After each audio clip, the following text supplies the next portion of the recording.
The earth, the air, the land, and the water are not an inheritance from our forefathers, but on loan from our children. We have to hand it over to them at least as it was handed over to us. This profound thought underscores the urgency of our mission and the responsibility we bear toward future generations. As a department committed to nurturing socially responsible leaders and innovative thinkers, our focus on integrating business strategies with sustainable development aligns seamlessly with this conference's vision. It is only fitting that the Stella Department of Business Administration MBA program hosts this conference. We are privileged to provide a platform where academia, policymakers, and practitioners can collaborate to reimagine urban futures. We shall now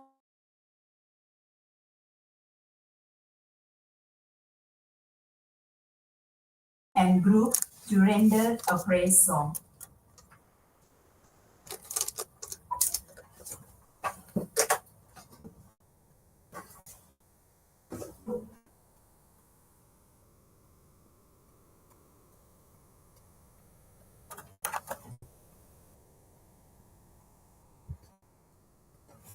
And stand for the prayer.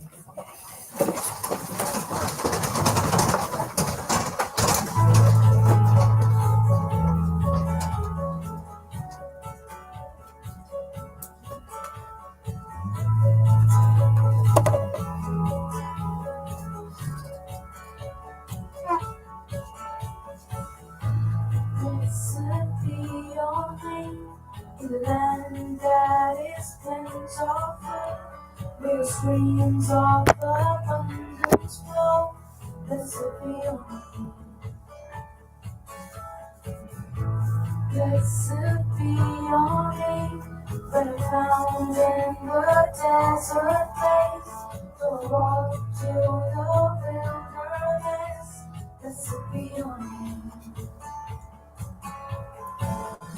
Every blessing you pour out, turn back to praise.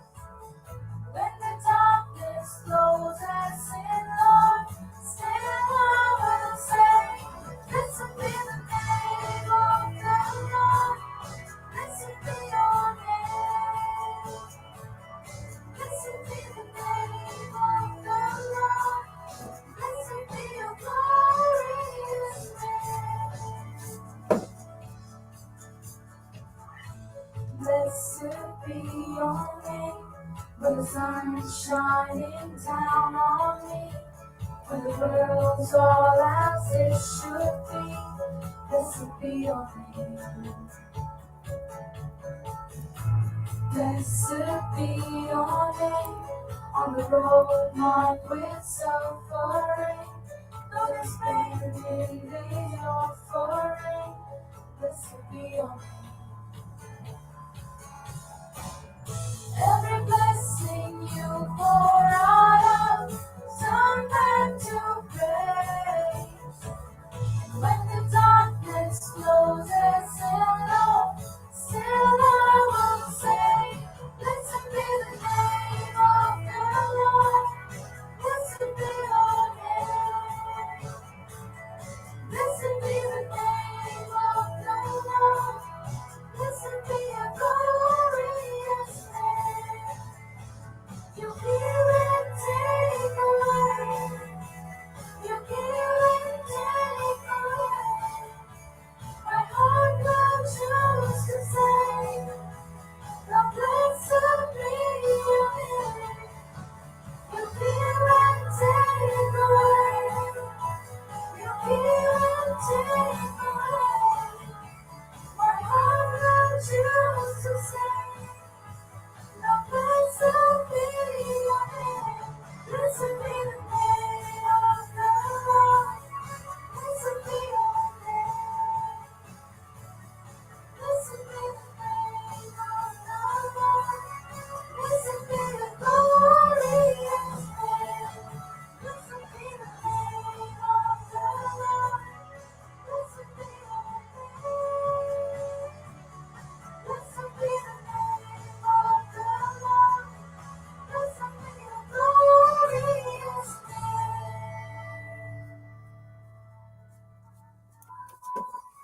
Thank you, students. That was truly melodious and brave.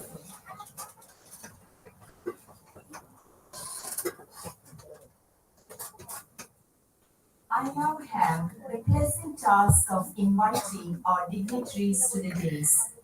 First, I would like to invite Dr. Nagasundari, convener and head of the Department of Business Administration MBA program. A passionate leader, deeply committed to the professional growth of her department and faculty, she has been instrumental in organizing this conference. May I request ma'am to kindly take a seat on the dais. Next, I am honored to invite a dynamic and visionary leader, Dr. Sister Jacinda Quadras, our beloved principal and patron of the conference, known for her relentless drive to achieve excellence and her ability to turn visions into reality. She has been a guiding light.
town, in geographically it has to be located. It should be accessible to everyone. That is what we can able to see. The equity in every person should be accessible to all such kind of facilities. Then second part is that is the physical infrastructure, which is essential a lifeline for entire activities what we see. That is the electricity, drainage, sewerage, water supply, all such kind of things which we can't see. It will be going under the cables and all the things. That's how we call as a physical infrastructure. These two areas, in what way we have to make it as a smart, because that kind of a technological innovations we are having, how like as IoT and as well as machine learning and artificial intelligence, all such kind of a things, we should be in a position to integrate it to make all such kind of a social physical infrastructure must be accessible to each and every citizen of a town. So there are distinctly it has been mentioned about what areas we have to focus in a smart cities. One is in education, another one is health facilities. Third one is the technology-driven systems, whatever we have to make it. Fourth is infrastructure. That's what I keep telling you about it, which is very essentially required for a town to function. Fourth is agriculture, and the other one is the environment. There are distinct three kinds of sustainable development, that is economic development, social development, and another one is environmental development. All these things which we have to focus it for the sustainable, really that makes a city is sound enough to take that kind of a resilience, city resilience. Especially coastal areas like Andhra, we can see it has got a problem about the cyclones and any other man-made or natural disasters. For such kind of a disasters, how a city can able to resilient to take into the consideration how a city can react to the such kind of a calamities what we face. This one important area what has been specifically stressed in this particular sustainable development and focusing towards especially to the smart city planning. Smart city planning is not so easy at all. It has to address traffic and transportation problems, and it has to address about the solid waste and water supply related items, and even it has to address the pollution related aspects what really cities facing, and the congestions and other things what everybody we are keep seeing it. How we can make a city smart. For example, I will tell you an example to Mumbai. Mumbai, everybody knows it, the traffic is a very big problem. The way the technology we have used it in Mumbai, in case a person in particular corridor, whether traffic corridor, if they maintain 40 kilometers per hour in particular stretch, if they maintain 60 kilometers per hour per particular stretch, and all the junctions they get the green light. Because this has to be tuned on the basis of the scientific analysis that the cube software we have got. With the software of the cube, you can able to work out what stretch, what speed a vehicle has to maintain, so that every junction where signalings are there, all such signals, they will it gives the direct clearance to them. They need not wait for the green light. They need not really get it stopped due to the red light. So that is what even there will be crisscross traffic. There may be another kind of problems about all like number of vehicles, that is PCUs, passenger car units, what we use it to say. If the four-lane carriage way, divided carriage if you are having, then what extent is that PCU values has to be worked out. Passenger car unit, that entire thing will get converted into the kind of a passenger car unit where that particular road width is sustained to have that much of that much of car loads or vehicle loads. And then what way we can able to make a sustainable water supply?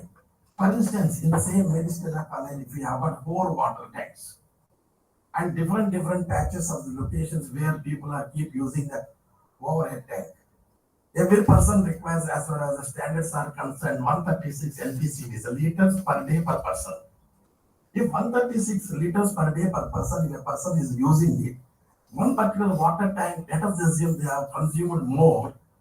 Immediately you have to pump the water from the source where you treated water and pump it to the particular tank. If it is smartly get collected, all the towns, all the areas, other water where it has not been consumed to that extent, this will be transferred to the other tank. Because there are the sensors will be there. And immediately you need not treat the water and pump it to that where so much of energy is going to get used for treating the water. So all water tanks are get connected. All water tanks comes to 20% of the usage, 80% of the usage at a time. Then the pumping will take place. So what exactly happens? Where there is a need, there the water is going to get supplied. This is how it is going to be get connected. Then rainwater harvesting and another specifically, even our guest of honor also specifically mentioned about it, solid waste management. At the source, landfill sites we have, but it is really a derelict land. When the all kind of a garbage you are going to dump in particular location, it is going to be a derelict land. Land is going to be spoiled, the fertility will go, and that thing is going to be a big problem to us, which we cannot put into a use. How a derelict land has to be landscaped in a proper way where you can make it, even including a rainforest. There are technologies are available. Such technology we have to think about it. How we can able to make zero landfill smart cities. They're at a source collecting the like there are two or three distinct type of waste management we are having.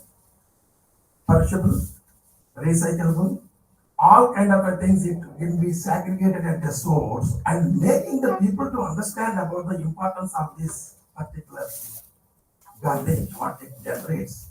So many tons of garbage, which is going to create a problem. That management is not so easy at all, through which we can able to even generate the methane gas, which it can be used.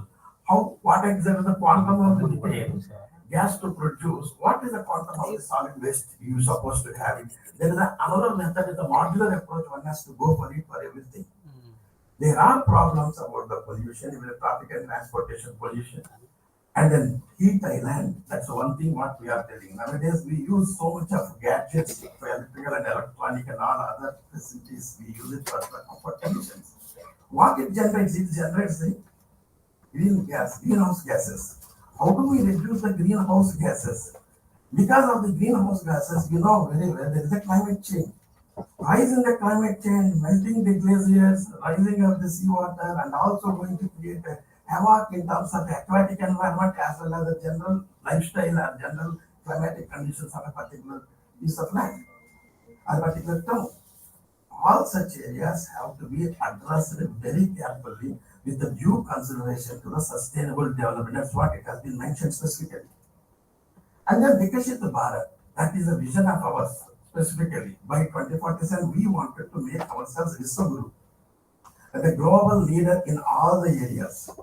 That is our vision. How do we make Vishwaguru? Unless otherwise students are not really working effectively by 2047, we are not going to really make any kind of a difference.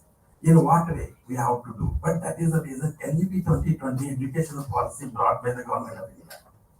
What it really gives, it is a student-centric approach, multidisciplinary approach, and also earlier in 1986 formula, whatever we are having for the education system, which we brought little revisions in the education system, we were keep following the same thing from the British. This kind of an education system, whatever we have brought, it gives a holistic development to the students. That's a lifelong learning is one concept they have kept it. You can learn doing one particular program and also you can learn other programs. That's a minor degree programs also at a time a student can do it. And a person, student, not in a position to do immediately for 1 year, 0 year concept has been given. Multiple entry exit concept also has been given. And then another item what we can see is this educational policy has given a kind of an opportunity to the students to develop themselves like anything. You can see those are the things we have implemented, we are seeing the fruits for it. And that's how the educational policy also been aimed for the Vikasit Bharat 2047. That's how we can able to make ourselves Vishwaguru and all the fields, not only one particular field. In technology, specifically if you look at it, Internet of Things, Metaverse, and artificial intelligence, all items are supporting you and giving you knowledge. Even coding of every item you can able to code and you can bring it with the Python and other softwares we are having where with that platform you can really develop a kind of a program where you feel yourself you are strong in particular subject. And especially There is one item I wanted to bring it to your notice. That is, what is the role of youth in smart cities?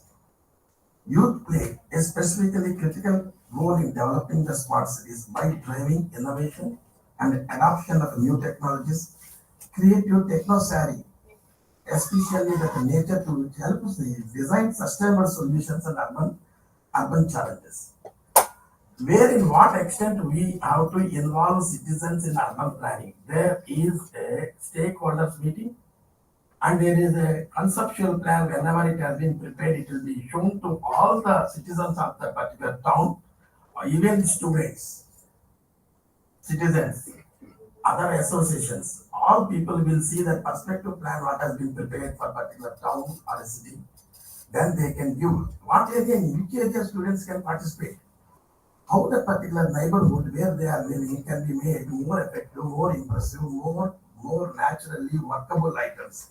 That livability is there or not. There is a livability index and wellness index, happy city index. There are so many measured tools and scales we are having. We can able to say how city is closer to the users and user friendly. And these are the areas where youth can participate, can see whether the particular institution or any kind of education is closer to them within the distance of 8 kilometers, whether they are having these enough sports facilities and recreation facilities, whether they are having some kind of facilities where they can improve their knowledge levels other than what they learned in the education, curriculum and co-curricular activities, and the sports and recreation and other things. Whether the water bodies there in the city has been used in such an extent where it can able to give the external thermal comforts, all such kind of things one can question and think about it, how their city is going to be tomorrow.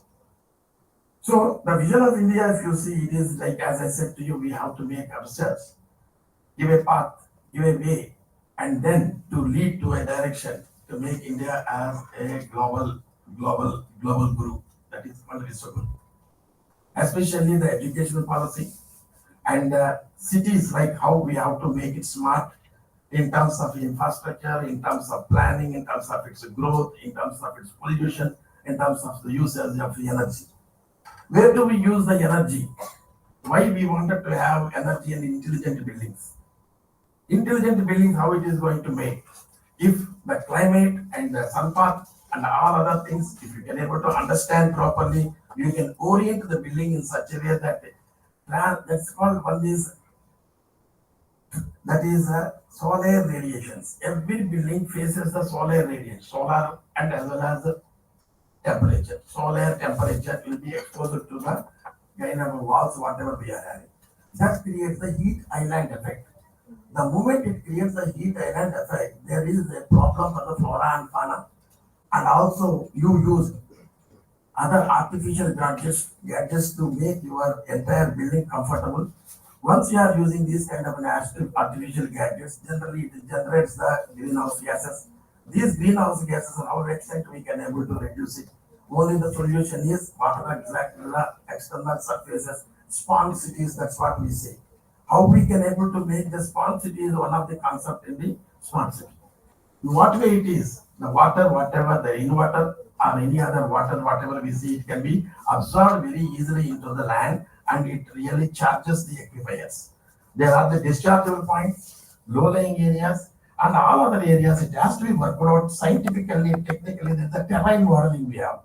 In a terrain modeling, you will be in a position to see what low-lying area, where, in what extent it can able to absorb the water, so that particular absorbed water can be taken to the either to the water table specifically. Water tables, as you know it very well, it has got two distinct. One is a shallow water table and deep water table. But whereas in the shallow water table, you cannot do the rainwater harvesting. Only deep water tables we have to take it, the rainwater. Why we have to charge the water table at all? It is one question we have to. Are we doing the same thing earlier? What exactly we learn from our Indian knowledge systems? IKS is one of the area we are focusing. Every places, if you see, there are tanks, step wells, and all other things. Once there are step wells and wells, what we see in a settlement, once that particular water, what it is there, if it is supporting to the needs of the settlement, Why again you wanted to draw and tweet and send and pipe connection to each and every dwelling unit? What type of a dwelling units we have? High density, low rise, high density, less density, and then again high rise. There are different type of a building units in having it. When we talk about the density means what it is going to give it to us. In a city level, in a smart cities, we work out a density gradient analysis.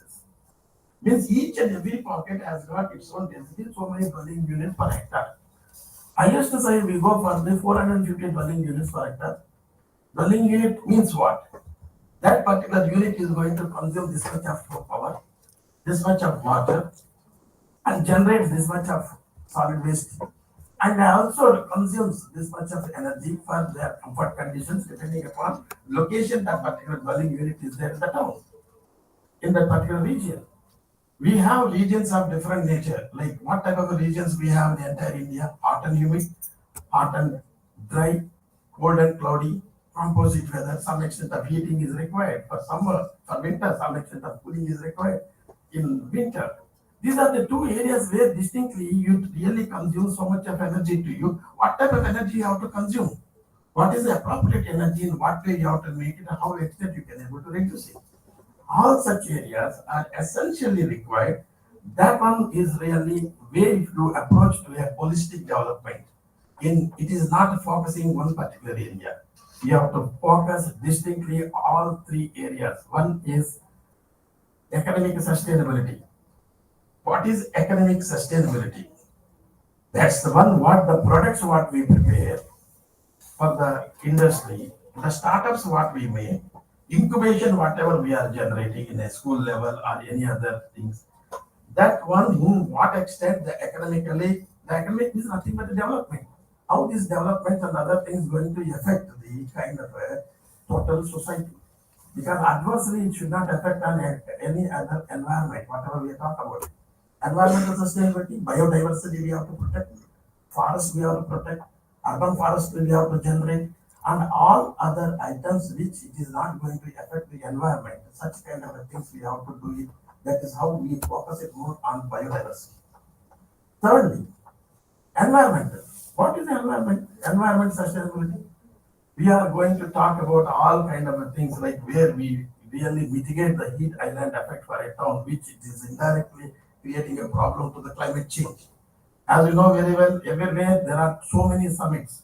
Earth summits are happening, even starting from the Kyoto Protocol of the 1996, and recently the Earth summits. What we are seeing everywhere, they talk about how do we reduce the heat island effect in the cities. Why cities? Specifically, as you know, by 2030, we are going to have maximum 40 to 60% of the entire Indian population is going to be there in the cities. Once the cities are the one of the main GDP is going to be more in cities only. Out of all 100 cities generates the 70 to 80% of the GDP. Only 10 mega cities are generating out of 80%, 60% of GDP. All these 10 cities only is ours nearby that Hyderabad. In what way these cities, once it is growing, use of materials, that is the sustainable materials, especially which has got the compatibility to the climate, where we talk about the materials, the thermal behavior of the conductivity, specific KOC values.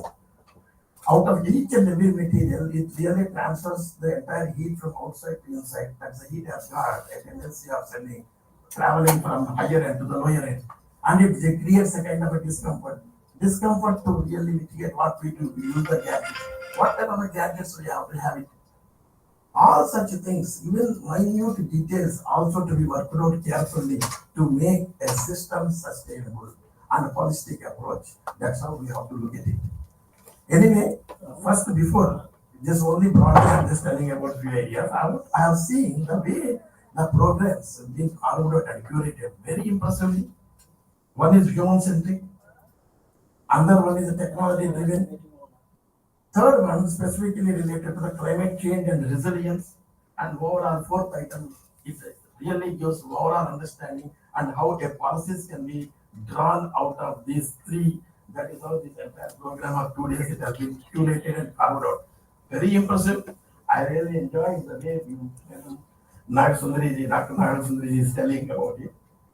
I hope definitely all you people are going to get benefited focusing four distinct areas which will be helpful and use the clarity and understanding about sustainable and holistic development, specifically focusing towards the 2047 where we wanted to take to India is a developed nation. Wish you all the best. I think it's going to be a wonderful conference. Best of luck. Dhanyavad. Jai Hind, Jai Bharat.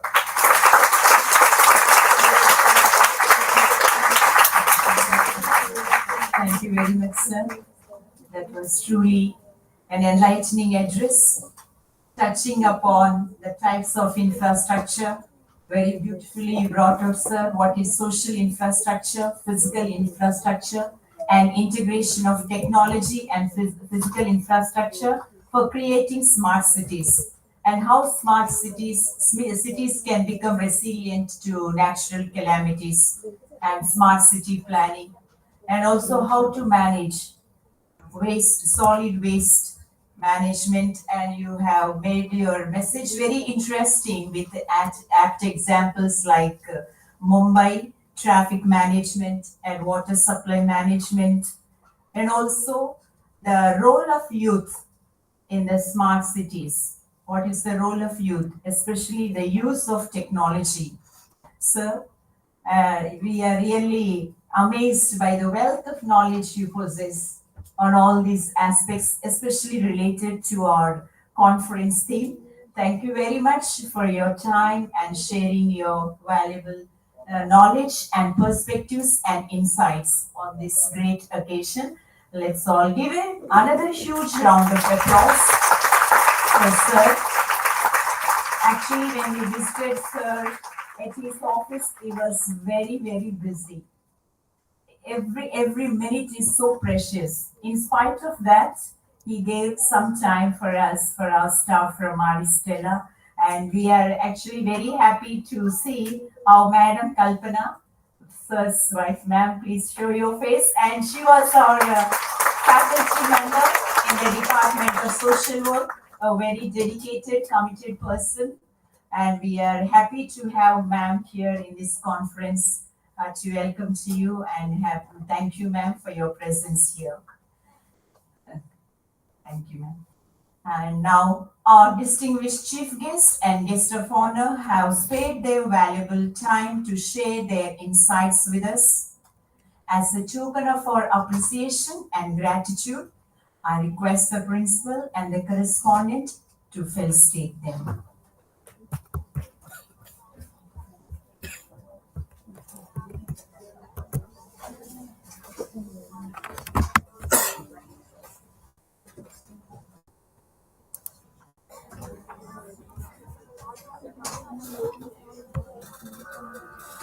I request the chief guest, Professor Ram.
Thank you, sisters. We have come to the end of the inaugural session of the National Conference. I invite Ms. Lakshmi Haima to propose vote of thanks.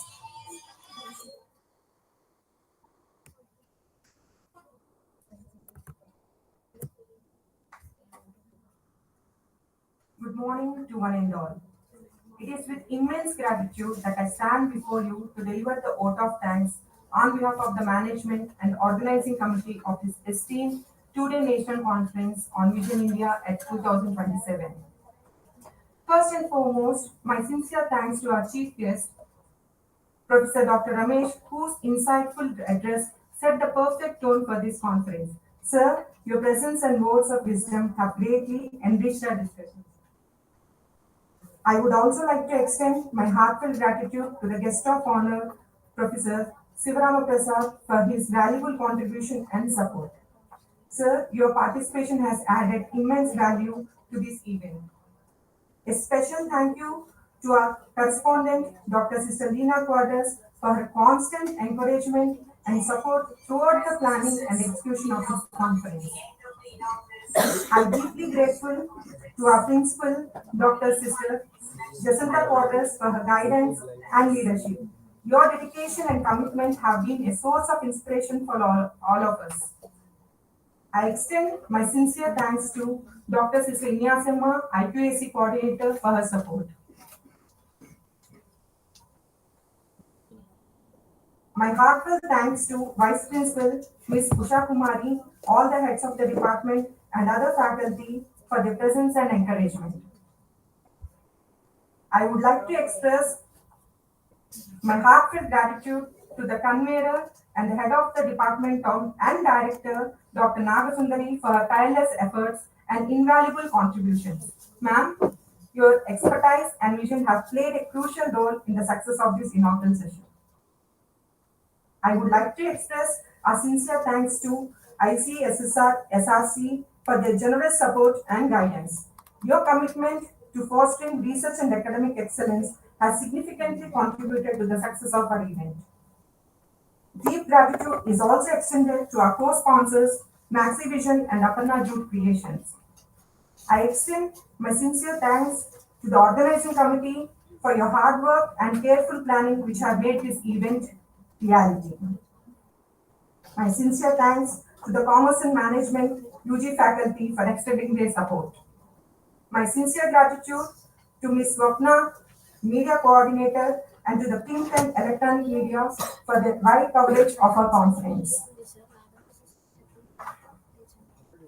I owe a debt of gratitude to IT team Mr. Prasad and Mr. Vinod for the technical support. My special thanks to Mr. Prakash and Anjanelu for sound system and support staff for all arrangements. A sincere thanks to all the participants, faculty, research scholars, and students from various institutions for your valuable presence and contributions. Thank you, one and all. Thank you. Thank you, Haima. I now request our esteemed guests to take their seats among the audience. We have just for 2 minutes very interesting things, a video, so that you can view from the audience. On this occasion of the national conference, our MBA students are very excited to share their insights on the conference theme. They have come up with a short video. I invite first MBA, Pooja and her group to play the video.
So congratulations, Pooja and the team.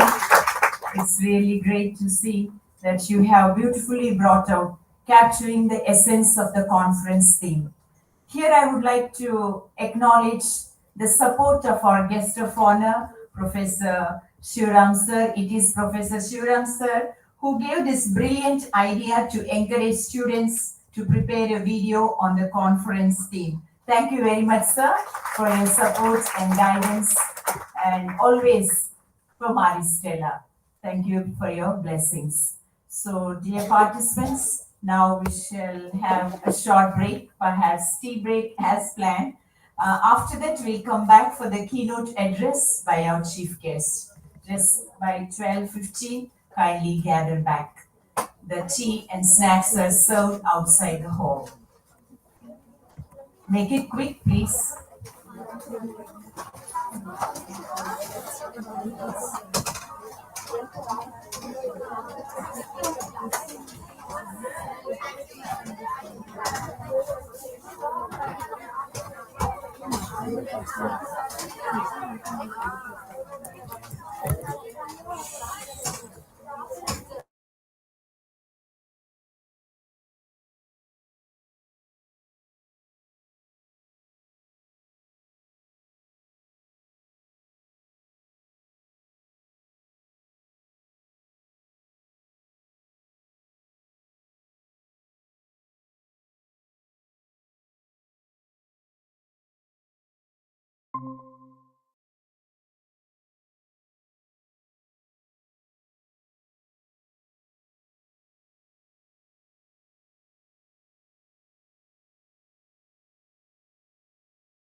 reflecting the vitality and enthusiasm that are the hallmarks of our institution.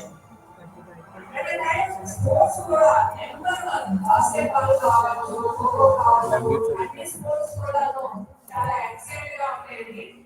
అలాంటి sports అంటే patients are college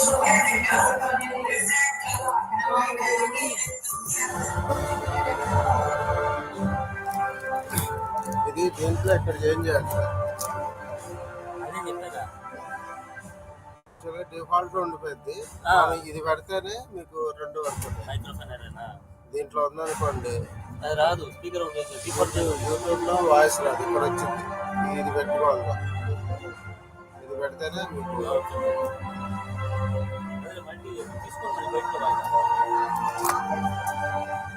Jagan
సిస్టర్కి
Anjay ఒకసారి ఆపు.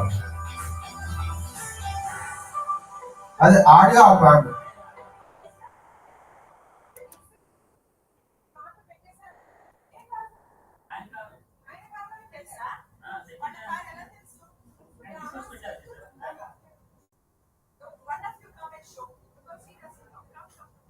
Sister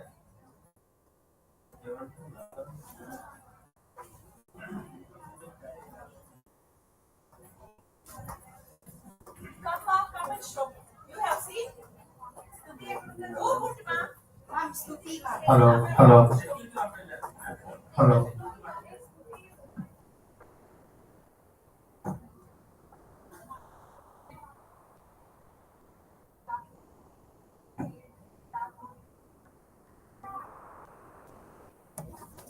Ma, Pooja, I have this is when you get to hello.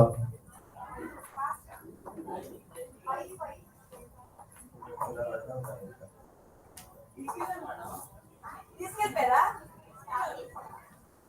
hello, hello, ठीक है चाय hello.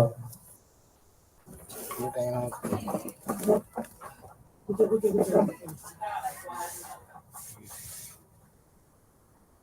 Thanks అన్న అది వద్దులేను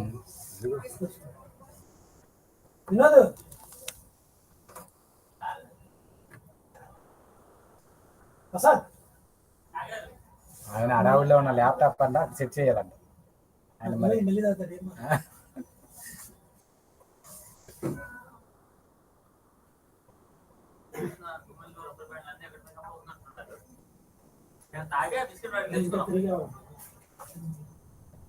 అయి కాదు తీసుకోమన్నా నేను సరే క్రీమ్ బిస్కెట్ పెట్టినా క్రీమ్ బిస్కెట్ పెట్టినా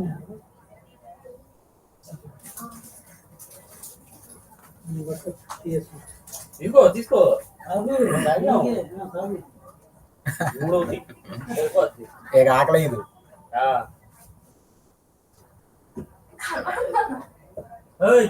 వచ్చే పక్కకి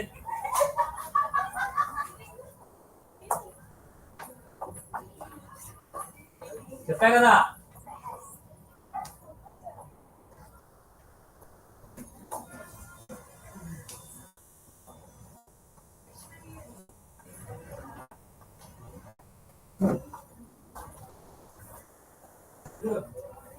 aí choco tipsi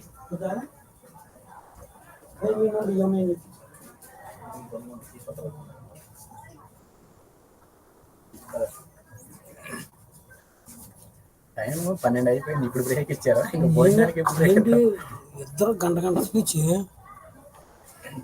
నాకేమో నిద్ర వచ్చేస్తుంది సలదానానికి మనోడు మాత్రం చక్క బయట బయటే కూర్చోవాలి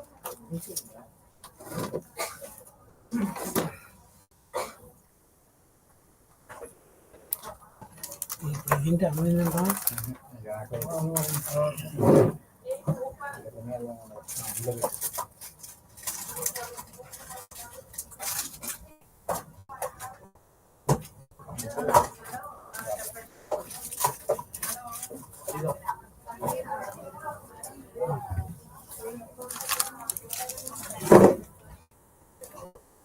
అన్నా స్టార్టింగ్ గెస్ట్ ది అదిగో ల్యాప్టాప్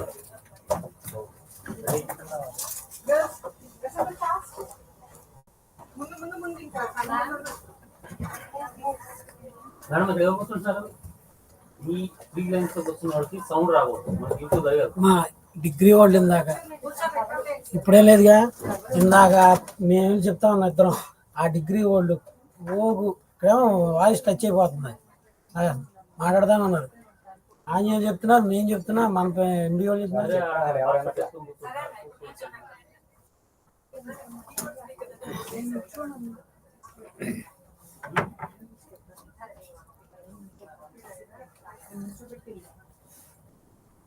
చెప్పించా ఆమెతో కూడా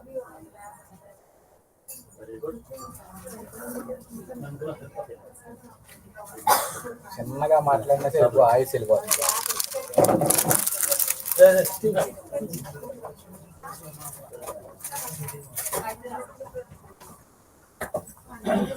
ఇదిగో ప్రసాద్ సార్ ఓపెన్ చేసి మర్చిపోయినట్టున్నారు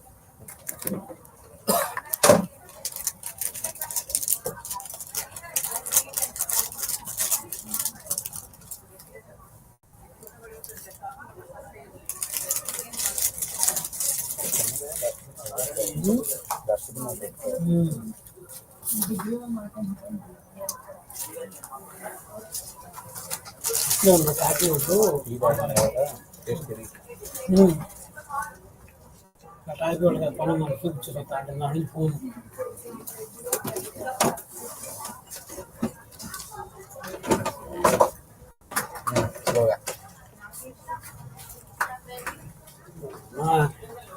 ఎంత అసలు ఎంత స్పేస్ ఎలా ఉంటుందని ఆడి ఒక లైన్ తీసి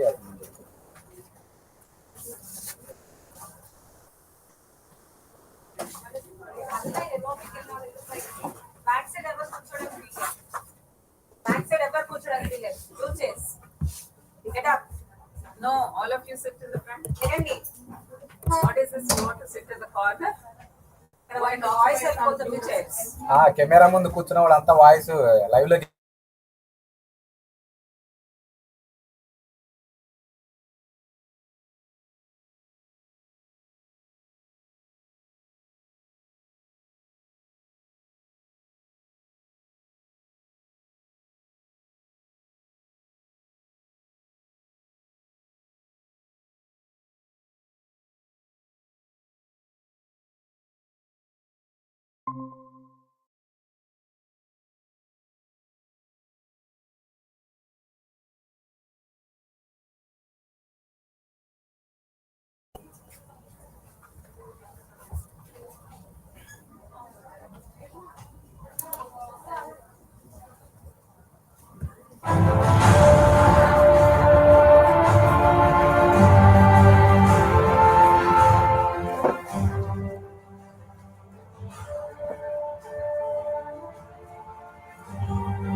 Tourism Authority and Executive Director of the AP Tourism Development Corporation, Telangana. Today that celebrates energy, determination, and the spirit of teamwork. This event is one of the most eagerly awaited occasions in our college calendar, reflecting the vitality and enthusiasm that are the hallmarks of our institution. But at times, most of our enrollment basketball ఇది కావాలండి sir ఇది కావాలన్నమాట చాలా ఎక్సైటెడ్గా ఉండేది sports అంటే ఎడ్యుకేషన్లో ఎప్పుడు కాలేజీలో చదవడం అనేది చాలా happy.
It's been the mission of the college to translate its vision into reality. The vision to empower, enrich, excel, and transform young women through quality education. This in turn would enable them to don leadership roles and shoulder social responsibility and thus contribute to a just and equitable society. The college has been unswerving in its discharge of this mission. The Diamond Jubilee of an institution of higher education is a testimony to its successful continuance as a center of learning and a reflection of its sustained service to communities and the larger society. I am happy that Maris Stella has reached this milestone with a proven track record of academic excellence and social justice. We hope we have earned the privilege of your time as we present to you the story of our growth in this documentary, the story of excellence without compromise.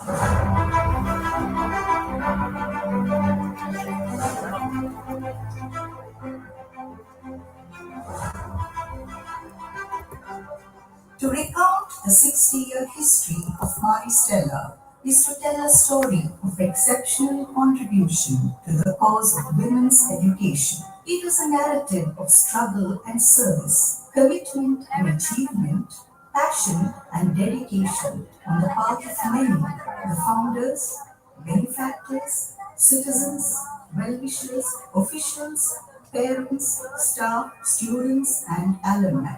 9th April 1962 will always be a memorable day in the annals of Vijayawada. On this day, the foundation was laid for the first women's college in the region by no less a person than the then Chief Minister of the state, Sri Neelam Sanjeeva Reddy Garu. To make this possible, the support of benefactors such as Siris Raju Garu, Shan Bagh Garu, Mukkamala Nagabhushanam Garu, Ramachandra Rao Garu, KLN Prasad Rao Garu, Dr. Pinnamneni Venkateswara Rao Garu, and Katragadda Raghuramaya Garu was exceptional, and the institution will forever be indebted to them.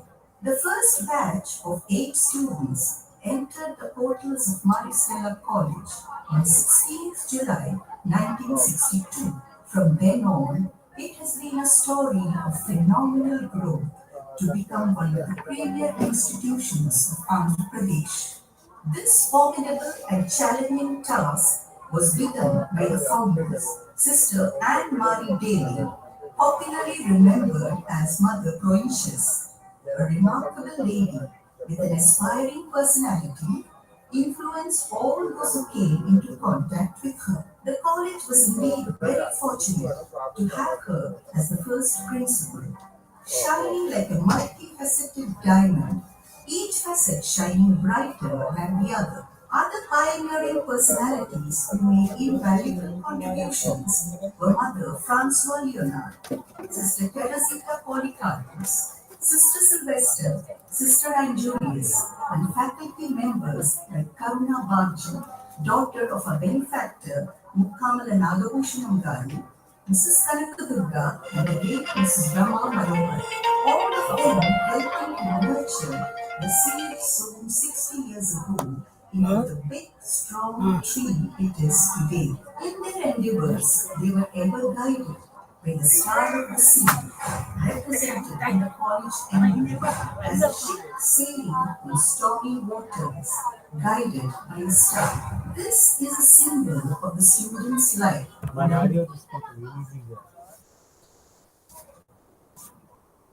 PPT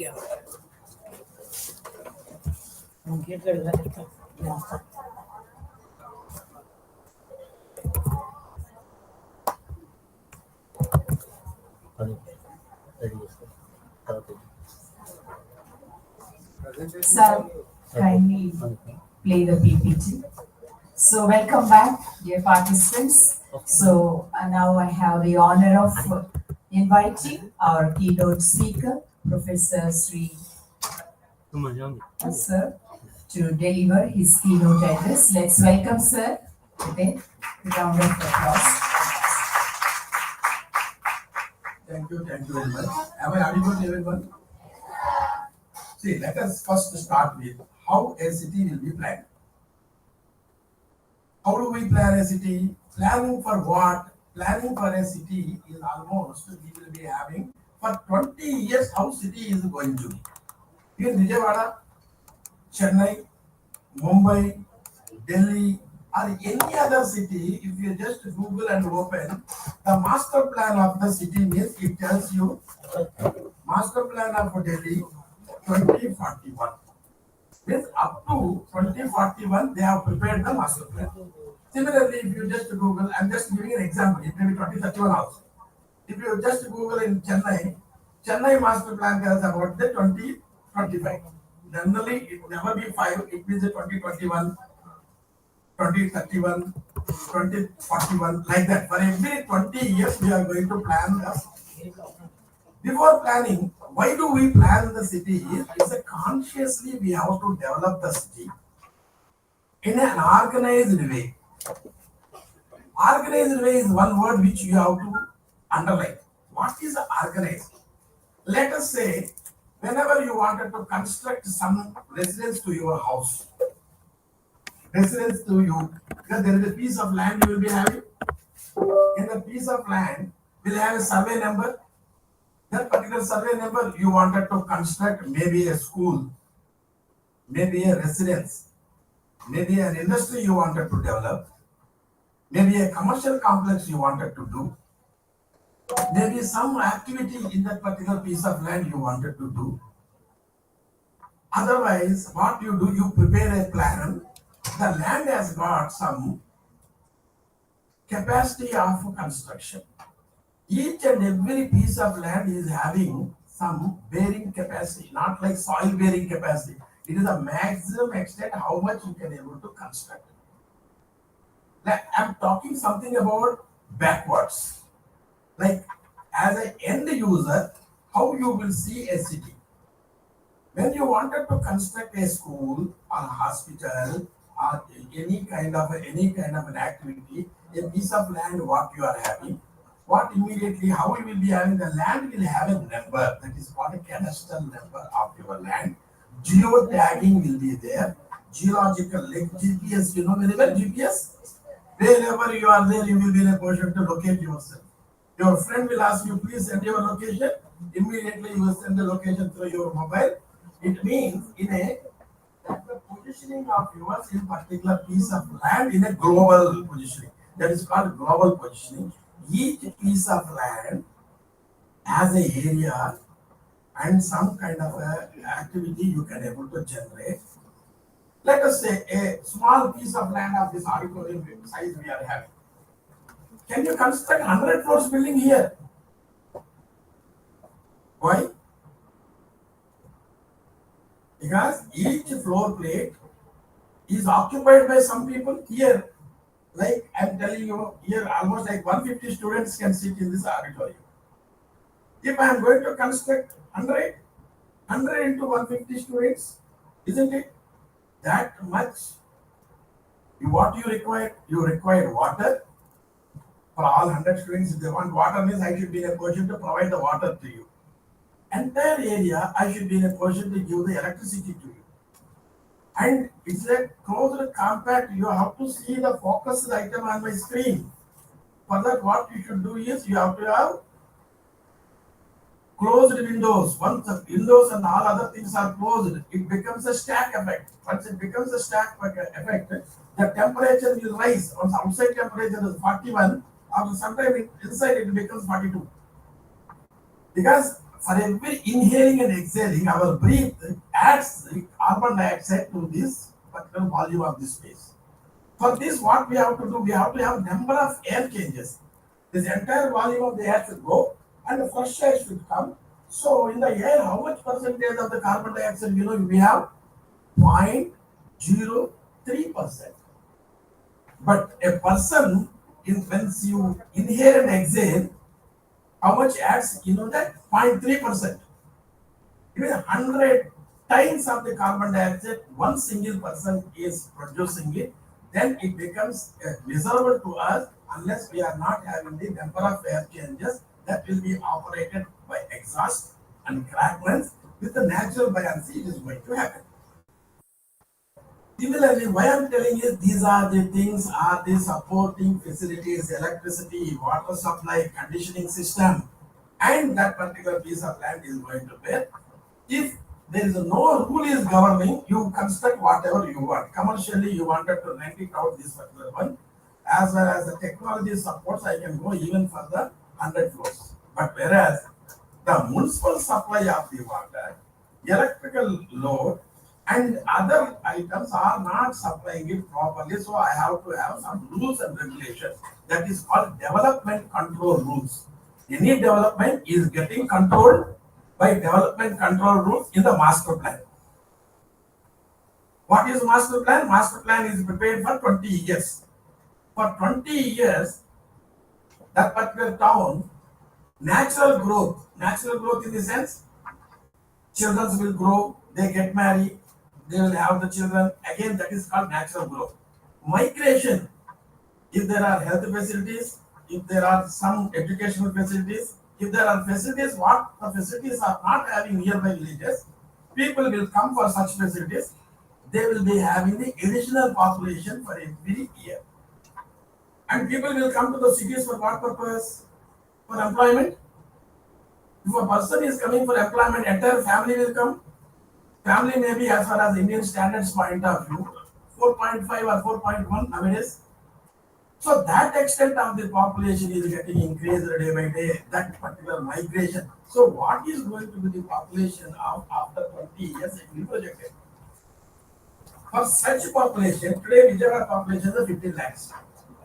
Now somebody has asked me, Ramesh, you prepare a master plan for Vijayawada.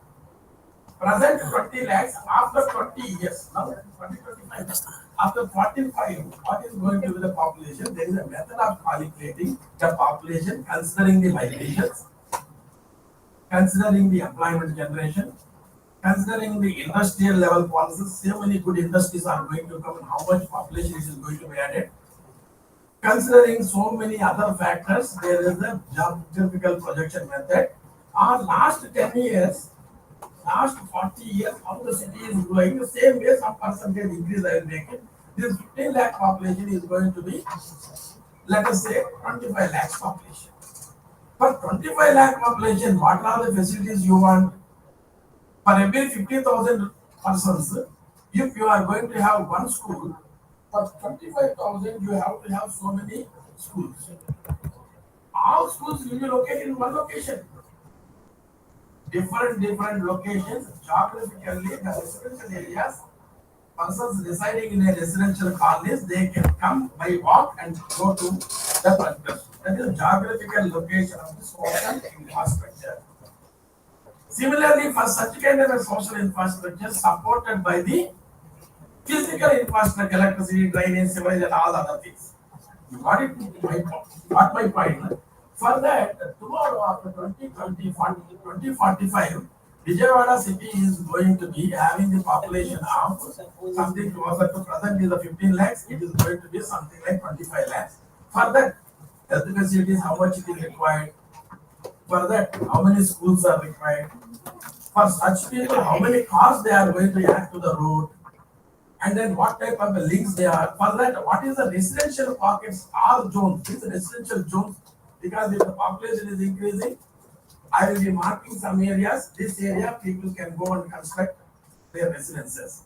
For residences, I will make some space of color blue. This is a commercial area for vegetables, for some commercial activities. For them, they have to have recreation facilities. You got it now for parks, playgrounds, all other sports related activities. For this much population, there may be one stadium, I think. There are the standards being given. For 10 lakh population, there should be a, for there should be one intimate areas, intermediate areas, anonymous areas. Depending upon the persons, there are the parks, thought lots, major parks, and regional parks, and all other parks. Because these parks and other things works like a lung spaces. It gives the oxygen.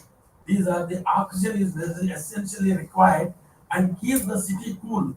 So these are the recreation spaces I have.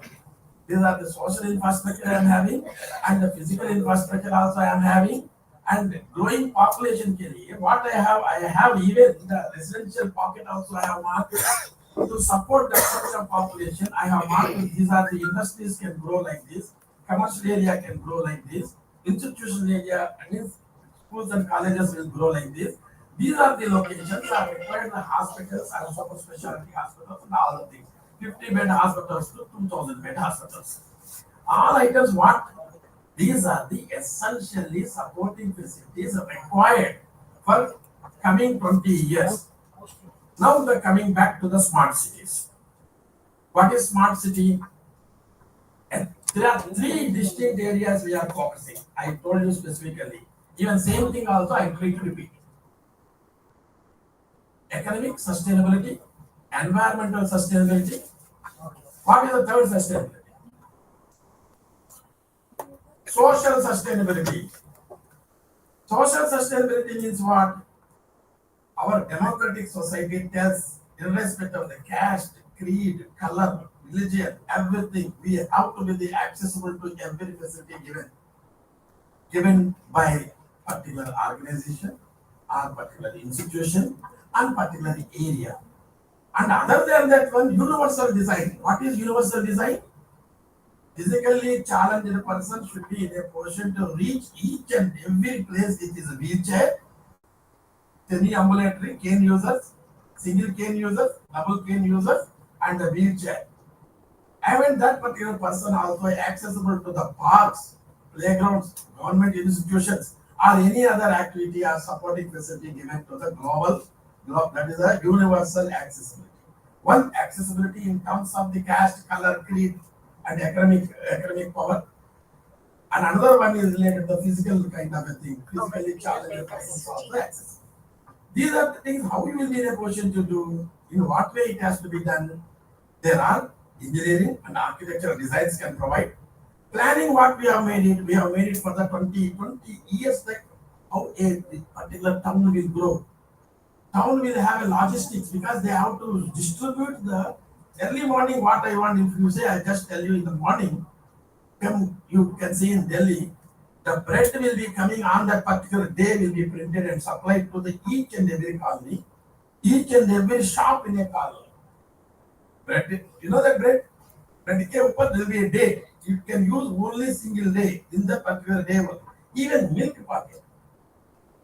Such a population, 2.5 crores population, each one single is getting the milk and the bread in the morning by 5 o'clock. How it will reach there? Where they store 2.5 crores. You know that crore means 7 zeros. After one, not also zeros. Okay. How it will reach to my house? The moment when I came down from my steps on the lift, just opposite to a shop and I said, please give me bread and milk, please. On the day, it has printed milk packet and printed bread milk. Because it is a reaching, that is called logistics. A warehouse where they store so much of vehicles will go and release everything by night. Like city never sleeps. You heard about it? Otherwise, they keep the different zones, accessible zone. Somebody, all the places lorry cannot come. There may be pockets of small vehicles will come and pack the places where they will sell the materials. Agree? How this is called the logistics. This material is coming somewhere, entire city is getting distributed. Each and every person of the city is getting that product in the morning with the print, like how newspaper comes to you. How the newspaper comes same day, you have to read. Otherwise, you cannot read yesterday's paper today.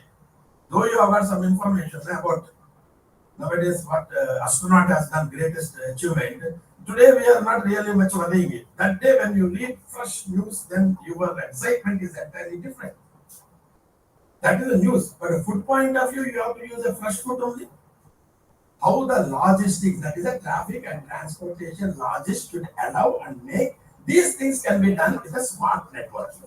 Smart way of storing in different pockets and all over the city.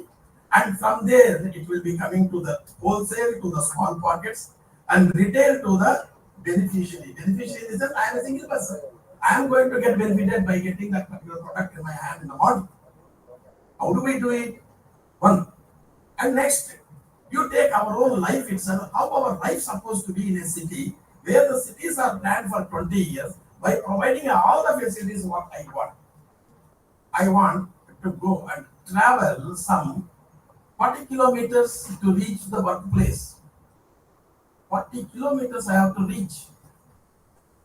Mumbai has got 25 satellite towns all around. So much of population. So much of population lives because central core is already reached to the saturation point, and it is very expensive to have a house. Even in the house design, if you go to the, because one of the Mumbai architect designed a hostel. What he made, a small room he has made to my students' hostel. Then I asked her, what is this, sir? I am from Mumbai, sir. This is very expensive. I cannot give 10 feet by 10 feet. Then I said, Vijayawada, the land is not that expensive. Provide at least 10 feet by 10 feet. A student will have a cart. He says, cart over cart he made. There is a double cart, double bus, double deck bus station. Sir, you can have, now I have 1,000 students. You can just have 2,000 students that you can make use of it. Because there the land value is very expensive. We have to give the value to that one. And it is a finance capital of India. And then what to do, we don't know any other alternative, developing all satellite town. A town is dependent on a city is called satellite town. A town, as like satellite is dependent on the earth station is a satellite. So these are the pieces are the residential towns. For workplace they will come. How do they come? They come by metro, super fast metro. Now you know that bullet train has been designed from Ahmedabad to Mumbai. Almost track is ready. Bullet train. Within 2 hours, these are the smart network. This is the initiative in the under the smart city initiatives. Mumbai, one can reach within 2.5 hours from Ahmedabad. Otherwise, it will take 1 day to reach. Almost 12 hours to reach. It is under construction. Who is going to get benefited? A person who is going to stay a far distances, but still he has got the access to the Mumbai. These are the smart transportation corridor and a regional level they have created. There are 2 types of the smartness we can able to make. One, a regional level, bigger area where there is a city and a small town. Like Vijayawada around so many countries. Vijayawada is not that big city. I say when my daughter says that Vijayawada is a grown village. Because people, that depends upon where you have lived. Earlier I was there in Delhi. After some time I was there in Chennai. Vijayawada is just to go out of Vijayawada, drive in Vijayawada for 5 minutes, you will be out of Vijayawada.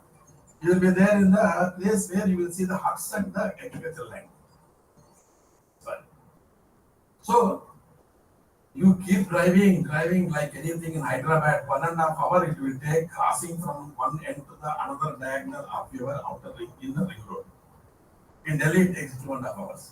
How I can make a person to reach within half an hour to the residence to the workplace? These are the networking underground metro station and super fast trains, and with the total safety, security, and total signaling systems without any conflict, without any possibility of any accident.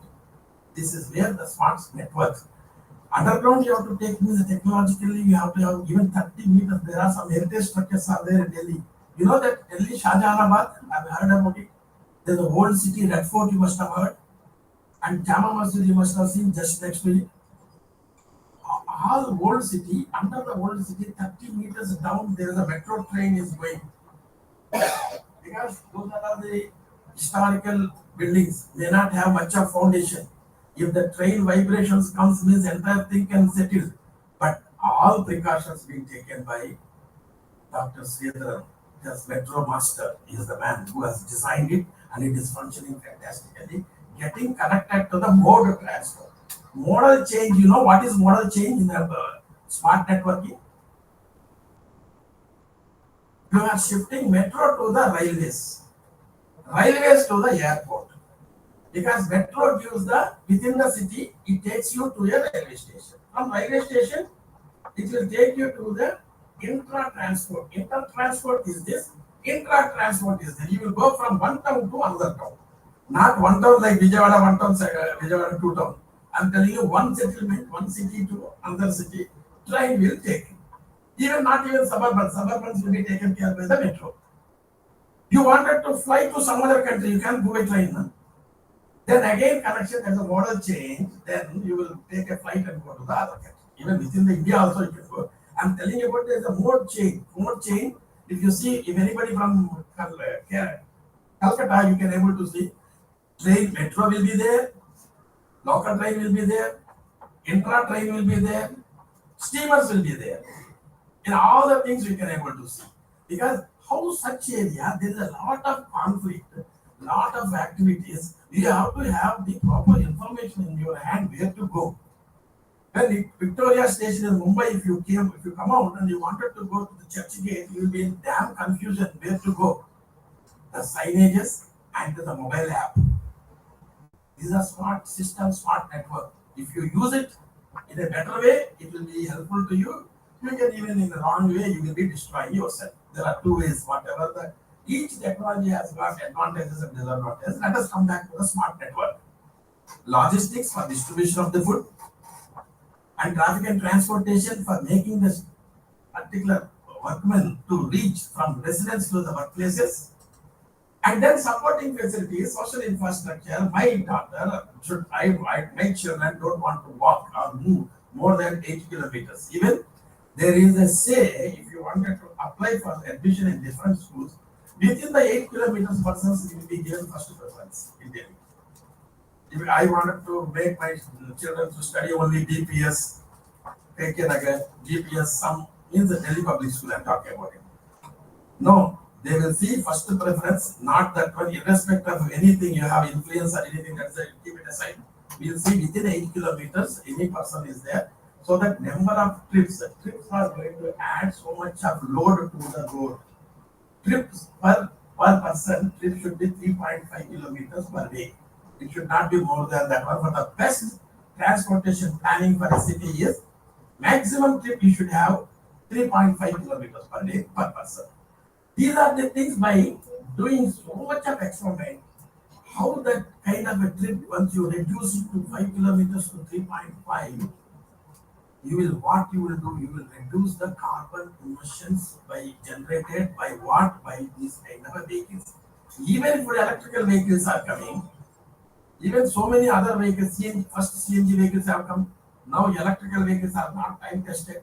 But still those things and all, we cannot clear it off and we can bring new thing immediately because it has to be tested and it has to be seen minimum. Till that time we have to suffer, and the cities will suffer with the kind of a carbon monoxide or carbon dioxide. So only transportation I am taking, don't think that I will go for the energy. There are two things. One, traffic and transportation systems, how we have to make it. Most solves. Lot of things are there because that's more complicated. I have seen most of the students are overall they wanted to tell to them. If I go a little more, next.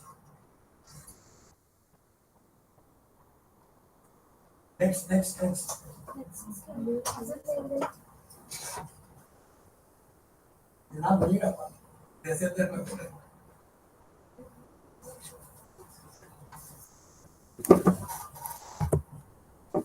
Okay, sir. Taking into the consideration.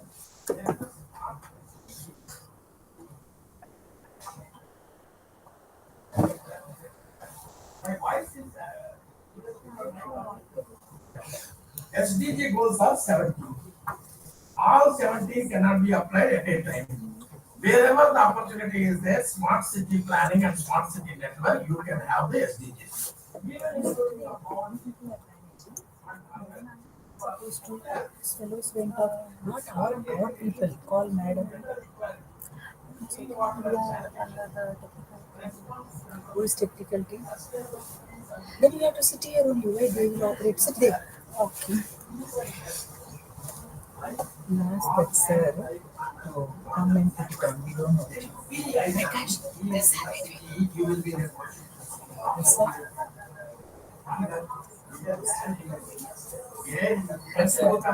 ఇది on చేయాలి సార్కి frame ఇస్తాం on చేశాను traffic sustainable. That is the reason three things. One is the growth you cannot stop. Growth should not affect atmosphere of the climate. Just growth gives what is the economic sustainability. For that, there is the development, industries. Industries has got a different type of industries. Hazardous industries, partly polluting industries, small scale industries, cottage industries, and different industries has got each and every industry is governed by the pollution control norms. 1400 ISO norms are there. There are norms. I don't want to go that detail. Just read chapter how the pollutions, different pollutions will be generated by the different industries. But the interest is to be seen. There are small scale cottage industries to the hazardous industries. If it is there, earlier days we used to say, if smoke is going up, we'll be very happy. So much of dust is not getting settled at a slow level. It is going. Now smoke is coming, we ban that industry because the electronic filters have come. So much of smart technology has been improved. No particular quantum of even iota of pollution also should not come from the industry, which will hurt and damage our human health. So, these are all those 17 goals, maximum 15 goals directly related to the sustainable development goals. All items can be integrated in our present future plan. Future means is a master plan prepared for the 20 years. You must have traveled 5 years in the 20 years. Then every 5 years we will be reviewing whatever the activity we have proposed for that particular town under the smart systems, whether these things are working effectively or not. In Delhi, I will tell you, Delhi is prone to earthquake, disasters, disaster mitigation and resilient town is one of the important area for the smart cities. Unless you are healthy, you cannot really do anything. First, healthy person, healthy mind, and healthy conditions makes a lot of difference, and you can even take the India into certain level. That's what main focus is on students' involvement, students' perception, students' intent, students' attitude. This makes the difference really to take India to 2047 as a global group. Small items, big things will come in small items. So I'm telling you. Small thing, if you are really keep practicing it. The moment your class is over, if you switch off the lights and the air conditioning and go, it may be a small thing. But every kilowatt hour gives a life to somebody and gives so much of CNG gas to the environment.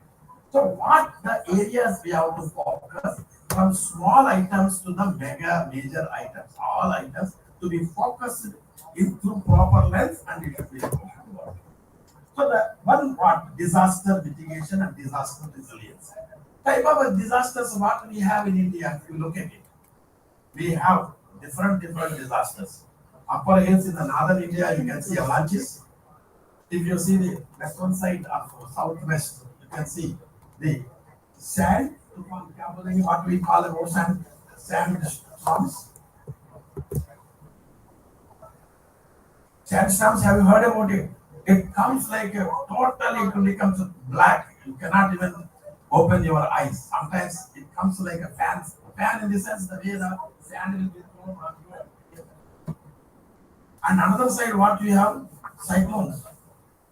And upper hills, ranges upper and Himalayas and as well as eastern Ghats and western Ghats being declared as a seismic zone. You know seismic zone means? Earthquakes.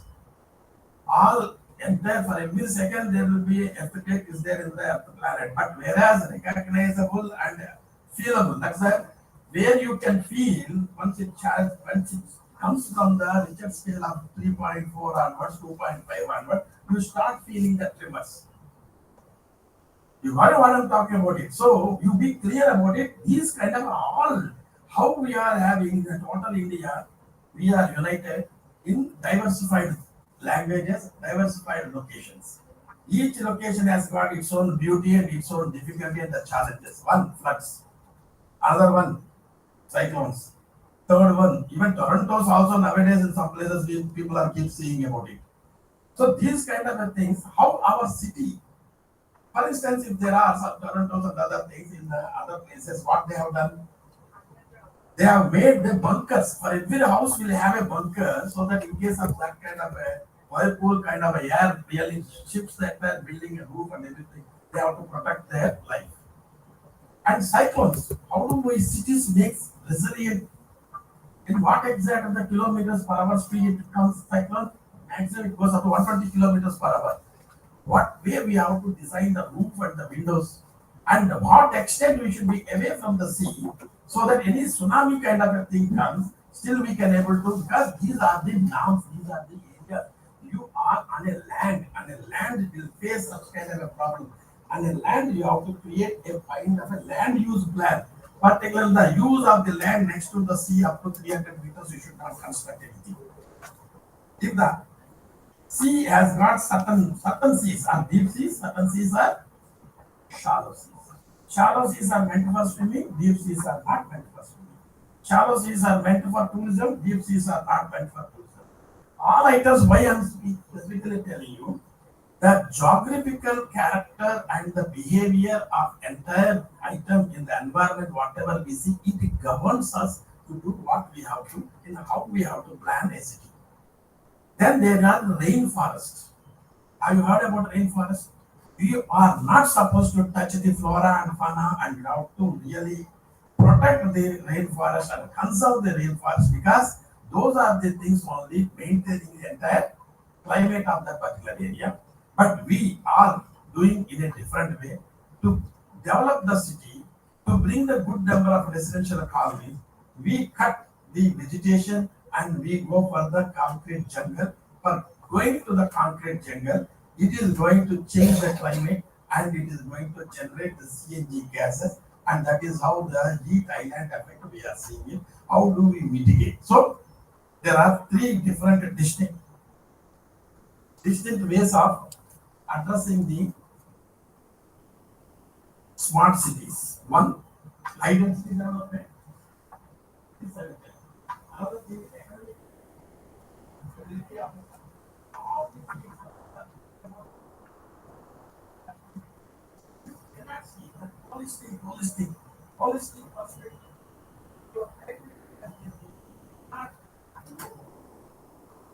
If there only one particular, it has to be integrated approach. So for integrated approach, then only the holistic approach can able to really bring and make the cities strong.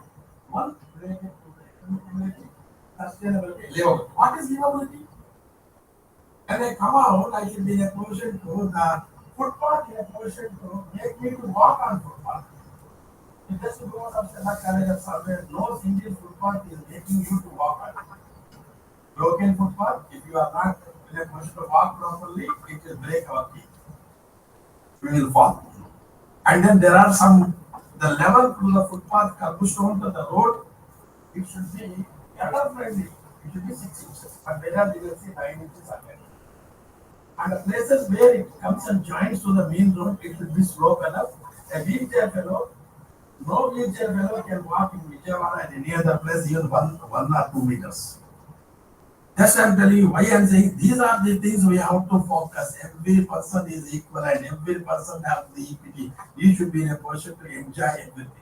Even in Delhi, if you go to the on footpath, you can see the textiles. Have you heard about textiles? There will be a tile in the yellow color, right? Mercury color. Even my eyes are not properly, I will be in a position to catch that color. Mercury yellow color. In between, there will be a lines like this. Right, if they keep testing, right? If you know that one, that particular one, if the direction is like this, it is a leader tile. It leads to me. If I put stick like that, I can understand. It is going to the direction. There are warning tiles. Circle. The moment leading to the edge starts there and gives a reflection.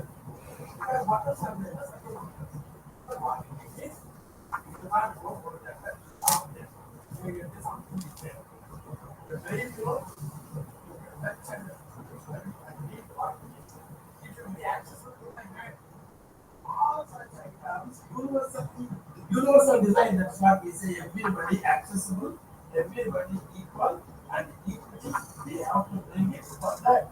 For walking, you have to have a tactile tool of line, and in the brain language also to be there. A person cannot see, but can heard. Then there will be a sound system. If the motor switch means he will tell you are in so location, what do you want to ask? I wanted to go to this particular place, means it gives the direction. All kind of artificial intelligent items in a city, in a public spaces, in public parks and public areas and public squares, and like municipal areas where public movement is there. All the areas you have to address it very critically, will be helpful to the each and every user. So that is what it means. Every item is climate action plan. Resilience I keep talking about it. Every department, 9 departments, you know what are the 9 departments? For departments involving in different activities for their adverse actions once it is going to affect the climate. Such departments have to be addressed critically to lead them in a proper way so that the climate action plan has to be prepared. What type of a climate action plan we can able to make it? First, how do we reduce the CNG gases? Number 1. Number 2, how we can make the cities resilient and in a position to have the adaptable comfort conditions. There are 3 types of comfort conditions. One, comfortable, 24 degrees Celsius of temperature is comfortable. I can wear even much thicker than this suit also. 29 degrees Celsius, adaptable. Okay, I will get used to 29. 31 degrees, acceptable. More than that, it can be. There are 2 things. 1, you adapt yourself. 2, you are totally comfort. And acceptable discomfort.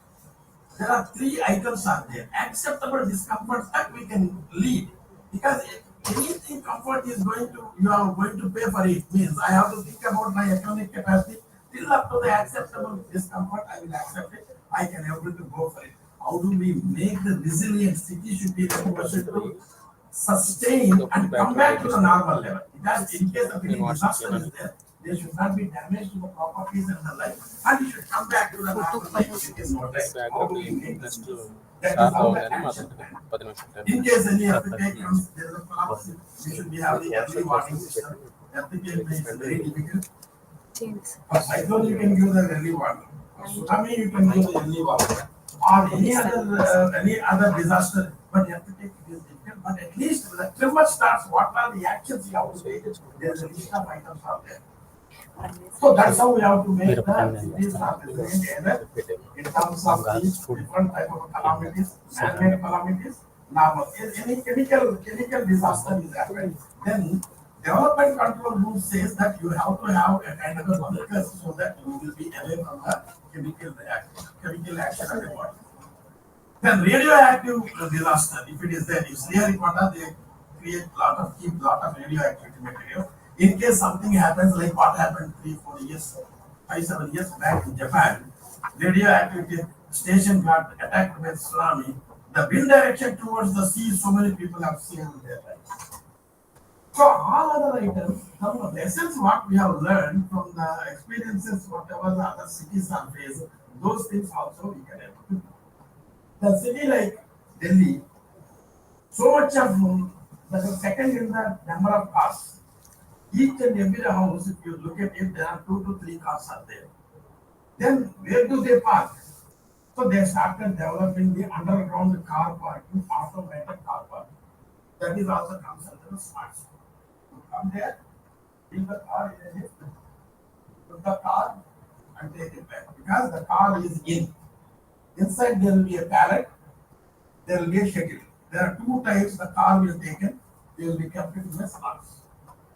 Underground slots. 6 floors underground, 8 floors underground car parking is there. Persons can go to the different way. Nobody will go. Only car will go, and it will be placed there. Once you come back, the idea to put the car nearby pallet. That is also nearby pallet only access. Takes it and leaves you the place where you want. In the same lift from where you are. There are n number 4, 5 lifts will be there. You can take it from that any lift of your choice. You left the car here.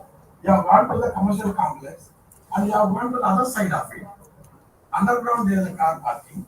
Then you can put a card and you will get back your car and you will take it. This is a smart system. Then before that, right? Prevention is why I cannot use the cycles. Cycle master plan is also prepared. Because I'm in the industry, I got to my place where I am a vendor and a vendor and another person. For that, I need to I have to go to I have to use my own car. There are some places in the what cars and cycles they started bikes and cars. That's the one for us.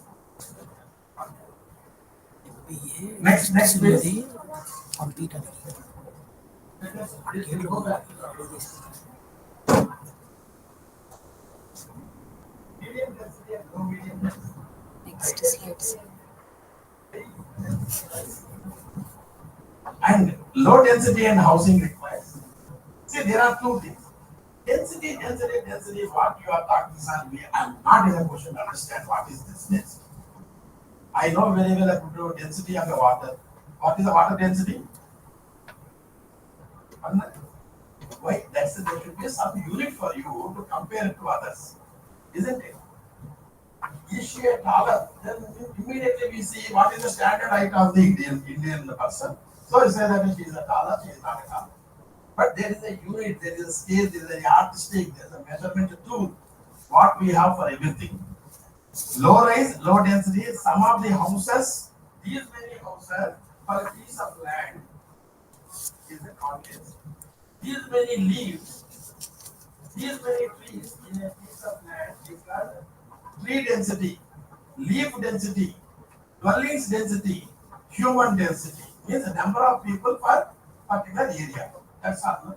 In that particular area, you should support all kind of facilities what he wants. What happened is compact city. SLB, compact city is provide everything within a small space in accessible way. Vertical cities and all other things. Not to the very high rise. There is an optimum cut line is there. That is where we by experience and by calculation of the nowadays there is a lot of mathematics and lot of logical systems involved in the artificial intelligence, IoT, machine learning, and then virtual and actual systems, how we can able to compare. So much of software because earlier days we used to struggle to sort out one equation in the Fortran. You know that Fortran? That was a language. C++.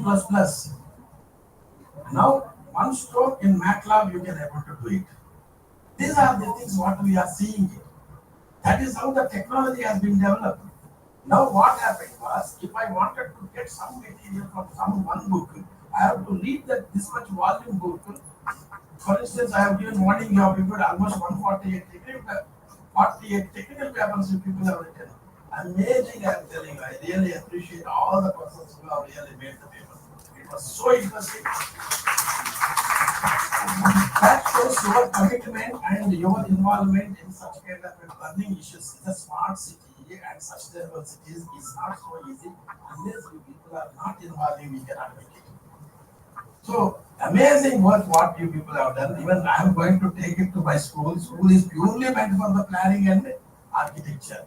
We have, we get the smart cities already. 100 smart cities have been decided, have been declared by India, and they have given lot of facilities. We got 3 smart cities to review. Vijayawada SPA is reviewing the smart cities. Me, I'm telling you, I'm very happy to see your environment. That's what again I wanted to tell you. All these items, then compact city is the one which really you will have everything. See, like in a corporate office, there won't be any person to print the paper. You have a wheelchair, not a wheelchair of a handicap. You have a chair with wheels. I will put a word in a different way. And it will keep moving. You take the print here, this side. You just move here, you put your pen drive there. And you just will be doing this thing. You are everything. Everything you are printing, checking, and all other items all will be doing within a different space. That's how the IT industry works.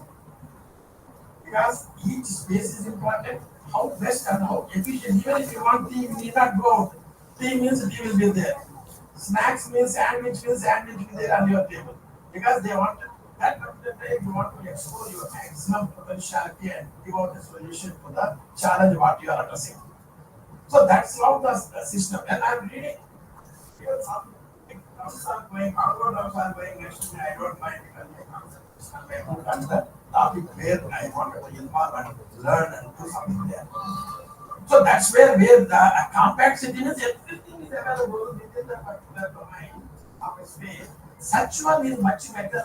That's what it says about low density housing requires 142 more land, but still cities must be medium density, medium rise, and 4 to 6 stories. Environmentally drastically lowers the carbon impact without having significant increase in land mass. Some of the ideas how we have got it after knowing about, after really doing a lot of work and experiencing and then learnings and all the things, these are the methods we have prepared. Next slide, please. So this is what low density city and high density city. Then what global commission is also recommended in what way per capita emission is to be 10 times in Atlanta compared to the Pacific. Because there are 2 case studies being given by United Nations organization, UNO, given. That is the one what they are presenting. Use the guidelines to us. Next, please. So there are different conferences. Let's see. Started focusing on smart cities even from 2010 to 2019. All places like Earth summits, whatever we have. COP23, what about COP means conference of parties.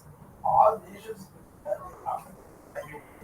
together, the nations together, they have made an attempt to understand about smart systems and smart city network in a holistic way, in what way we can able to do. Every time they check the things and they give the deliberation, this is how you have to do. City resilience framework provides a lens through which the complexity of the cities and the factors that contribute to the city's resilience can be understood. One CRI, that is City Resilience Index. Indexing is the one, is a measure. How we can make an index? I'll tell you a small illustration. A person in this room, 5,000 ppb of carbon dioxide here, particles per million. 5,000 if it is there, if it is getting exposure, it is a factor.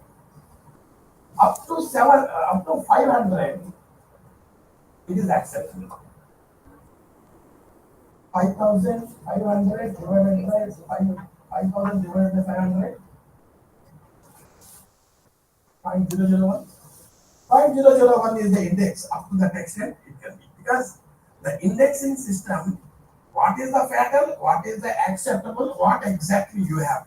What exactly you have supposed to be less than the 500, not more than the 5,000. If it is in between, you have to address that one. That is how index system is being calculated and the index system has been worked out. So next, please. So now acute shocks and chronic stresses. At Pune, they have studied smart city. One of the smart cities is Pune. Then how these kind of things can be seen. Areas and the facilities and the waste production is how much. These are smart cities. Everywhere they have given how much waste is produced in Pune, how much water is LPCD is what is required is 135 liters per LPCD, liters per person per day, and then they are getting more than that. All other items they have studied, and finally what is the stress index Stress index, what is that? If it is more than the stress is there, that has to be readdressed again. Next, please. Sir, madam, if I am taking more because the subject is so different, there is no end to it. You can tell me like what time I can start. Next, cycles. This is what I'm telling you. This is at the smart city success cases. What we are in the Chandigarh PBS system. Rapid expansion of accessibility, sustainable and low carbon mobility, enhancing last mile connectivity. You need not really go for kilometers together from your house to the metro station. Use the cycle. Don't use your motorbike. And metro station generally what happens is people are going even the car or vehicle and they leave the vehicle because public transport reduces maximum extent of the pollution. Everybody using their own vehicle means they are adding unnecessarily a vehicle to the road and creating congestion. And also in addition to that one, you are adding the pollution. Public transport system is most important, useful, and it has to be addressed. That is what they have made it. How they have made it, these are the success stories what we have. Next. So all the things, this is also near Mumbai, Simla and Itanagar, all the places, enhanced the public spaces.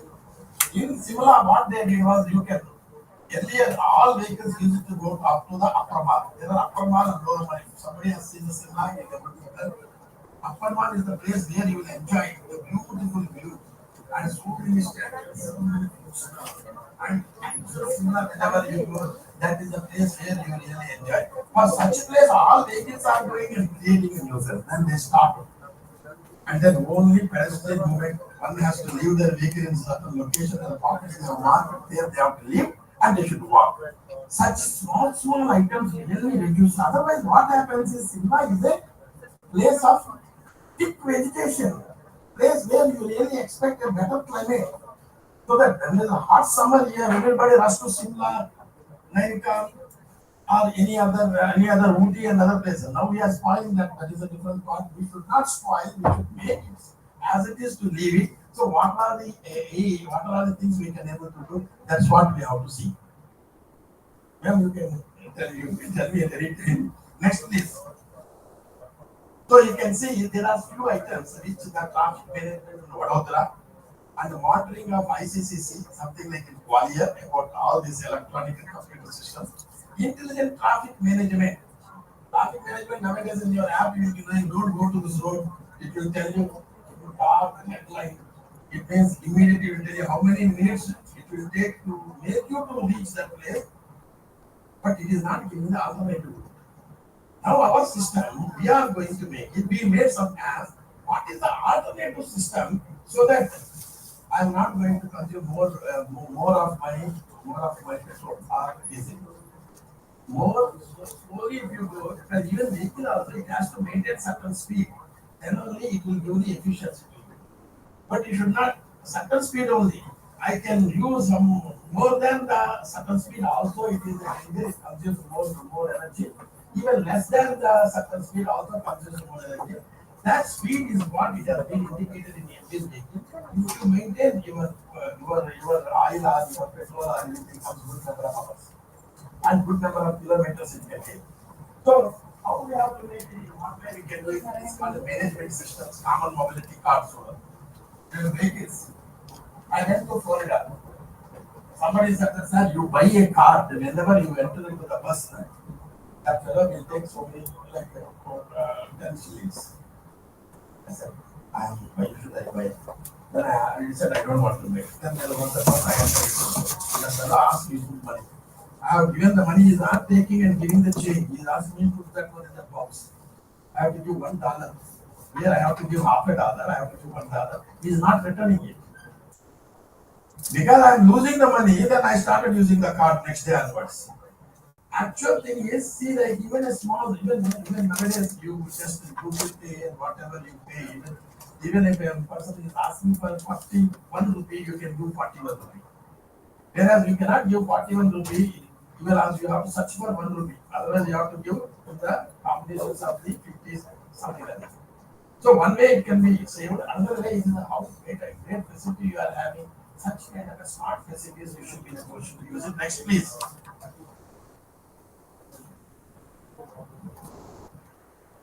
So these are the examples. These are multi-car parking areas, and how the Coimbatore and other places, also Ujjaini city and another part, Bhopal smart city.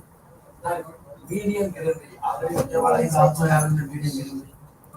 Why median greenery? In what way to it is not that just greenery. It is going to stop your the opposite vehicle. If it is coming nowadays, the white light. Have you seen it? White light. How far this is very good to our eyes, God knows. When the white light comes and falls on your eye, immediately it becomes blind to you. In what way I can stop? I can stop at the median level. Greenery, it comes up to 5 feet.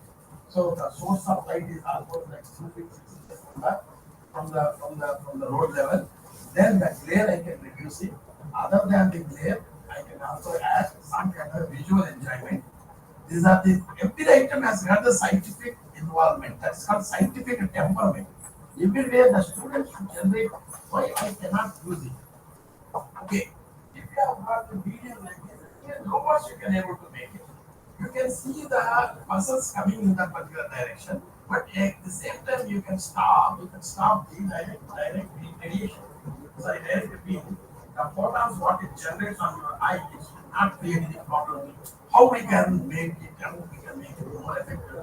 Even that Bhopal they have made it, even in the Maharashtra smart parking in Ujjaini, with the green farms they have developed it. Similarly in the Pune also they have made it. Next please. So these are the achievements. Some places we have faced the problem, some places we have achieved all the things. How we have to do it, this is what it is going to do. That is the opposite demands what we have got, opportunities and policy support and investment. All such items really make a kind of a program, whatever we have done, we should be in a position to understand the in-depth knowledge. Nowadays, the deep technology has come. So big data from the deep technology, these things can be, you can try and you can able to get that what you want the data that can be analyzed for the benefit of the society. Next, please. So these are the strategies to tackle the transportation challenges in smart cities. Already I have told you how do we reduce the emissions, how electrical vehicles we can able to make it, in what way data sharing and standardization. Data sharing means where the car parking capacity itself is 500, already 500 exhausted, then why I should go to the car parking lot or car parking complex? Before I am entering itself, there is a signal given to me on the boards of the signages. This particular car parking is exhausted, you have to search for another, and it also gives you where to go, where the slots are available. That is how the smart system and smart networking it is going to give it to you. Next, please. So that step is how our Indian knowledge systems also can support technically in what way our present drive towards the technology, IoT, metaverse, like AR, VR, non-other items. This step is how the water gets stored, in what way water recycled, in what way it can reach to the beneficiary in a better way. That is what it is going to show to you. It is also one important area we have focused and we have seen the better results in this area. Next. So various examples about the knowledge systems can be integrated. That is in Jaipur, concept of the total planning itself is a gradient pattern. You heard about the gradient pattern means like straight rectangles and straight lines, not like curvatures. Once there is a curvature and all other items, maybe sometimes we will go for it on the basis of the topographical forces, what forces us to go for this kind of a curvature roads. But infrastructure point of view, it becomes very difficult to provide a efficient and optimized infrastructure for all kind of things what we say. So that's what we learned from the IKS Indian knowledge systems of the Jaipur. We are able to say. Next, please.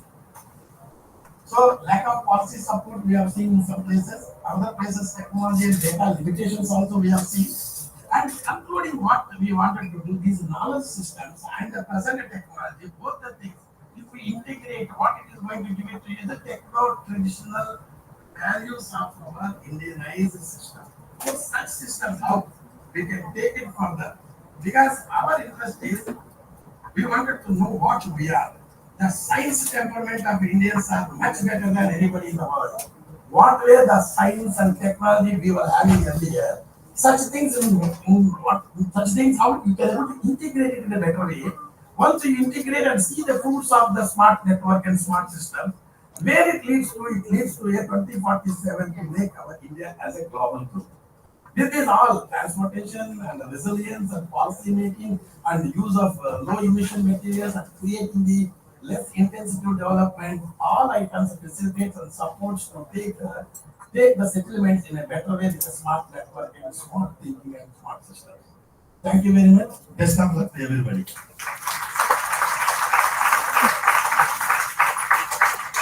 Thank you very much, sir. That was highly informative and enlightening and enriching session, starting with the economic, environmental, social sustainability. You have touched upon how every facility should be accessible to everyone, like universally designed, the logistical management, where transport and traffic management have to be smartly managed with smart networking. And you also spoke about the satellite town, bullet train from Mumbai. So, and how smart city planning has to be done, and shifting metro to railway, from railway to intra-town. Sir, you have beautifully put across success stories of smart cities. Surat, Gwalior, Vadodara, Pune, Bhopal, Ujjain, and how Indian knowledge system can support in smart city planning, and certain schemes linked to the development, that is sustainable development goals and smart city. So it is very enriching, sir. This session has been very enriching, very informative, with relevant and latest examples. So we are truly honored to have Professor Dr. Ramesh Srikonda amidst us. Let's give a huge round of applause, sir, to sir. Sir has taken his precious time to be with the participants to enlighten you all, dear students. And may I, if anybody has questions, there were some with questions, now they have gone out. Yes, yeah, if any questions are there, so you may ask Dr. Swarup Kumar. Yes. Okay, so we are running short of time. Thank you very much, sir, for your time, and we will definitely take further these discussions during the paper presentations in these two days, the next session and three technical sessions tomorrow. So thank you very much, sir. So now, participants, we are going to have a lunch break. Lunch break will be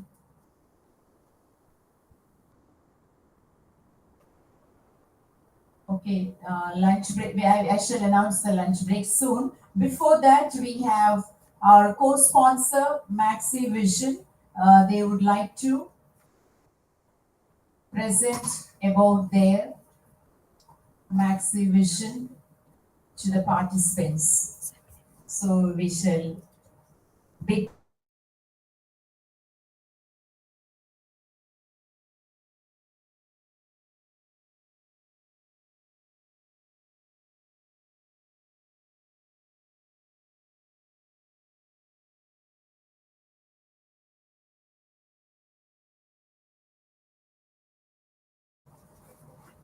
I request the Maxi Vision staff to kindly come forward and present the theme.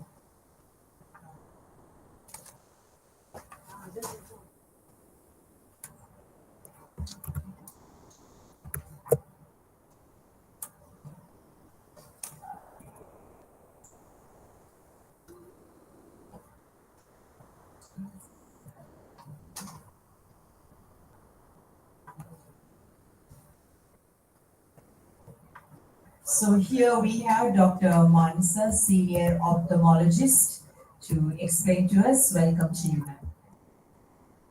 Good afternoon, everyone. I'm from Max Region Eye Hospital, Vijayawada, working as an eye consultant in Vijayawada Hospital. Max Region Eye Hospital, okay? Speak in only Telugu. You didn't comfort in Telugu only. How many get checkup today? Everyone get their checkups? Eye checkups? No? How many have glasses? You know about your powers? Yes? One of you stand.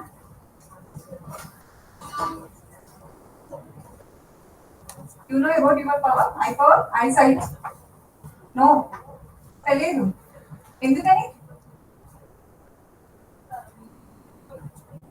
Before 6 months ముందు చేయించుకున్నారు కదా తెలుసా అప్పుడు ఎంత తెలియదా present same పవరే కదా వాడుతున్నారు you are using same one then you don't know ఎందుకని యు ఫర్గట్ బై అలా కాదు మనం ఫస్ట్ ఆఫ్ ఆల్ మన ఐసైట్ గురించి కంపల్సరీగా తెలుసుకోవాలి ఎంత పవర్ యూజ్ చేస్తున్నాం నెక్స్ట్ ఆఫ్ కి మనకి ఎంత పవర్ ఇంక్రీజ్ అవుతుంది అనేది మస్ట్ అండ్ షుడ్ అనమాట ఎందుకని ప్రోగ్రెషన్ ఎంత ఏరియాగా ఉందో తెలుసుకోవాలి కదా అవునా what is your age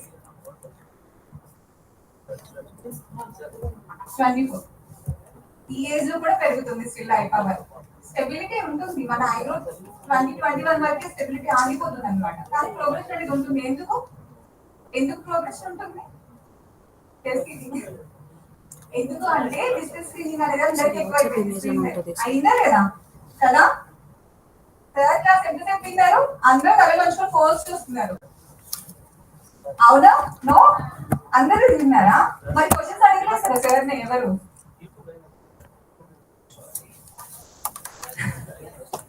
hungry hungry Then I can stop now? You want to listen? Then tell me. Me condition తెలియదు కదా ఈ కండిషన్ గురించి నో కానీ మస్ట్ అండ్ షుడ్ గా తెలుసుకోవాలి ఈసారి నెక్స్ట్ విజిట్ కి వచ్చినప్పుడు ask about your eyesight okay what is your condition you are myopic or compound myopic or astigmatic అని ఎనీ ఏం యూజ్ చేస్తారో ఫస్ట్ కనుక్కోండి ఫ్యామిలీ హిస్టరీలో మదర్ అండ్ ఫాదర్ కి గ్లాసెస్ ఉంటే they need to go for eye checkup అన్నమాట ఓకేనా not 6 months yearly twice అనేది మస్ట్ అండ్ షుడ్ ప్రోగ్రెస్ కంపల్సరీగా ఉంటుంది ఎందుకంటే బికాజ్ ఆఫ్ స్క్రీన్ టైం వల్ల అందరూ బుక్స్ కంటే స్క్రీన్ ఎక్కువ అయిపోయింది ప్రతి ఒక్కరికి లేట్ నైట్ స్క్రీనింగ్ కూడా బాగా పెరిగిపోయింది కదా కానీ స్క్రీన్ టైం చాలా వరకు అవాయిడ్ చేయాలి ఇప్పుడు మెయిన్ మనకి ఏంటంటే కంప్యూటర్ విజన్ సిండ్రోమ్ అని ఉంటుంది అనమాట తెలుసా ఎవరికి తెలియదా డిజిటల్ స్క్రీన్స్ యూజ్ చేస్తున్నా కాదు కంప్యూటర్ విజన్ సిండ్రోమ్ అంటే మనకి ఈక్వల్ లెంత్ లో చూసుకుంటూ ఉండాలి స్క్రీన్ కూడా లేదంటే పోచర్ చేంజ్ అవుతుంది కదా అవుతుందా లేదా డౌన్ చేసి చూస్తాం కదా మన పోచర్ చేంజ్ అవుతుంది దానివల్ల కోరిలేటెడ్ అయ్యే డిసీజెస్ కూడా ఉంటాయి స్పాండిలైటిస్ వస్తుంది main everyone get headache here also వస్తుందా ఎందుకు వస్తుందో తెలియదా మనం యూజ్ చేస్తే మొబైల్ ఇలా చూస్తూనే ఉంటాం కంటిన్యూషన్ గా దానికి కనీసం పోచర్ కూడా మార్చుకోం మనం అవునా కదా అవునా మరి కండిషన్స్ కంపల్సరీగా తెలుసుకోవాలి ముందు మీ ఐ సైట్ తెలుసుకోండి ఓకేనా నెక్స్ట్ మళ్ళీ చెకప్ కి ఎంత పవర్ పెరుగుతుందనేది తెలుసుకోండి ఇంకా మన Vijayawada max vision eye hospitals లో అయితే we're providing cataract refractive glaucoma and oculoplasty retina also తెలుసా పేరెంట్స్ కి ఐ సైట్ ఉన్న విషయం ఉందా క్లాసెస్ యూజ్ చేస్తారా సిబ్లింగ్స్ ఉన్నారా మీకు సిబ్లింగ్స్ లో యూజ్ చేసే వాళ్ళు ఉన్నారా చెప్తారా వాళ్ళకి ఈవెన్ మీరు కూడా చెక్ చేసుకోవచ్చు ఒక ఐ క్లోజ్ చేసుకుని ఫార్ గా ఉన్నది చూడండి ఆబ్జెక్ట్ క్లియర్ గా ఉందా లేదా అని చెక్ చేసుకోవాలి అలానే ఆల్టర్ గా అనమాట ఇంకొక ఐ చెక్ చేసుకున్నప్పుడు మనకి బ్లర్ గా కనిపిస్తుంది అనుకో then go for eye checkup ఓకేనా కానీ చెయ్యం కదా మన రెండు కథ చూస్తే బాగా కనిపిస్తుంది అనుకుంటాం కానీ మనకి ఎప్పుడైనా కానీ ఒక ఐ ఏదైనా ఆంబ్లోపిక్ కానీ అది ఏదైనా లేజీ అయి ఉంది అంటే మనం అదర్ అయితే మేనేజ్ చేస్తాం అనమాట మనకి దగ్గర బాగా కనిపిస్తుంది అని చెప్తాము వెళ్ళిన తర్వాత ఓ మనకి ఇలాంటి కండిషన్ ఉందని మనమే రిలీజ్ అవ్వాలన్నమాట క్లాసెస్ తో చూస్తున్న రోజు బాగానే ఉంటుంది ఒక పేషెంట్ వస్తారు ఎస్టర్డే ఓన్లీ తను 5 వాడుతున్న glass power 7 years back check చేయించుకున్నారంటే ఇప్పుడు తన పవర్ -11.75 అనమాట 6.75 డాక్టర్స్ పెరిగింది 7 years కి కానీ తనకు తెలియదు అంత సైడ్ పెరిగింది అని, ఎందుకంటే తను బోత్ టుగెదర్ చూస్తున్నారు అనమాట. అందుకని మీరు కూడా మిమ్మల్ని మీరే చెక్ చేసుకోవచ్చు. బ్లర్ గా కనిపిస్తుంది అనుకో, అప్పుడు ఏంటి అర్థం? అప్పుడు ఇమీడియట్ గా ఎవరిని కన్సల్ట్ అవ్వాలి? ఆప్టికల్ షాప్స్ ని కన్సల్ట్ అవ్వాల్సింది. వెళ్ళి లెన్స్ కార్ట్ అలా కాదు, చక్కగా ఒక ఆప్థమాలజిస్ట్ ని కన్సల్ట్ అవ్వండి, ప్రాపర్ యాక్టివ్ కి వెళ్ళండి. ఓకేనా? 24 కదా, మళ్ళీ గెట్ రీడ్ అవ్వాలని అనిపించట్లేదా క్లాసెస్ నుంచి? అనిపిస్తుందా లేదా? పర్మనెంట్ గా వేర్ చేయాలని ఉందా glasses? You are comfortable? All of you comfortable with your glasses? No one? Everyone comfortable?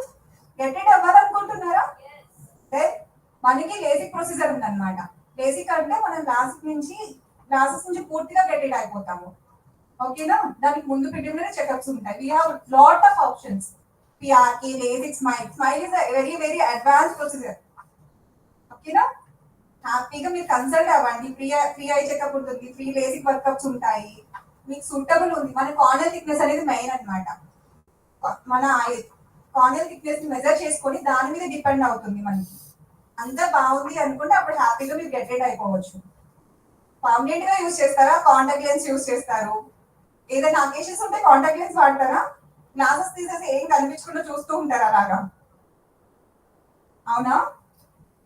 ఎదురుగా ఎవరు మనల్ని ఫోకస్ చేస్తున్నారో కూడా తెలియదు మనకి గ్లాసెస్ తీసేస్తే కదా. మనతో పాటు మన పేరెంట్స్ ని కూడా అలర్ట్ చేస్తూ ఉండాలి. డయాబెటిక్స్ ఉన్న వాళ్ళు ఉన్నారా మీ పేరెంట్స్ లో ఎవరికన్నా? ఉన్నారా? మరి చెప్పారా వాళ్ళకి ఐ చెకప్స్ కావాలి అని? చెప్పలేదా? ఉన్నారా పేరెంట్స్ లో డయాబెటిక్స్ ఉన్న వాళ్ళు? ఉన్నారా పేరెంట్స్ కి ఎవరికి డయాబెటిక్స్ కానీ హైపర్ టెన్సివ్ కానీ అలా ఉన్న వాళ్ళు ఉన్నారా అమ్మా ఇంట్లో? గ్రాండ్ పేరెంట్స్ లో కానీ? నో. కానీ ఈవెన్ వాళ్ళకి కూడా చెప్పండి. 50 తర్వాత క్యాటరాక్ట్స్ వచ్చే వాళ్ళు ఉంటారు. డయాబెటిక్ రిలేటెడ్ ఐ డిసీజెస్ కూడా ఉంటాయి అన్నమాట. Diabetic retinopathy is most dangerous retina issue. దానివల్ల ఐ సైట్ లాస్ అయిన వాళ్ళు చాలా మంది ఉంటారు. ఓకేనా? హ్యాపీగా అలర్ట్ అవ్వండి. ఎవ్రీ ఇయర్ కి 2 చెకప్స్ అని పెట్టుకోండి. క్లాసెస్ నుంచి గెట్ రీడ్ అవ్వాలంటే మంచి ఆప్షన్ ఉంది మ్యాక్స్ విజన్ ఐ హాస్పిటల్లో. Smile is the very most, మనకి ఇప్పుడు ఉన్న దాంట్లోకి ఏంటంటే స్మైల్ అనేది మంచి అడ్వాన్స్ ప్రొసీజర్ అనమాట. తొందరగా రికవరీ రేట్ బాగుంటుంది. ఇప్పుడు గ్లాసెస్ ఎంత క్లియర్ గా చూడగలుగుతున్నాం, వితౌట్ గ్లాసెస్ కూడా అలా చూస్తే ఎంత హ్యాపీగా ఫీల్ అవుతాం కదా. అంతేనా?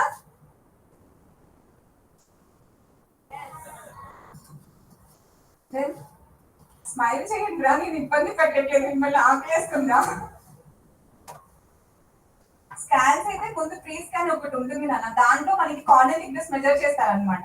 ఆ కార్నియల్ థిక్నెస్ అనేది సూటబుల్ ఉంది. కార్నియా తెలుసా? కార్నియా అంటే ఇది ఐలో ట్రాన్స్పరెంట్ పార్ట్. ఎదురుగా ఏదైతే ఉందో మనకి చూడటానికి విజిబుల్ గా కనిపిస్తుంది కదా, ట్రాన్స్పరెంట్ పార్ట్ అనమాట. దాని థిక్నెస్ ని బట్టి మనకి ప్రొసీజర్ ఎలిజిబుల్ ఉందా లేదా అని తెలుస్తుంది. కార్నియా తెలుసు కదా, ఫస్ట్ కనిపించేది ఏదైతే బ్లాక్ పోర్షన్ ట్రాన్స్పరెంట్ గా కనిపిస్తుందో కార్నియా అనమాట. దాని థిక్నెస్ ని ఎలిజిబుల్ చేసుకొని మనం ప్రొసీజర్ చేస్తాము. దాని థిక్నెస్ ని థిన్ చేయడం వల్ల మనకి ప్రొసీజర్ లో మన పవర్ కరెక్షన్ 0కి వెళ్ళిపోతుంది. గ్లాసెస్ తో ఎలా అయితే క్లియర్ వ్యూ ఉంటుందో పోస్ట్ సర్జరీ తర్వాత కూడా అంతే క్లియర్ వ్యూ ఉంటుంది. కాకపోతే కొంచెం టైం తీసుకుంటుంది. అంటున్నారని కాదు, స్క్రీన్ టైం తగ్గించుకోవాలి కంపల్సరీగా. ఎందుకంటే ప్రోగ్రెషన్ మనకి తెలియకుండా అది పెరుగుతూనే ఉంటుంది. కనీసం 2 hours అన్నా బయటకి ఎక్కువ మనం స్క్రీన్ తగ్గించుకొని బయట తిరగడం అంటే ఎండలో తిరగడం కాదు, అవుట్డోర్ యాక్టివిటీస్ చేస్తే మంచిది. ఓకేనా? పేరెంట్స్ కూడా, మీతో పాటు గ్రాండ్ పేరెంట్స్ కూడా, వాళ్ళకి క్యాటరాక్ట్స్ ఉండొచ్చు. మన పేరెంట్స్ లో డయాబెటిక్ ఉన్న వాళ్ళకి ఏంటంటే మనమే చెప్పాలి డయాబెటిక్ రెటినోపతి ఎంత ఇది అనేది, హామ్ అనేది. షుగర్ లెవెల్స్ మనకి తెలియకుండా మార్నింగ్ ఒకలా ఉంటుంది, ఆఫ్టర్నూన్ ఒకలా ఉంటుంది, ఈవినింగ్ ఒకలా ఉంటుంది కదా. అవునా? మనమే మార్నింగ్ ఫ్రెష్ గా ఉంటాం, ఆఫ్టర్నూన్ కి హాఫ్ ఆఫ్ అయిపోతుంది ఫ్రెష్నెస్, ఈవినింగ్ అయితే టోటల్ గా అయిపోతుంది ఇంటికి వెళ్ళేసరికి. అంతే కదా? సేమ్ అలానే మనలో కూడా బాడీలో చేంజెస్ అనేది కంపల్సరీగా ఉంటుంది అనమాట. అందుకే మన పేరెంట్స్ ని మనమే అలర్ట్ చేసి వాళ్ళని కూడా కంపల్సరీగా ఇయర్లీ వన్స్ చెకప్ అనేది కంపల్సరీగా పంపించాలి. ఓకేనా? ఓకేనా? Thank you very much.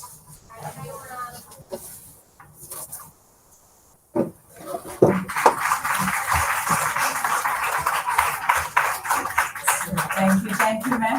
That was very, very motivating to take care of our eyes. So, ma'am has beautifully put forward. So, students, now it is 10 to 2. So you have lunch break up to 2:30. So please rush, finish your lunch and come back. The first technical session will begin sharp at 2:30 and you need to make use of that. Even the degree students are expected. Okay? Yeah. Please get up and go for lunch break. Thank you. లేకపోతే Have a nice videos time. పెట్టచ్చా లోపల? Prasad, you can put up to 2:30 lunch break. 1:45, 1 to 2:30.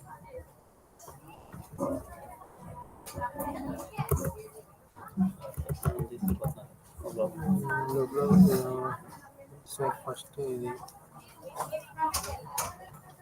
Stella participate on the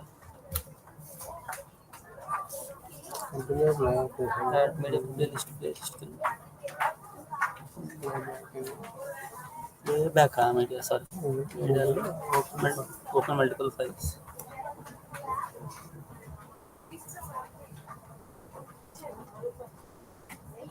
add path.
Already working fine.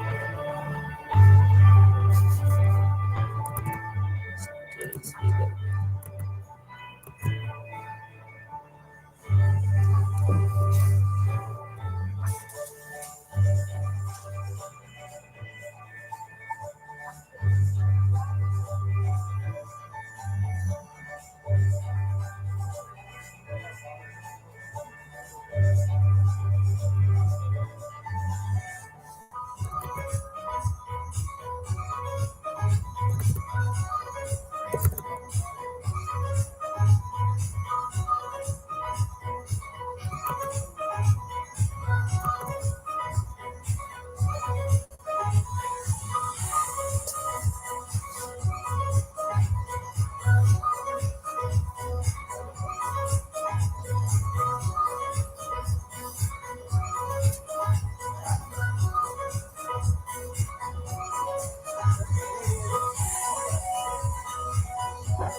Regional Director of the Andhra Pradesh Tourism Authority and Executive Director of the AP Tourism Development Corporation, Jamaica.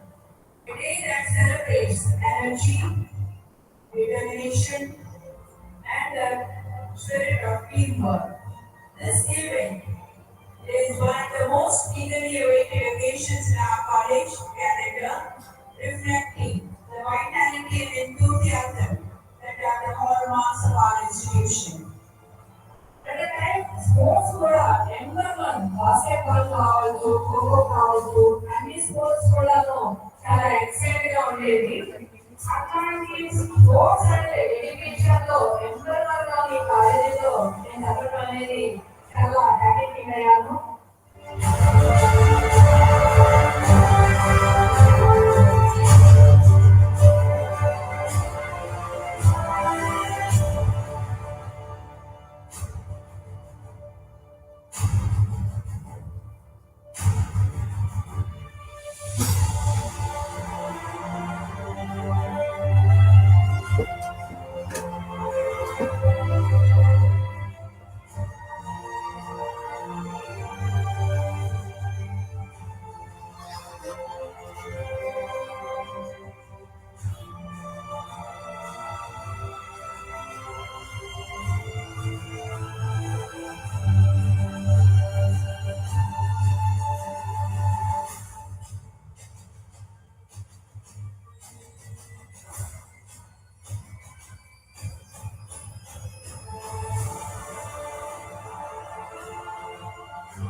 Chinese coordinator, the US consul in Hyderabad.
responsive editor.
YouTube live ఉంది, వాళ్ళు ఫోటోలు తీసినారు పక్కన జరిగింది.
Okay, right.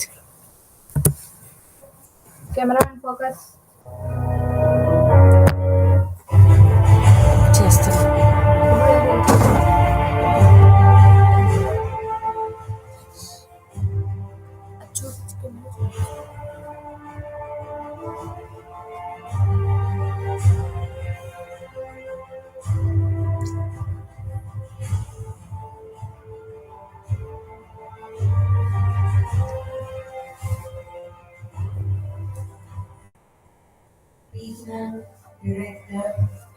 Andhra Pradesh Tourism Authority and Executive Director ఇందాక చూపించి మేము వచ్చామా Tourism Development Corporation, Vijayawada. A day that celebrates energy, determination, and the spirit of teamwork. This event is one of the most eagerly awaited occasions in our college calendar, reflecting the vitality and enthusiasm that are the hallmarks of our institution. Sports కూడా number one basketball కావచ్చు ఖోఖో కావచ్చు అన్ని sports కూడాను చాలా excited గా ఉండేది అట్లాంటి sports and education లో నెంబర్ వన్ గా ఈ కాలేజీలో నేను చదవడం అనేది చాలా హ్యాపీ ఫీల్ అయ్యాను.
Regional Director of the Andhra Pradesh Tourism Authority and Executive Director of the AP Tourism Development Corporation, Japan.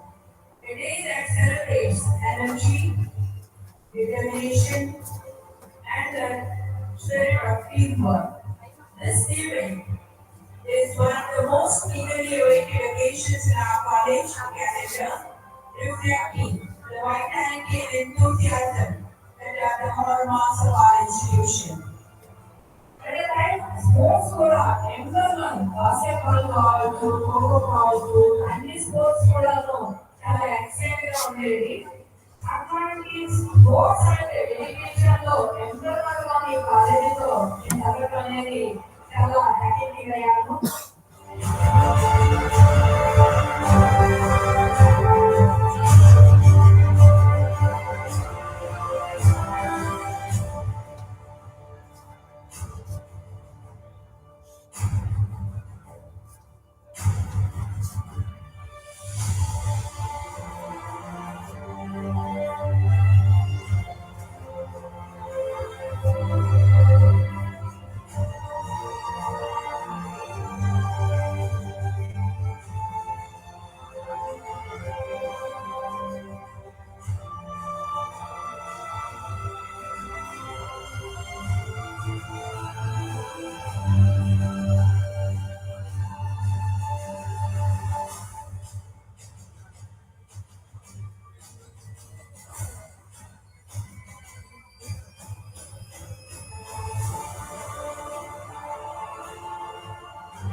ఇది సార్ స్మార్ట్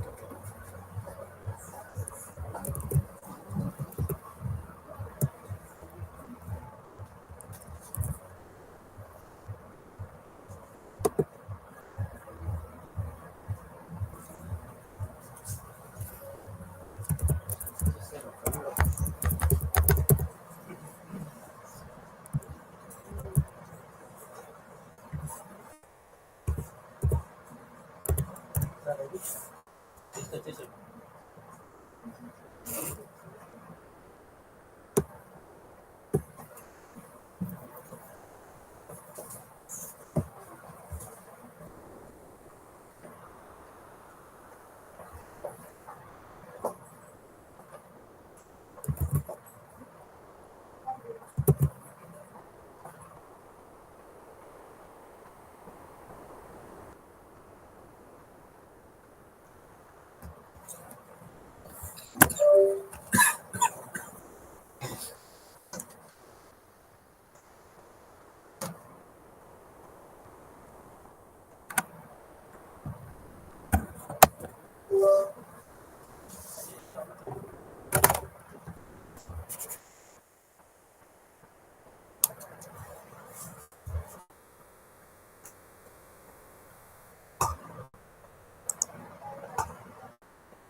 ఒకరు ఇచ్చారు మళ్ళీ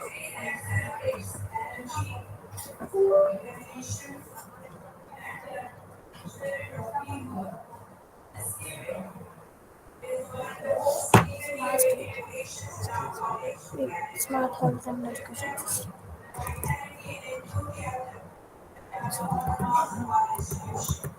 సౌండ్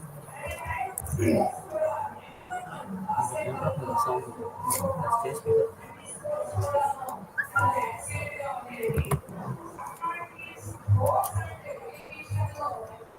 స్పీకర్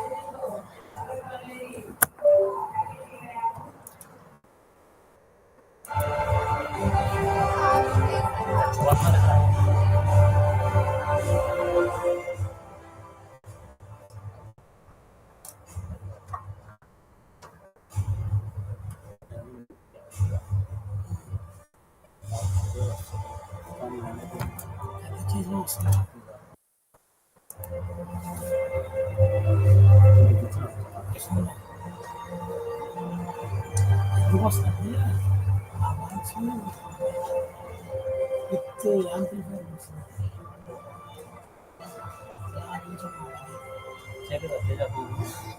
నేను చేయలే చిత్తూరులోనే అక్కడ ఉన్నాను.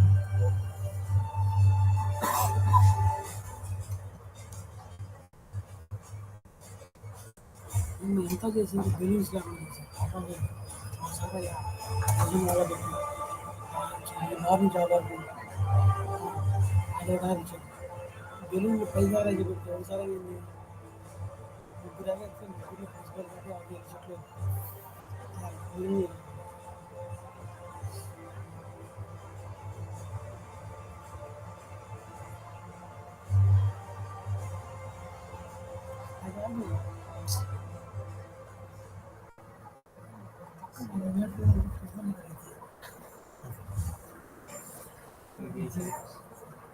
Sound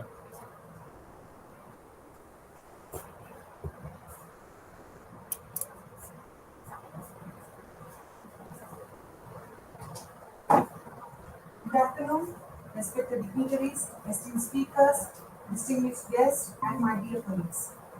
It is my absolute pleasure to welcome you all to day one of Nation Conference and Technical Session 1.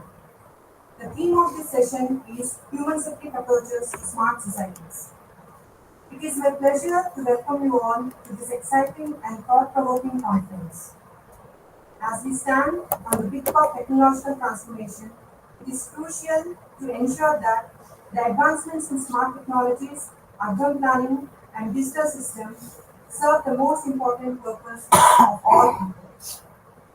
Today, we gather to explore how we can design and implement smart societies that not only leverage cutting-edge technology, but also organizing human well-being, inclusion, and sustainability. From the future of smart cities to the ethical implications of artificial intelligence, the discussions over the next few hours will dive deep into how we can create environments that work for everyone. To guide us through these insightful discussions, we are honored to have with us two distinguished personalities who have made significant contributions in their respective fields. I cordially invite Chairperson of this session, Dr. T. Vivek Vardhan, Founder, President, and CEO, Quarters IT Solutions Private Limited, Quarters Pharma Consulting Private Limited, to kindly come and occupy this seat on the list. Sir.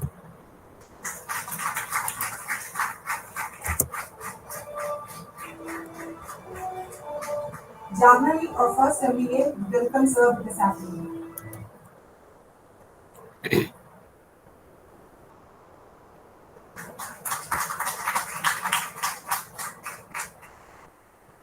Thank you, Jahnavi.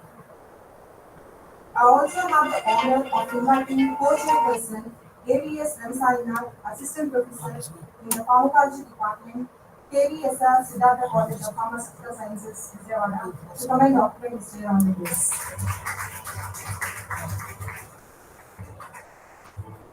Sanjana of second MBA, welcome sir this afternoon.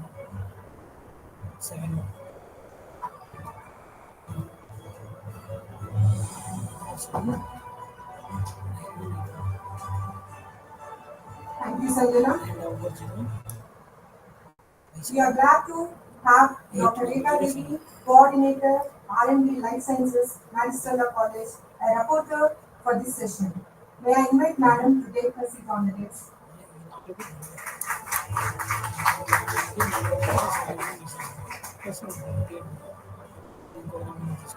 Deepthi Reddy, our first MBA, welcome ma'am with the sample.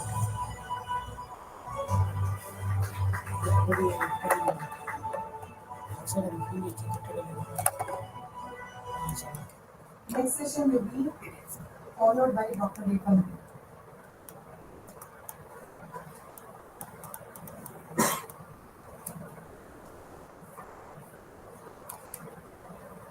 Good afternoon, everyone. Before we listen to the chairperson for the day, Dr. T. Vivek Vardhan, I invite Divya of second MBA to introduce Dr. T. Vivek Vardhan, chairperson of the session, to the audience.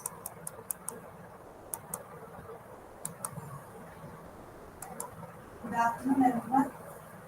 It is my great privilege to introduce our esteemed chairperson, Dr. Vivek Vardhan, a dynamic entrepreneur, visionary leader, academician, investor, and philanthropist whose contributions have made a profound impact across industries and communities worldwide. Academically, he holds a PhD in chemistry from Andhra University and an MSc from Osmania University, grounding his remarkable career in science and innovation.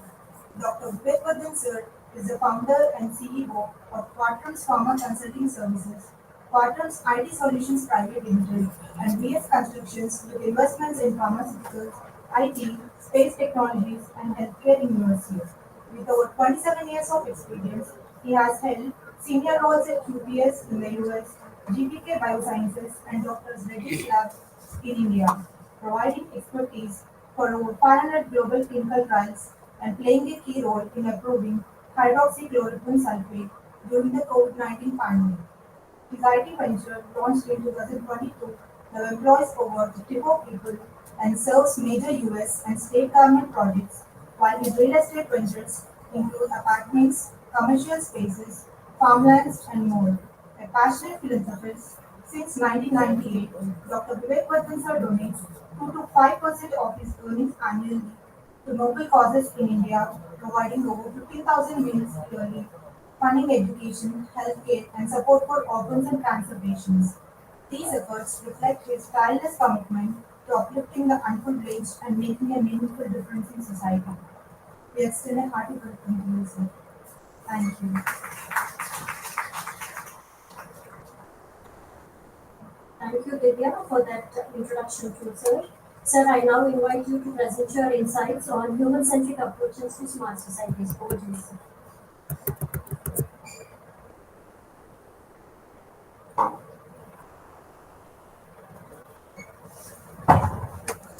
Human-centric approaches on equities.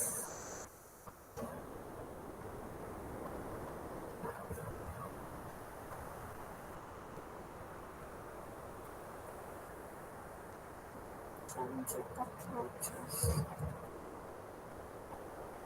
కాదు ఇది అది రాలేదు ఇదిగోండి వివేక్ ఉంది అది పెట్టండి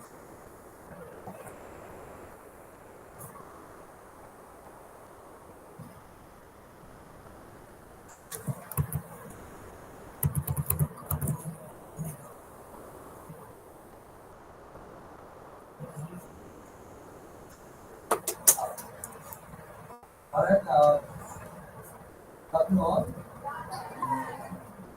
Hope you had a good night and then I don't need to eat.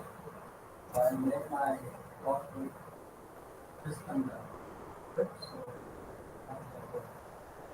So as a human service, my company called Q-Tracks. So I'm a pharma and both the man is pharma and also activist. Quality is needed across everything that we do. So that's the whole idea of two stamp for happiness. Stamps which we need to get happy. That is the thought of the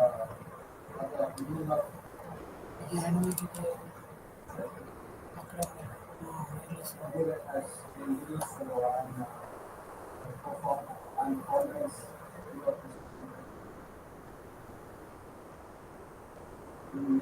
I really use for almost 2 minutes.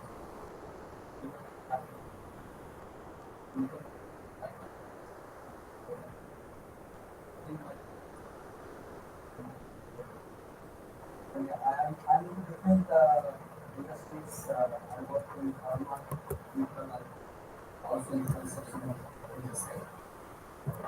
So I had a different senior roles in different companies across business.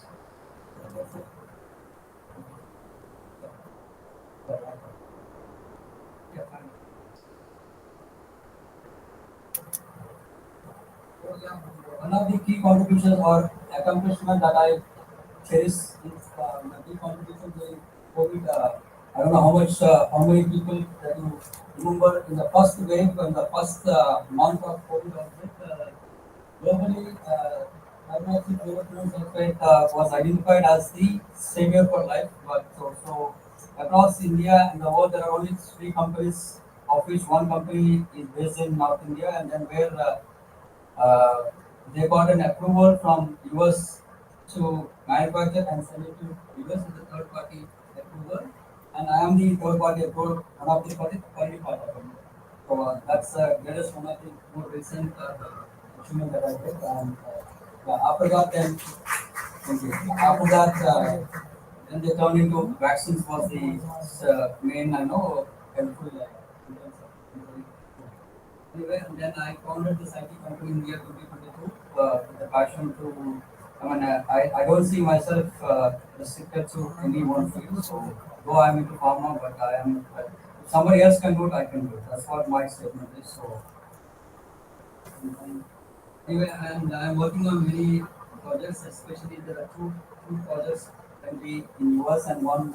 I'm working with the state government of Andhra Pradesh and Telangana also on a couple of projects construction as well. So, anyway, that's about my background. Yeah, and since I want to, as everybody does, and giving back to society is also one thing that I have always in mind, and that's there since 1998. So, I want to do religiously. And academically, I did my doctorate from Andhra University and master's in Usmania. Okay, so yes, let us do something on this topic of human-centric masterpiece, and these are the 4 areas of discussion points here: enhancing quality of life and smart health and green transportation systems and EV integration, shared mobility solutions, increasing urban carbon footprints, and sustainable water and energy management in urban environments. Industries.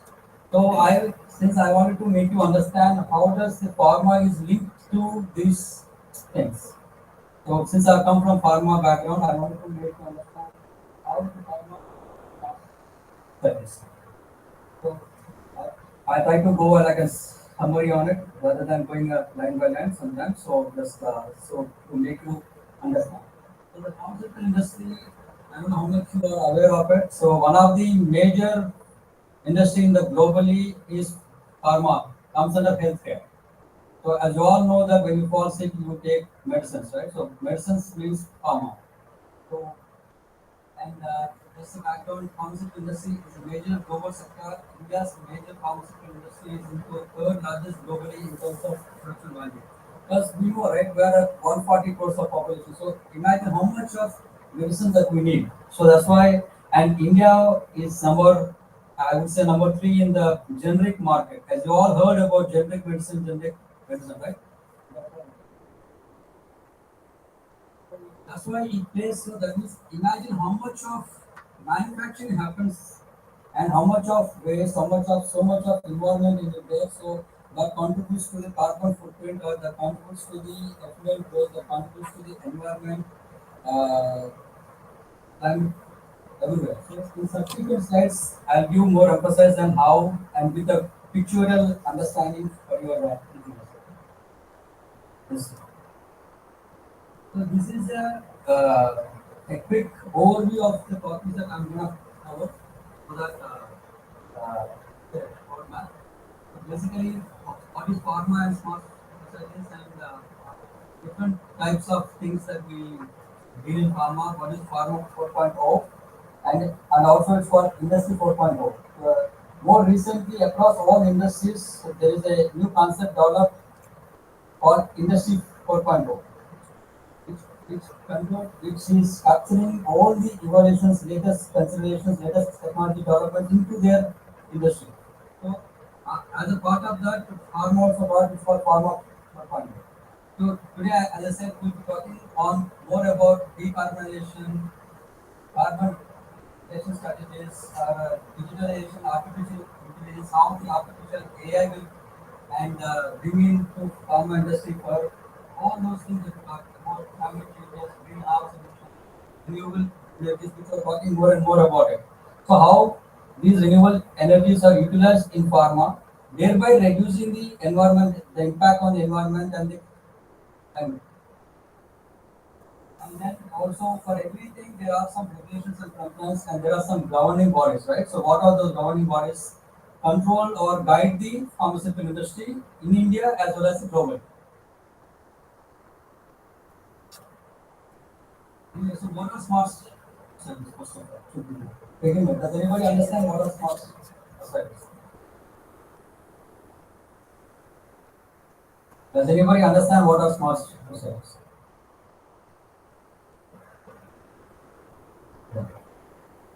Not here from students, sir. Anyway, so this is what smart communities where technology is bringing into our lives. Anyway, this you all know, right? That you're all addicted or fascinated about the smartphone and all these apps and all this social media, right? So part of that only. Yeah. Now this buzzword for AI, everywhere today AI is there. So bringing all this into our into the in building the societies is what is called smart society. Concept involves leveraging advanced technologies such as IoT, artificial intelligence, and improving. Now, okay, now this is a concept, right? So now how do we, for everything that we need an approach, right? So what are the approaches that are there? And then again approaches to, and as I said, my focus is into how the pharma, right? So I was more in that.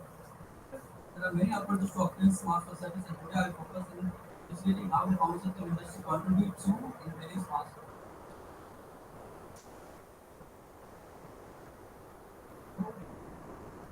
One of the major pollution or that impacts the environment is carbon. Everything is carbon. I don't know how much that you know, like everything is carbon. Like, how many of you know that our bodies are carbon? Or how many of you know what is carbon? So how many of you know where is carbon is? Does anybody know what is carbon or how much is carbon? What human body is made of? So that's why it's very important. They say pollution, they say green cities, they say emissions, everything is for carbon. Everything is the combination of carbon and different elements. So, so that's why when I say controlling or developing green societies and smart societies, we need to understand what is the impact of carbon. That's why it's called carbon footprint. The four main carbon footprint categories are energy use, transportation, food, and waste in the different things. Right? So how we use these things and how to control the outcome of it is what we can talk. And some of these are most of these are applicable to the farmer industry.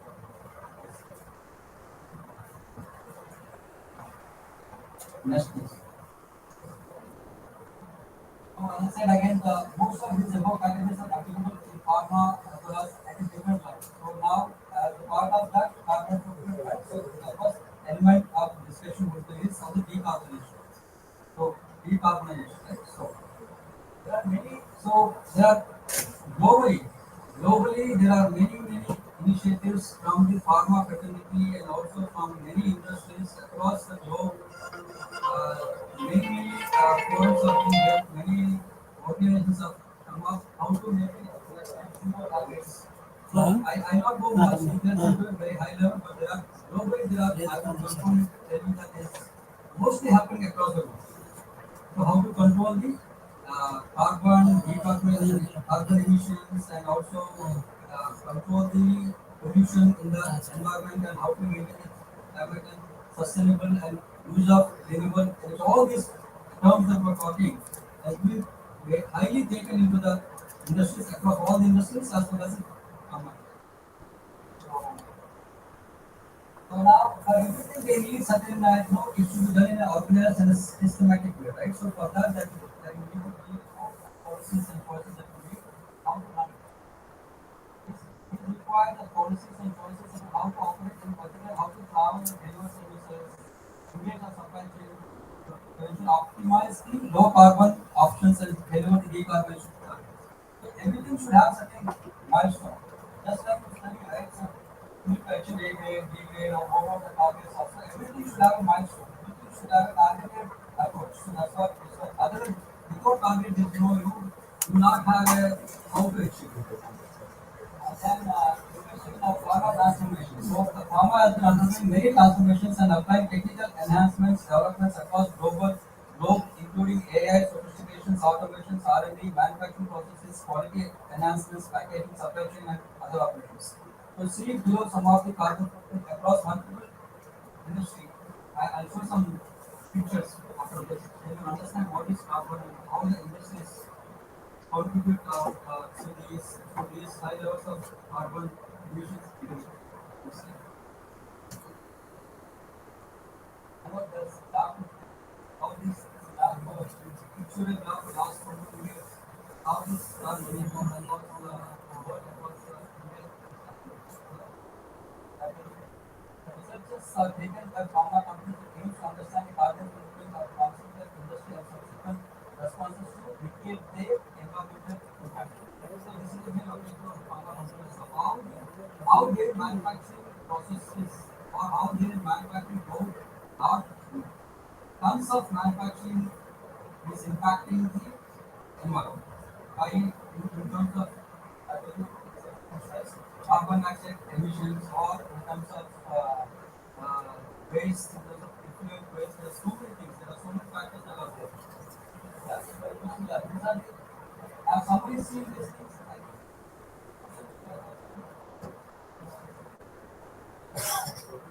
That's not carbon dioxide. That's very into the air and the emissions. All these are these are all the carbon footprints, some of the examples, and this is a kind of a typical pharmaceutical company. How it looks like. So it's such a big, massive setup from people to see this. So this will be in a, generally these pharma companies are at least in the big campuses like 50 acres to 150 acres. So such a so much of fabrication, so much of these are required to build a pharmaceutical industry.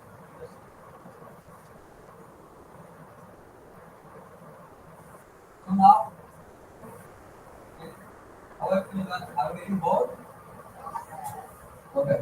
So, alright. So now I explain you there are emission levels, right? When you're talking about emissions, carbon dioxide emissions, so how it is measured and what kinds of emission levels are there. So there are totally three types of it, but I'm only focusing here on four types. So one is the emission that we directly take from the industry source, and one we take from the other sources. So there is a graphical representation for last 5 years, I would say 2020 to 2020, how the carbon emissions have come down or increased. So that is a graphical representation here from the different sources I have taken. Almost from 2020, it started to slide down, but in the year 2023, 2024, slowly it increased. So that's what I mentioned here. A comparison study has been conducted, and the results are depicted in the bar graph. It infers that emissions are reduced from 2020 baseline to 23, but 24 again emissions have slightly increased when compared to the last year. So why? So why that increase? So all this it is high level. I'm going to cover on that. There are two key factors that are attributed or activity based a small increase in the reported use of chillers in offices, comparable slight increase in vehicular use. Basically, a farmer at the side, in the previous side is a big setup. So there's a chiller meaning, right? You know what is chiller? Freezers are. Just for understanding simple language, freezers. In a in the pharmaceutical industry, there's a big chillers is a big utility function which lives and controls the temperatures across because the medicines we manufacture right from the raw material till the tablet is manufactured. There are so many stages are there and everywhere wherever the temperature control is there, they use the chiller based refrigerant. So that's why if that is not controlled, if some leakage happens, that will contribute to the emissions again. So now how do we report and how what is the methodology of reporting these emission levels or these affiliate waste?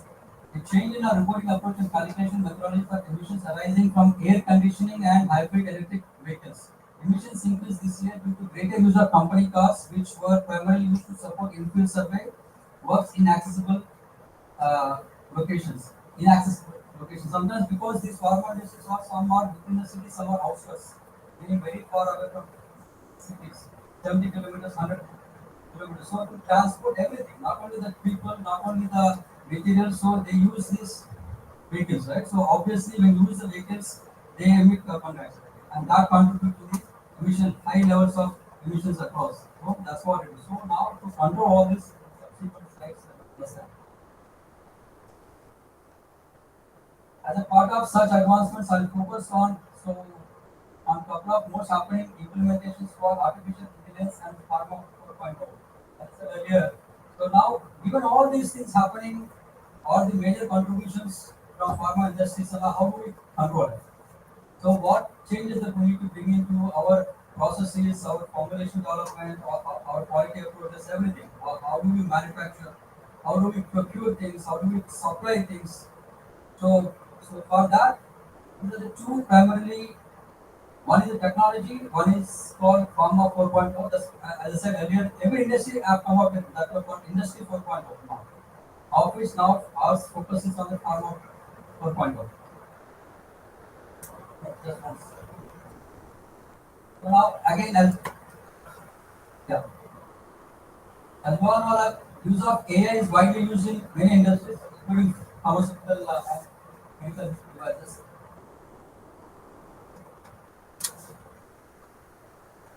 As I mentioned here, see the number of AI application integrations is increasing day by day, while pharmaceutical industry is rapidly evolving, reshaping every facet of pharmaceutical processes from drug discovery to supply chain management. Let me ask a quick question randomly. So does anybody know how long it takes for a drug development?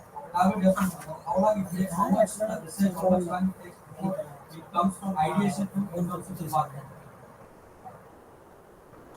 Okay. Does anybody know? Any guess? 1 year, 10 year, 2 year, 5 year, 5 months? What does it mean? 1 year. The course out of the month? 1 year. Anyways, yeah. Okay. You'll be surprised to see. Any drug manufacturing would take depends upon your therapeutic use, depend upon what type it is. It will take at least 10 to 20 years from ideation of things. So imagine how much of research it involves. So now what happened is the more recent development of artificial intelligence have come up with the different models and technology. Now it is reducing that number of years. Again, it depends, it's a dynamic. But still, what I heard or what I've seen is at least it has reduced 3 to 5 years of time now, which is very significant. So indirectly, what does it mean? So that in that time frame of 3 to 5 years, whatever the amount of research you do, whatever the amount of chemicals you use, whatever that you use, it's been now cut down. Indirectly, that is cutting down what? Again, all these emissions, all these carbon footprints. Right? So that's how it is helping AI. AI has become also very integral part of pharmaceutical development. Again, now my focus again is again as I said earlier, Pharma 4.0. So the Pharma 4.0 mainly focuses on adaptation or integration of smart technologies, automation, data exchange, and advanced manufacturing process.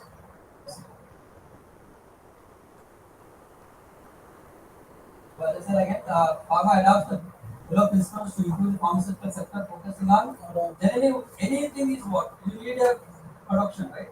మనం అందరం అంటున్నారు daily, right? You talk about quality, quality, food, quality everywhere, right? So whatever that you do, that you need a quality. So first it has to manufacture, then it has to have a quality, then it has to send it to the market. It's cost, right? And again some goods have to quality, right? Some regulatory components. So there is a sequence of it. So that's why it is called production, quality, control, supply chain, and the regulatory component, governance, right? I not take much time on it. Just I level I kind of pictorial representation of pharma 4.0 as a different elements on it. Previous slide I have touched on four major parts and the subsequent parts of them. Like what exactly that we do in each stage. Okay, so as I said, cloud computing, SAP usage, data analytics, labs, maintenance management, field instruments, there are so many things, control softwares, MES, distribution, like that. Next slide. Okay. So again, the key components. Now I'm going into little high level of each category. So one is digitalization and data analytics, automation, smart manufacturing, IoT. So using big data, real-time monitoring, and advanced analytics, optimize manufacturing processes, improve decision making, and enhance product quality. So this data, otherwise, what will happen is once you generate some R&D data, then we have to understand, interpret, then we come up with the next experiment. Just like in a chemical lab, if you do one experiment after that, then you interpret, then you think about what is next. And all this is now done by all these softwares. So that is helping you to cut down your time. So that makes your improve your decision making and enhance your product quality automatically. Automation and implementing automation in drug manufacturing packaging to reduce human error and increase efficiency and consistency. That's why right, any automation always that is the main objective of any automation. Consistency and repeatability. And smart manufacturing, the use of connected devices, sensors, AI create more flexible, efficient, and responsive manufacturing systems. I don't know how you are so young, so I don't think you have any time seen any pharma manufacturing. So there's a lot of steps in the manufacturing. There will be 300 plus steps for each one batch of manufacturing. One tablet that you take, right? To come into to that stage, it goes to at least 48 hours to 72 hours before it gets to it. So right from starting to, like you cook, right? You add all those things, right? It takes 2 hours, 1 hour to cook, like in the same way it takes that much time. So there are so many steps involvement is there. That's why. So by adapting these smart and using all these things, that will reduce the time eventually. And sometimes it will also give you the possible errors upfront. It will diagnose it before. So in that way that you can control it.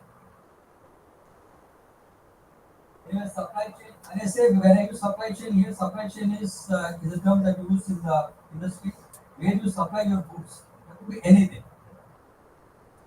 So imagine for 140 crores of population, I'm talking about India, how much of medicines that is needed, how much of manufacturing is happening in India.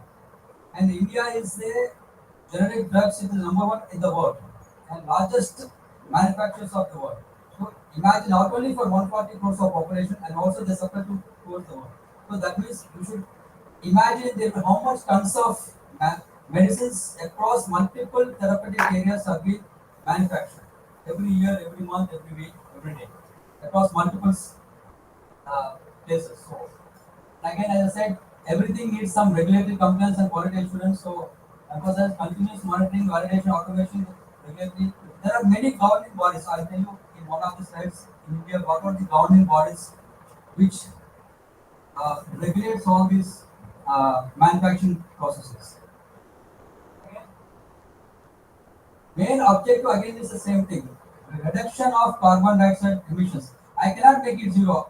The only way I can make it zero is to stop manufacturing. So which is not possible. So now implementing all these technologies and how do I reduce it is the key objective. So reduction of carbon dioxide emissions and global warming. So as I said earlier, so I not go very in detail, but as I said, I've been telling the last 10 minutes globally, right? So there are two countries, especially UN, right? You know what is UN? United Nations is a nation. Some countries form a governing bodies.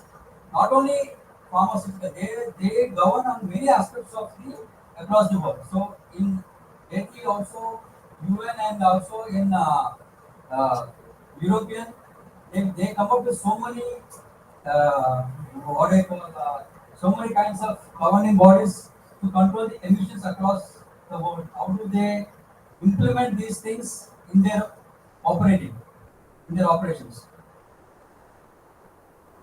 So that's why there are many companies globally taken initiative to reduce carbon dioxide emissions and enhance climatic conditions. Activities under the Innovation Health Initiative, European Public-Private Partnership, blah blah, have come up with all these objectives to control these emissions. Especially, for example, I said as a start, a project for launched in July 2023 aims to pave the way for European healthcare industries to collaborate cross-sectorally to improve the manufacturing efficiency of drug substances of chemical and biological origin by saving natural resources like water, fossil-based blah. So there are so many things which, and obviously you all might have heard these things, right? Reuse, refine, and recycle. 4 Rs. So this will always help to control again or limit the levels of all these emissions. Yes. Again, very important factor after manufacturing anything is the supply chain. That is why supply chain becomes very vital in any operations of any industry. Healthcare, manufacturing, any manufacturing that you say. Like everything has to manufacture and then reach out to the customers, right? So that means it has to flower. So that is called supply chain. So that becomes very much big contribution towards the carbon dioxide emissions. So one slide. So now, as I've been telling, right, these so many companies have done this. So I've taken the 5 examples of big companies across the world who who are doing different things to bring down these carbon dioxide emissions or how do they impact on the environment. So reduction of carbon dioxide emissions at global level. So I said I have taken these 5 big companies, very big companies, very big companies. I'm talking in terms of these companies are like $20 billion companies. So Sanofi, Boehringer, Bayer, Novo Nordisk, and J&J. So they have a different kinds of activities or actions they have taken. For example, J&J has taken pharmaceutical chillers. As I was telling, right, chillers mean the refrigeration. So how do they control the carbon dioxide emissions by controlling or by managing the chillers plants they use? You'll be surprised after this slide. I'll show you how much tons of carbon dioxide comes from one company. And then Boehringer taken an initiative of being green, and Bayer had taken an initiative of green chemistry for sustainable API, raw materials, all that stuff. You see this in the year 2015 itself, this 50,000 tons of Sanofi's carbon dioxide equivalent emissions came from diffusion leaks in the chillers. And that was in 2015, 10 years ago. So one company, such a 50,000 tons of emissions is contributing. So imagine across the globe, across India, how many companies are there, how much, and this is one function. Chillers is one function only. There are multiple things in the manufacturing. That's right. Again, as I said, Boehringer, they have taken this initiative in their organization to be green as much as possible. So they have taken so many, like in addition, they are reducing emissions across value chain in order to foster this transition to low carbon economy. BMS has taken implemented as part of their budgets, right? They have implemented, they have taken this as a very seriously and they have allocated certain budget for implementing this is called green fund. So likewise, every company for last many years they have taken it very seriously and they are including as a part of their budget. Because no budget, you can't spend. Everything needs a budget, right? So that's what it is. So that's it. Again, as I said, Bayer. So these Bayer adopted green chemistry methods in terms of chemical synthesis, manufacturing processes, ecological footprints of API. API means it's a powder form. Just for your layman understanding, I can tell you a good example. Like gulab jamun packet, right? That's called powder. That's called API. The powder is converting into a balls, right? After that. So that's for your formulation. That's for your tablet. So that is the difference. API versus the final product means your gulab jamun. Raw material is called API. Okay, just for easy understanding. So yeah. They potentially quantified over different processes. So for everything, see how we process, right? The process becomes very vital. So everything is how you make it, and that is very important. So if you deep dive into your processing, go back after certain years, go back how what are the enhancements and how do we reduce the processes steps so that these carbon emissions and all these carbon footprints can be reduced should be a vital approach. So that's what they did. So European places like adopting less complex chemical synthesis routes, use of greener solvents, improved energy efficiency for long sustainable solutions. Correct? Again, and this company, no one argues. So they have taken a one initiation of reducing the carbons, right? So decarbonization technique, so which is primarily engaging the into their supply chain, as I was telling the what is supply chain, right? And also their people transport. So they have taken the initiation of implementing electric vehicles. But image is showing you that electric vehicles with their charging. So to this end, no one artist took a pioneering step when they announced that all the direct suppliers need to utilize the renewable power when supplying them goods. Not only their own company, now they are also instructing their suppliers who they supply their raw materials or whatever they supply. They are asking them also to adopt this kind of measures, so which is very good. So and they also send you record from acting, and Valerium is one of the metals that comes in your API manufacturing. So there that also contributes to the very waste. It goes in waste. So that's why it is very important they develop the processes in having low levels of Valerium. Now effluent waste control and management. So what is effluent? I said a couple of times here. Effluent is called a simple language of under waste. So what you see in your drains, what you wash, it goes like all that is called effluent waste. It's called waste. In your chemical labs, I don't know if you are if you are anybody from chemical labs, you use and you make some tests, right? After that, what do you do? Then you dump into it. So all that dump is chemical waste. So all that goes into your brain system and then goes to your character. So this is a simple example that I said. But in the pharmaceutical industry, this will be in like a big thing. We're talking about tons of liters of waste will come. So that's why any pharmaceutical company, when they build the effluent management, becomes very, very critical, and there are very big guidelines and the regulations on that. So that's why. What is it? Effluent waste refers to liquid waste that is discharged from industrial, agriculture, and municipal sources. It often contains variety of pollutants, including organic matter, chemical, heavy metals, and so this is a general uh, definition. Now, as I said, I will be more talking on pharma. This is how the water pharmaceutical effluent waste. So this is how typical, as I was saying, tons of liters of waste that will come from pharmaceutical industry. So water contamination, antibiotic resistance, ecological damage, soil contamination. So what will cause the impact? That's how it causes.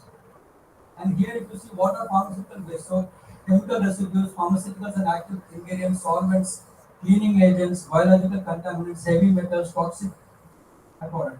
Remember, as I was telling earlier, one manufacturing batch will contain 300 plus steps, and its quality testing takes 7 to 8 days, and all that waste that comes out of it is again collected and bypassed into effluent tanks, which is set up in one of their areas where, and that effluent tanks will be taken by, there are certain third party governing bodies or they will take that and they'll dump it somewhere or they recycle that. So there's a lot of very importance in the manufacturing of pharmaceutical manufacturing and especially on the effluent waste. Yeah, that's right. Yeah. Pharmaceutical industry effluent waste refers to liquid waste generated during the manufacturing of pharmaceutical products, as I have shown in the example. Yeah, this is more assets. So next process, so what wastewater from production lines, cleaning processes, equipment maintenance, research laboratories, all these are the contributors from the different process operations of manufacturing. As I said, so there are many pharmaceutical manufacturers are subject to stringent regulations regarding treatment and discharge of effluent to minimize environment impact. See, if all these liquids, if they are not treated well or if they're not controlled or if they are discarded into our day-to-day areas in this, then how much impact will be? Imagine so. That's why it is very vital and important decision taken by the over the years, all the governments across India, across the globe. How do we control this wastage? So this is very important. Hope you understand, right? Treatment process, as I was telling earlier, there is a recycle, reuse, right? Just like these are the big treatment plants in the pharmaceutical industry. This I've given a good example. Hope you all at homes, most of you people will have the water filter in homes. Okay, have you seen any time water inside the water filter, the bodies, there are cartridges we call. How the water gets filtered through those cartridges and then give you the water which pH level less than 8. So that is an objective. Right? Same way, here in the pharmaceutical industry also these are same. Size is different, that's all. So we use the same cartridges, same, just for your layman understanding, I'm using that language. So these are the big setup. This will be very big setup. Imagine to filter, to reuse, to decontaminate such a volume of volumes. So it requires so much of infrastructure. Okay? Next. Now, what are the benefits of doing this? So, recycling effluent waste refers to process and technologies used to treat and reuse wastewater generated from industrial agriculture power, right? So, this helps conserve water, reduce pollution, and promote sustainable resource management, right? Do you agree? So, this is the conclusion is again recycling effluent waste in pharmaceutical industry requires comprehensive approach, combining several treatment processes to adhere unique challenges posed by pharmaceutical. With more of more what I explained. Right. Now, so now as I was saying, there are some regulations, right? So now, as an improvement process, how do we design this? How do we control this? So this should come from the beginning itself. That means from the design stage itself, there are all these factors to be considered. How do we build it? How do we build a plan? How do we, so that's why it becomes very important right from the infrastructure stage, design stage. Only these things to be incorporated in their designs and also the statutory approvals. This I'll talk about it. As I was telling earlier, very important, right? How there should be some governing body to tell us to do this way. Or that's why.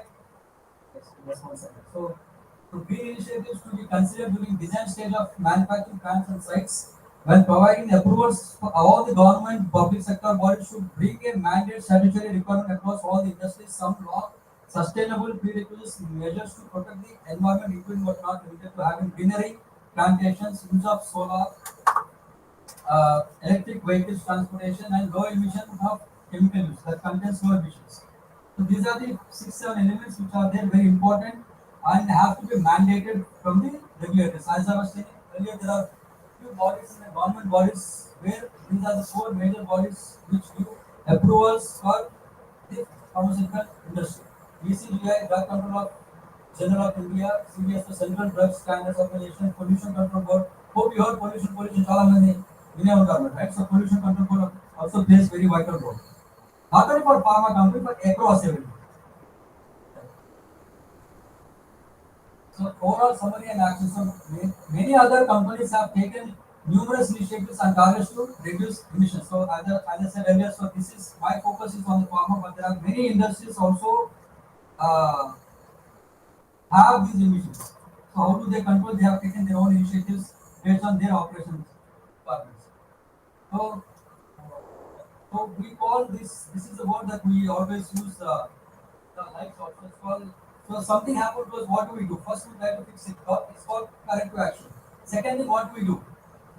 How to prevent it happening from again. So this is our day-to-day life. Kappa. That's what we call kappa. So in our language, that we use very frequently. Correct చేయాలి first తర్వాత దాన్ని రాకుండా చూసుకోవాలి. So this is what we do daily, but it's in more structured way that we do. So purpose have been taken in all the pharmaceutical manufacturings.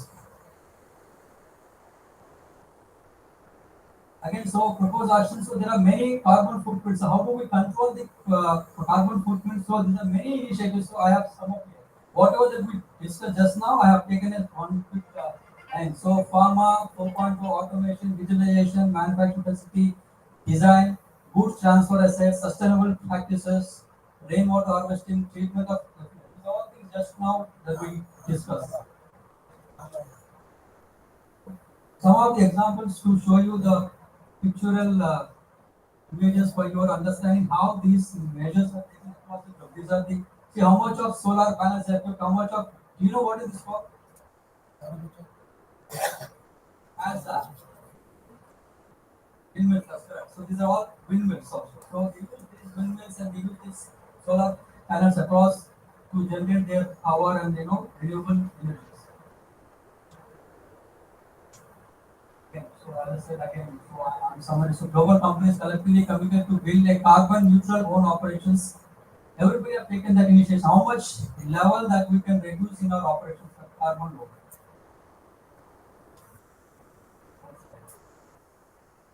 In now use of EV vehicles has become very prominent and dominant across the board in your day-to-day lives and also in the industries. So for people transport and as I said, it is 150-acre campuses, right? 200 acres campuses. So they need to travel or they need to transport goods within this from warehouse to supply chain department to the manufacturing area. So there's a lot of involvement of transportation happens within the operation. So they are now adopting more of EV vehicles. So now again going back. So now how do we control this? One measure is to also to have the bring in this into the academics. See, like 10 years ago, 20 years ago, these concepts were not there. So academically also not there. Now if you are showing like for last 7 years or 6 years, if you're not wrong, AI have come into more domains, AI, machine learning, all these things have come. Now all engineering colleges, all academics across the globe have developed this courses on AI and all other techniques. Same way IoT and all this stuff. So same way the pharmaceutical based relevant courses are also to be increased or to be have come up already. Where this environment, where these climatic conditions will be, become how to control. All these courses are there. Let me show you that. There are many courses like MS in climate change, MS in environmental sciences, BS in atmospheric science, meteorology, and there are many universities across have taken some information just for understand. There are many you see infrastructure, sustainability management, environment. So there are many courses are there, and again in US, across the overseas also there are so many things in Oxford, Cambridge also. Yeah, yes, sir. So what I meant to say is, people think only the engineering or the doctor or the IT is only courses that are good or make money. No, it's not. There's a good career, good life, good achievements can be done in these areas also. They're very big out of India. So, why are smart cities so important? Smart societies are technology to manage resources like water, energy, waste more efficiently, reducing unnecessary consumption, all this stuff. So yes, so this is another pictorial diagram for your understanding. Next, please. Again, include healthcare and public safety. So we adopt all these things now. AI and data analytics can help predict health trends. Managing, I don't know if you have heard or not, so more recently, at least in US and Europe and even in India, they are trying to manage your health records through an barcode, everything, so that they can predict and do some trend analysis. So they can alert you before. Rather than earlier when you fell sick, then only then you go to doctor and then go. But now they are coming, taking your train analysis for last so many years, they are coming up with, they can judge or they can alert you, okay, this is gonna come to you. All this will help. So now overall summary and actions, all this evaluating sustainability impact of products, processes alongside economical impact. So this impacts everything. Not only even this impacts, this will control the costs for the companies also. Because with this technology environment, you reduce as I was telling, right? If your development reduced by 3 to 5 years, imagine how much money they would save. Not only in terms of chemicals, people, research, time. So all these are all helpful. So that's what it is very inevitable to adopt to these technologies now. Questions? I don't know if I'm too quick or I was okay.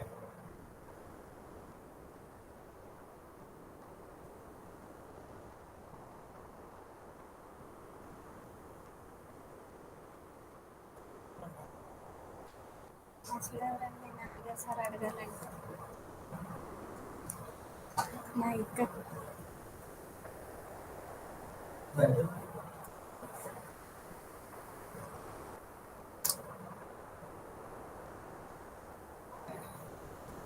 Yeah, it's a good question that everybody will have this kind of I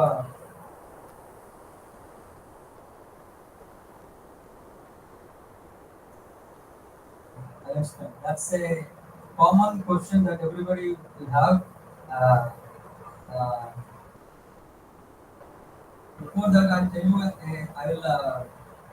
I'll give one perception. So this is a dynamic. So I'll explain that answer, but it's a dynamic, uh, very dynamic. I'll tell you, a medicine from Apollo, a medicine from Medplus, a medicine from another pharmacy versus generic versus branded. So in a nutshell, I'll tell all are same. But again, there is always but for everything. But it depends upon which company it manufactured, where it is manufactured. All that also matters. One can question when one company is selling a drug for 200 rupees per strip versus one company is selling for 60 rupees per. So how does it is justified? So there should be somewhere one company is making higher cost, one is making lower cost. That means where is that money, that difference? This company is giving us 60 versus one company to 200. So one should understand. So all things comes into again place. Manufacturing, where it is manufactured, what standards they have, what infrastructure they have, all these things to be into considerations. Like example, as I was saying, like Bayer, like J&J, GSK. So these are very big companies which they maintain very high processes and systems. And simple deposits. So there are some regulations in this 98% purity versus 95%. So most of the imported drugs are 98 plus only. In Indian IP is called Indian Pharmacopoeia. Right? Indian Pharmacopoeia also governs it. Again, therapeutic area based you have a government. So there's a little flexibility in terms of purity percentage. Once the purity percentage varies, you have a lot of variability. For a general medicines, I don't see any difference. Meaning like a regular cough, cold, fever, antibiotics, it's okay. But for any other bigger problems, I recommend to go with the popular companies, big company names, whether imported or within India, for example. I know of. So again, a disclaimer. This is a general statement I'm giving. So like a Dr. Reddy's, Denmark, Cipla, these are very big companies which they maintain certain high level standards. It doesn't mean other company doesn't, but depends upon which market that you sell. For which there are so many markets, so this comes into very place. So one is Indian market. One is global market. When I say global, it's US, Europe. When I say third world countries or ROW, we call rest of the world. So depending upon where this company intend to sell, their kind of infrastructure, their kind of setup varies. So based on that, your cost varies. That's the reason. So generic medicines are good to use. I don't say they're bad, but go for with the popular companies.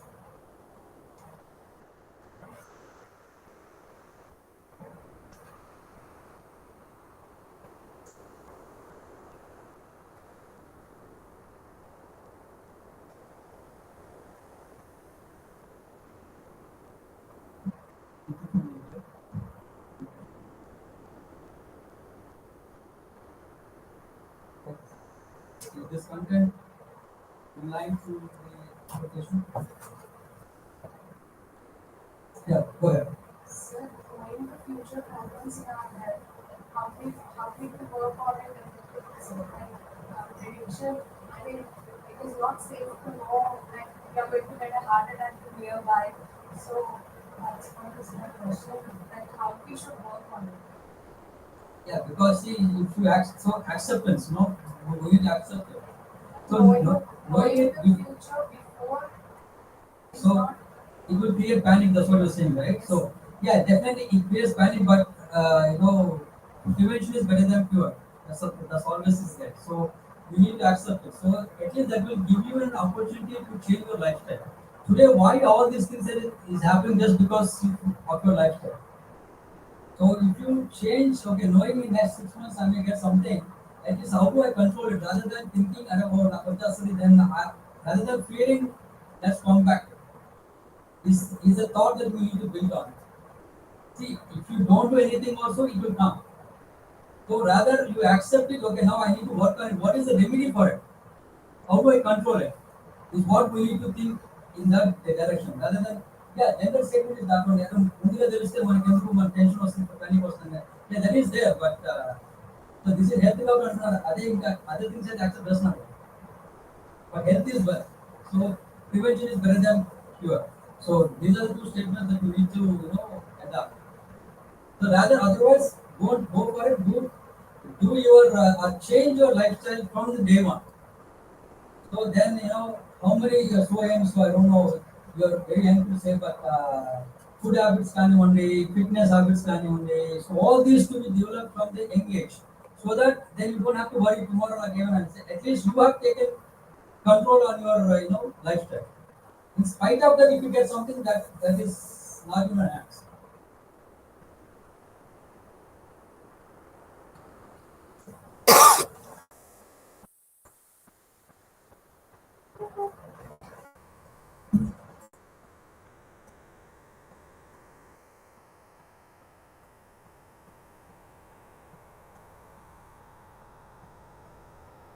What is that? That's why when you manufacture all those things now, where not much advancement have come in terms of manufacturing of the raw materials. So getting a better quality raw materials is avoided. But you can always reduce it. So that's why. So and there are very strong regulations for the pharmaceutical based manufacturing. Well, yeah, there's tons of liters of effluent is generated by one company. They imagine how many companies. So where these all these waste have to go? It has to go to earth company, right? So that's why. Yeah, as much better quality product, no emission, levels you should have. Same thing when you manufacture with the highest quality, the cost that's what I'm talking about. The cost why the 60 rupees was 200 rupees just because of this.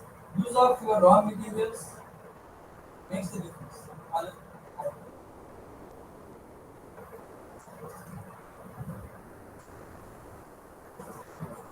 Yeah, obviously, when the raw materials are having low emission thing or digital also will have the low emission levels. It will have some emissions, but it will be much lower levels. That's how it is sustainable. That's why, as a part of sustainability improvements, enhancements, the development of raw materials with low emissions becomes very key. In order to finally, but this is the key factor. So a lot of development are happening or happened last 10-15 years across the globe in terms of research in pharmaceutical molecules. And I started 27 years to mark this as leaps and bounds. That's it. Okay, if no further questions, I think I end here. Thank you for your time. Thank you for Stella for giving me this opportunity. Appreciate it.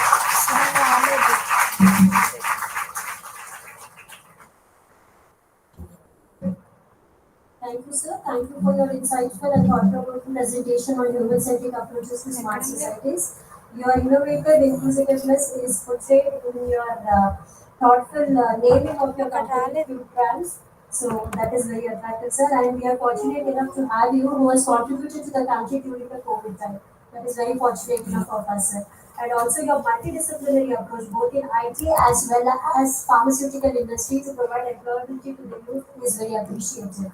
And your approach towards green cities through carbon footprinting and your explanation on the categories of the carbon footprinting was very impressive, sir. I was really fascinated by your Pharma 4.0, the role of pharma in smart cities, and the sustainable practices and the effluent treatments, role of AI in bringing down the process of drug discovery, and the significance of 4 Rs also. And your approach of highlighting how pharmaceutical industry seeks commercial growth by decreasing carbon emissions and carbon footprint, thereby reducing global warming was also very impressive, sir. And we have been reminded of one powerful truth through this session, that technology is as powerful as the people itself. So throughout the conference, like we have tried to explore and we will be exploring like the importance of creating smart cities and smart societies that mainly prioritize the human well-being, inclusivity, sustainability, and ethical decision making. Thank you so much, sir, for setting us such a strong foundation for the discussion. And also now I invite Nagalakshmi of First MBA, moving further ahead to introduce the co-chair for this session, Dr. AVS Ravisainar, who will be the co-chair for the session. Good afternoon, everyone. It is my absolute honor and privilege to welcome a distinguished personality, a man of exceptional dedication and academic excellence, Dr. A.V.S. Sainath sir, who joins us today as our esteemed co-chairperson. Dr. Sainath is a name synonymous with research, innovation, and academic brilliance in the field of pharmacology. His impressive academic journey began with a bachelor's degree from Acharya Nagarjuna University, followed by a master's in pharmacology from prestigious JSS College of Pharmacy, where he graduated with distinction. His deep passion for research led him to pursue a PhD at JNTU Kakinada, further cementing his expertise in the field. His contributions to pharmaceutical sciences have been widely recognized on national and international platforms. He has been honored with Nobel Pharmacology Researcher of the Year 2018 award and the Research Peace Award in 2019 as an international innovative researcher in pharmacology, and has been selected as a member of esteemed World Research Council in New York, USA. Beyond his research, Dr. Sainath has played a crucial role in education, mentoring young minds as an assistant professor at KVSR Siddhartha College of Pharmaceutical Sciences. His dedication to learning and scientific inquiry has inspired countless students. His work has not just been limited to education. His contributions to preclinical studies, regulatory affairs, and drug safety has left a lasting impact on pharmaceutical sector. His book of diabetic profile of Mukhya Madhira's Patana stands as a testament to his research excellence. With such a remarkable journey and the commitment to excellence, we are truly privileged to have him as our co-chairperson. On behalf of everyone present here, I extend a warm welcome to Dr. Sainath sir.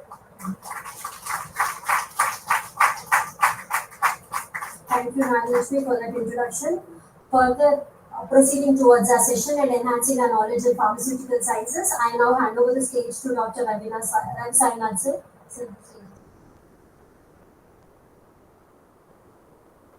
Good afternoon, everyone. I think everybody got a big word, I think.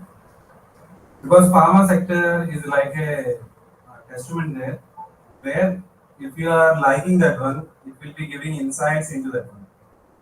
And when you are looking into smartness, see how many of you are smart. See, actually, I'm in a pharmacology department. I think you are in administration. I think business administration. Okay. More smartness it will be coming from business administration because you need to lead. You are some managerial skills there. You will be becoming management. How many of you are smart? See, when we are smart only, then only society will be smart enough. See, don't think that if you are wearing a blazer, you will be smart, and sir is not wearing a blazer, whether he delivers well or not. That is not dependent upon the person there. That is dependent upon the subject or the knowledge there. See, that is not dependent upon age also. See, some of the things we will be learning from students because as an academician, so much more usage of mobile will be learned from you, not by me. So I don't know a little bit of mobile there, only calling, WhatsApp chatting, everything. Right? See why I'm discussing all these things because already you're getting about human brain can't withstand 30 minutes, more than 30 minutes of any lecture there. Even it is excellent. So sir has given excellent thought, that one is secondary there. But even though it is there, even in your classes, that's why you are giving a class time of 45 to 50 minutes there. So first 5 minutes you'll be taking attendance there, such that you will be not dreaming somewhere and you'll be coming back there. And you'll be starting a session there. So 30 to 35 minutes will be over. Once again, ending will be starting there. So 45 to 50 minutes of a class will be there. Even if it's a UG, PG or any KG, everything will be done like that. Okay, everybody getting back there. So good afternoon to good evening. It will be going to good evening there. Right. See, my topic it will be there, the same thing. Human-centric approaches to smart society. How many of you know about human-centric approaches to smart society? First Sharat sir, Can second you tell me what is a smart society? first Sharat sir. See, I am teaching for past 17 years in teaching there. Pharmacology will be there. Sir, how many of you are well versed with the blackboard teaching? Do you know what is the blackboard teaching? Yeah. How many like blackboard teaching? Why please? So on a blackboard we can erase anything and we can write anything there. But on a PPT, I can't change the PPT right now. Suddenly I got a thought that I can't change it. I can't type this one. So that's why I like blackboard teaching. But when you are going to smart, you'll be saying that some smart boards are there. Even on smartboard, you are writing with a pen there. Then what is the next of smartness? Can anyone tell me? Then I will be entering into topic. My topic will be there for 19 slides. I can continue for 15 minutes. If you are extending, I can continue 50 to 1 hour also there. So that depends upon your mindset. I am not extending that one. I will be explaining each and every part of my slide. That is secondary. If you tell me what is smartness, what is smart society? Bunking a class without knowing to a lecturer is a smartness. It's not smartness, but that is not fetching you anything there. So whenever we are discussing about a smart society, indicating that it will be useful for your society there. So how sir is going for donations, that is one smart society there. I'm very much impressed with that one. Thank you, sir. So coming to my topic there. So human-centric approaches to smart societies. Everybody knows that one. So down part I have given that one.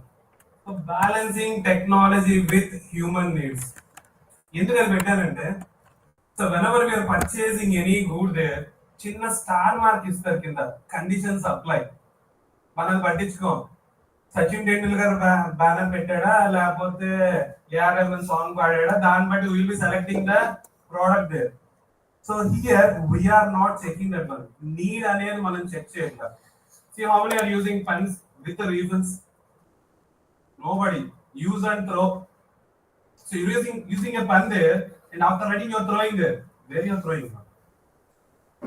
You're not using a dustbin, man. You're going outside throwing in the drainages there. The same thing. So with your permission, I'll be telling you about generic as well as brand there. How many of you are eating Lay's chips? How many are eating from neighboring potato chip shop there? Some in class people, sir, akatinan, sir.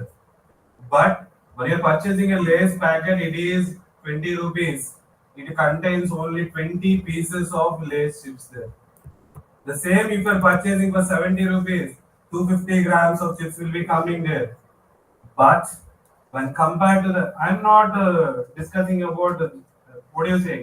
So Lay's is like a branded drug there, and normal chips are nothing but generic. We are getting more quantity when compared to a Lay's packet there. But generic is best. See, I'm not, sir is having an industry, but I'm not bothering about that one. But what is happening over here? Dr. Reddy's, they are manufacturing a product there. That product, it is having activity. The same generic product by ordinary person also having the same activity. But how they are checking the quality in that particular region is important. Ready labs, they will be cleaning daily and they are using the product there. So that's why effectiveness will be more. But when you are applying a generic knowledge there, automatically Indians they will be having more pharma sector there. They are number 2 in the world in the pharma sector there. So everybody they will be taking a paracetamol there. So if the lectures చెప్పారు తలకాయ నొప్పి వచ్చేసి ఇంటికి వెళ్ళగానే Dolo. What is the combination of dolo? Content 750 mg or 650 mg. 650 mg of Dolo వేసారా tablet wait ఎంత? Sir. So you're using a tablet there. 650 mg of a tablet, it is weighing 1.2 grams there. So paracetamol is nothing but active pharmaceutical ingredient. Why you are calling it as active there? It is relieving your pain. It is relieving your fever there. So that's why it is called as active pharmaceutical ingredient there. That one it will be combined with everything there. Chikkis tintaru kada. Chikkis anta telusa? So బయట ప్యాకెట్లో round net chikkis అని ఉంటాయి. So ordinary packet ఇరక్కొట్టే చిక్కీస్ ఉంటాయి. So manufacturing వచ్చేసరికి అంటే మీకు ఏదో నేను ప్రాసెస్ చెప్తున్నాను కదా, the same it is applied in the manufacture of a tablet there. కొంతమంది గట్టి భాగం అంటారు, తీగ భాగం అంటారు. Based on that one the taste will be vary there. కొన్ని చాలా హార్డ్ గా ఉంటాయి. So that is the way how we're making based upon human needs. For example young people like you, they want harder things there. ఆ చిక్కీని కొంచెం గట్టిగా ఉన్నది తిందామని చూస్తాం. So that is your need there. Smart society is nothing but that is dependent upon your need there. అంతేగాని hifi కాదు. Clear? Hifi అంటే రెండు చేతులు ఇచ్చుకొని సెకండ్ ఇచ్చుకోవడం కాదు. It is nothing but one. So one you're observing the next slide please.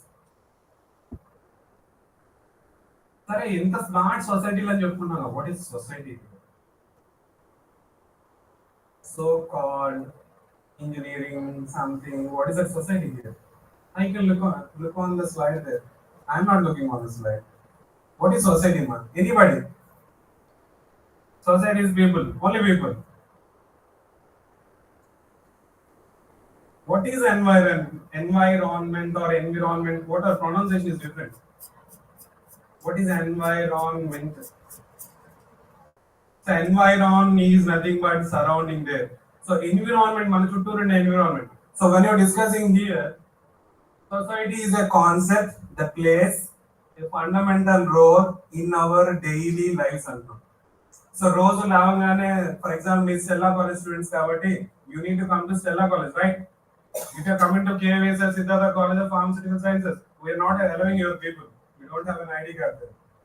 So you need to stay in your own area, daily lives అంటాం. So society comes from how you are acting on your daily activity there, and how we are interacting, how you are shaping yourself there.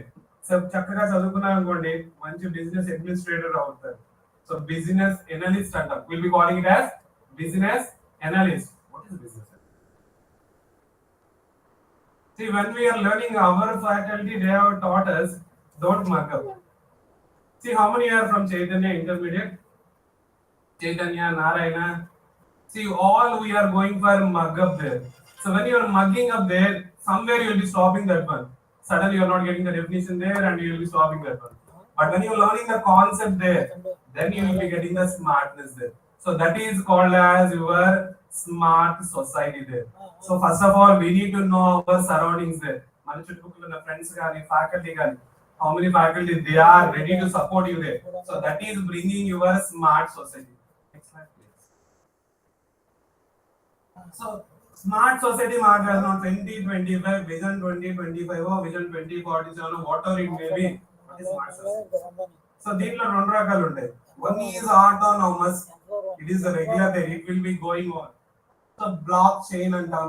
So data analytics అంటాం. Artificial intelligence అంటాం. What is artificial intelligence? How many are intelligent man? ఏమో sir తెలియదు. How many of you are intelligent?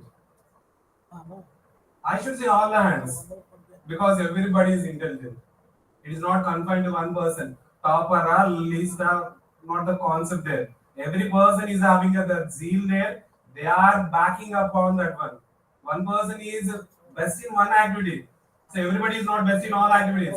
Make it stand out and manage best. We are learning there. So every day you need to learn there. So that is nothing but your smartness there. So these processes are regular there. Writing daily business examinations, sessions, final exams. That is day-to-day work there.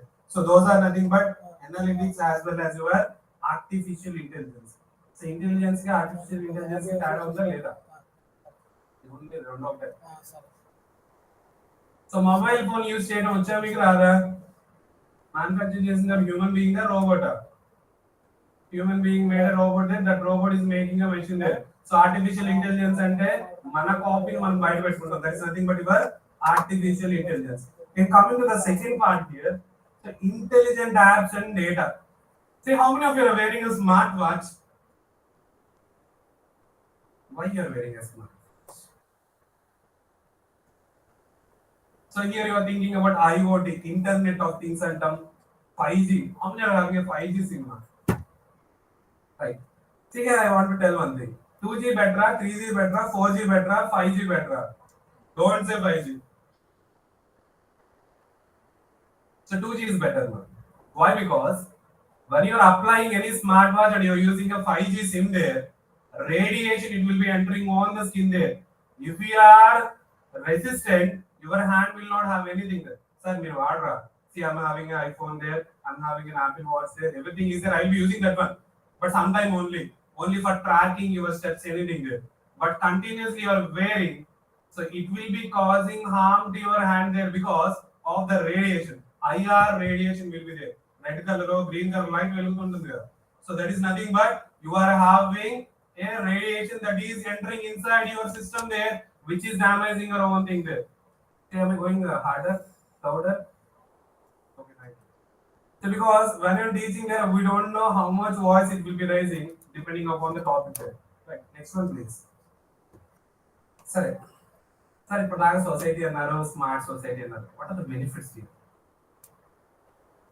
See, anything we are discussing, we require quality of life. Sir, quality and anything. Rose check chestunna life and the quality undo. What is quality of life?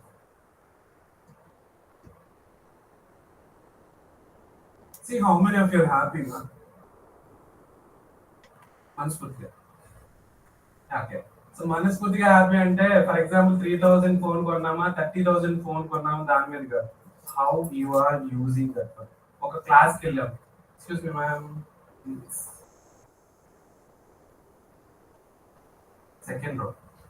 Any doubts? See, I'll be clarifying any doubt you want. Anything regarding pharma there. Because everybody required. Here. See what happens? Increase efficiency and how much faster rate it will be coming there. That is nothing but increase efficiency. Mobile use లేకుండా కొత్త mobile కొంటే waste. So how much efficient the mobile will be there, how much efficient the target will be there. So that is increase efficiency. That is the main thing what we are observing in case of your smart society here. Then improved public services and governance. For example, daily bench circle నుంచి వస్తూ ఉంటాం. So traffic will be stopped there, 15-20 minutes will be staying there. So there is a lack of governance there. Transport is not a proper thing there. So those are nothing but by increasing the smart societies, we will be gaining that one. Next. So lower carbon print and all. See how many of you are taking bath daily? Sir, what is silly question you are asking? Daily you will be bathing, sir. See, while bathing your dead skin, it will be lost from your skin. You know that one. In general, మనం ఏం చేస్తాం బాగా రుద్దేస్తూ ఉంటాం.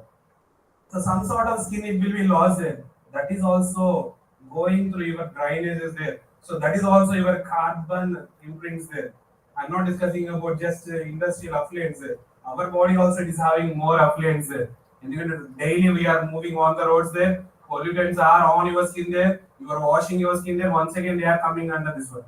So in case of a smart society, how we are utilizing those things. So those are coming under your smart benefits. And we'll be calling it as smart benefits. And this way we'll be going for economic growth there, and also we'll be going for better life for citizens there. For example, 30 to 40 members are there. If you're liking my seminar there, you'll be telling them very good sir, like that. After that, the same way it is happening there. So we are not discussing about those back talks there. How we will be back talking, I know that one. Because as a faculty, I know what is happening there.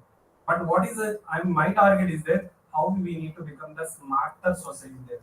Once you are starting with ourselves there, then society will be smarter. No need of going for these talks also. Next one. Right. See here, balancing technology with human needs. See, ఇక్కడ కనిపించేది వచ్చేసరికి ఏ robots will be there, human hand will be there. So అదెందుకు ఎన్లాక్ చేసేది sir? So we require human needs. When once we needed a human need, for example, so previously sugar patients are there. Sir, me diabetes project కాటి ఎక్కువ sugar గురించి చెప్తున్నారు అనుకోవద్దు. I will tell you. Starting లో pancreas అని ఉంటుంది బాడీలో. Anybody knows that one? What is the pancreas? It is controlling sugar levels inside your body. Whenever patient they are suffering with diabetes there, so they are having the lesser capacity of working of a pancreas. So that time what they used to do, from sheep as well as pigs, they have to isolate pancreas. They will be mashing up there, they will be filtering up, and they will be giving it to them. So many numerous sheep, numerous goats, they have been sacrificed for mere human being. So that's why the cost is around 20,000 for 1 unit of insulin there. Nowadays you are getting for 1 rupee. But they would load at that. So that is what smart ayama leda kala. Misusing smartness here. It need to be applied only in the medical shops. And whenever we are going for a shop there, how many of you taking a bill there? So when you are taking a bill there, you know how you are using that one.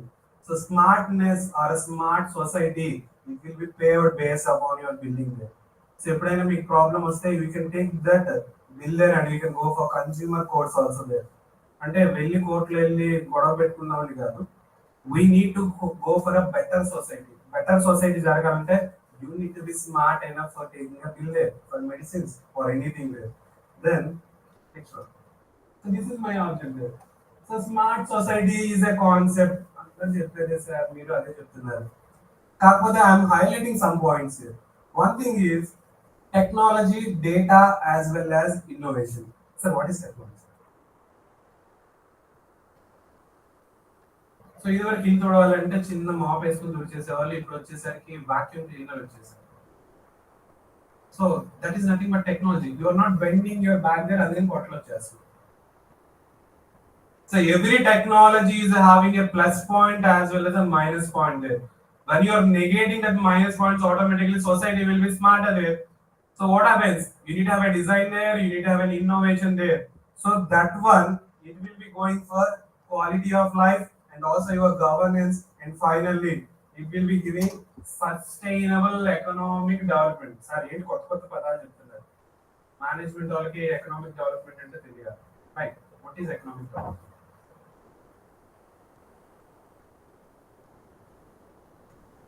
So what is it? Economic development. Developing economics in the country is called as economic development.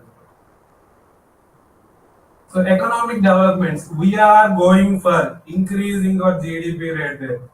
So that sustenance, it will be maintained by following your smart society. Once smart society is maintained, you will be going for smart city there. That pharma and general business sector are coming to pharma 2-3 flags. So what is the need of human-centric approach? So main motto of your conference is human-centric approaches in maintaining smart society. Why? Because everything it need to be mediated by a human being. Class of faculty unte silent kottaru goda chestaru. లేకపోతే so there is the importance of human-centric approaches in maintaining a smart class. Clear? So what you're dealing here, one thing is technology should serve people, not vice versa. Getting? Technology should serve people. Okay, mobile వాడుతున్నాం. So it need to be modified by us. Charging మనమే పెట్టాలి, అరగని పెట్టుకోకూడదు. So when you're going for robots, robots are maintained in such a fashion that they can charge themselves. అందుకని robo 1 movie, robo 2 movie ఇవన్నీ వచ్చినాయి. So actually it is not being there, but it is happening like this. So technology need to be controlled by a human being, or else you'll be having a deleterious effects on the system as well as the society there. Second thing, ethical and social consideration. For example, you want to take a paracetamol. As sir told, 15 to 20 years, a drug need to be coming into the market. So prior to this one, you will be using on pre-clinical trials under. We'll be calling them as pre-clinical trials. అంటే ఏంటి sir, మాకు తెలియదు మీకు తెలియదు. Clinical trials అంటే it is working under clinic there. So clinic means on human beings. Prior to human beings, you are using the smaller animals there, like rats, mice, rabbits, guinea pigs. So all these animals we are using, that's why they are called as pre-clinical trials. Any concept, no need to mug up there. Getting itself, you will be getting the entire concept there. So that's why it's called as pre-clinical trial. Trial and endukandam, we are using a trial and error. Work out on the later. So those are called as pre-clinical trials. Further, you require social economic status also there. Then finally, digital inclusion under.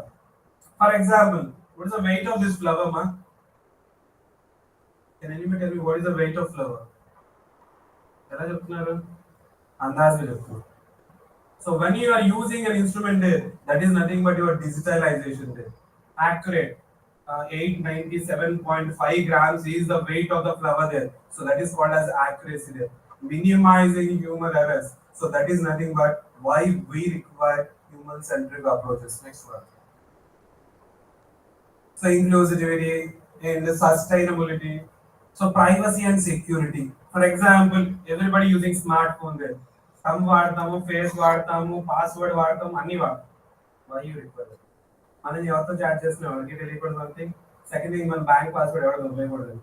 So this is nothing but privacy and security there. And then user centered design there. For example, నాకు photography బాగా ఇష్టం. I'll be choosing a mobile phone which is having more pixels there, which is having more zoom there. So that is my need there. Based on my need, I'm selecting phone, Oppo phone or iQOO 13 phone or any iPhone there. So that is depending upon my need. Not as much. So that is called as your human need. So that's why it's called as human-centric approach there. Then coming to your resilience and adaptability. మనకు వాడటం రాలా. We don't have that adaptability. We are not using that mobile there. We'll be giving to somebody. They're మంచి phone లో తీసుకొని ఇచ్చేస్తారు. So all these things are the main basic principles what we are observing in case of human-centric approaches. Next one. So what is the role here? AI and what is AI? Artificial intelligence. And what is IoT? Internet of Things అంటాం. For example smart ఫోన్లోనే heart rate ఎంతో తెలియాలి. ఇప్పుడు నేను తెగ మాట్లాడేస్తున్నాను కానీ నా heart beat పెరుగుతుంది. So why I'm increasing my heart rate? Because I'm talking, my vocal cords are working here. So air it will be entrapped between my vocal cords and it will be moving up and down there. It automatically I am able to speak there. So based upon my capability of vocal cords అంటాం. ఎందుకంటే music instruments కి cards ఉంటాయి. That is giving the sound it will be there. The same way I am having a vocal cord. Everybody is having a vocal cord. So based upon the capacity, either it will be increase or a decreasing of the sound there. So that's why we are going for AI as well as IoT. One thing, we are decreasing the time span. ఇక్కడ మనం quality పెంచడానికి one thing time తగ్గిస్తున్నాం. 15 to 20 years is a big thing there. For example ఎవరైనా ఇక్కడ పడిపోయారో కొత్త medicine generate చేయాలి. 20 years ఆగలేదు, ఈ లోపల పోతారు. So for that reason, we are going for AI as well as IoT there, which are paving a way such that we can decrease the time span and such a newer drug it will be coming into the market there. So that is a main basic principle what we are observing there. Better life అనేది second. So for all these things, you need to have an ethical consideration. So infrastructure is required, ethics are required there, ethical committees are there. For animals, you are having institutional animal ethics committee అంటాం. అదే hospitals అయితే IEC అంటాం. ఆ ఏ తీసేయండి. So animal year కాబట్టి institutional ethical committee there. అంతకంటే పెద్ద టర్మినాలజీ ఉంది. It is very easy there. Next one. So what are the challenges here? So ఎప్పుడైనా any time when you are discussing anything, you are having challenges as well as risks. Anytime you are having challenges as well as risks there. So first thing is how much automation you are using. Second thing is privacy concerns there. And finally, automatically you will be having accessibility issues there. Digitalization, diversification. All these are different types of issues. These are nothing but challenges. Next one. So what happens whenever we are going for human-centric? Acceptability by the people should be there. Life అనేది మనం enjoy చేయాలంటే you need to have a acceptability. So citizens acceptability ఉండాలి. Governance it will be there. Education is must there. For example paracetamol ఏ colour లో ఉంటుందో తెలియకుండా ఎర్రదని tablet ఇవ్వని అడిగితే they will be giving some tablet there. So that is highly delicious there. So what happens? We need to have that proper education there, and also we need to have ethical governance there. So for example, any pharma industry they are sending affiliates. Or for example, thermal power plant is there in Vijayawada. So any affluent, it need to be coming into the canal, it need to be cool, and then it need to be sent into the water there, or else it will be contaminating your water there. So those will be governed by your government there. So those are called as ethical clearance. We'll be calling them as ethical clearance. Next one. So what is the future there? So increase in AI there, and also you'll be having ethical development will be there. ఎప్పుడైతే smartness పెరుగుతుందో you need to have more control over smart things there. Then we need to go for the next improvements in that one there. Next one. Okay. Pharma sector. In pharma field kabatti we will be going for pharma sector. What are the things we are observing there? Okay, tablet manufacture cheyalante first thing we need to have a raw material. So raw material it will be coming in bulk or it will be manufacturing a tablet there. For example, sometimes you are observing a tablets. Digital packing అని ఉంటాయి, కొన్ని మంచి మంచి shapes ఉంటాయి. Shape బాగుందని tablet వేసుకోం కదా, depending upon the disease there. Smartness doesn't indicate on your shape or size there content. Any time you discussing that one contents. See what is happening here. What are the future directions here? So role of AI. For example, manufacturing in a lot there. Tablet manufacturing machine will be there. So there, for 1 hour, 600 tablets are manufactured. You are automatic. 600 to 1000, 12,000 like that. So that is the smartness or automation we require, not about the manufacturing sizes of the tablet there. Then digital health issues. So using too much of mobiles. How many of you using pods, earpods or earphones there? What is for example, I think that what is the time you are using that? And approx 24 hours, how much time you are using that? See, 1 hour it is not an issue. Some people I used to see my students, they will be wearing the pods there and listening music, watching movies, talking everything there. So if you're using for 1 hour of AirPods or anything, it increases 30,000 microbial flora in your ear there. Okay? 30,000 microbial flora in 1 second. 1 second. So automatically you are increasing your microbial flora inside your ears there. And after a period of you will be losing that hearing impairment. We will be calling as hearing impairment. So that is one of the things we need to observe or control our display. So this is happening in case of a pharma field there. So workers they are working over there. So green symbol indicating that reusable there. I think everybody watched Triple R. Triple R. What is Triple R?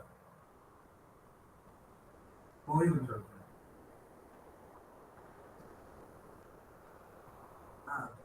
So what is the definition of business analytics? See why I am discussing here. ఒక movie అనేది interest గా చూస్తాం కాబట్టి గుర్తుంటుంది, subject interest గా చదవం కాబట్టి గుర్తుంటుంది.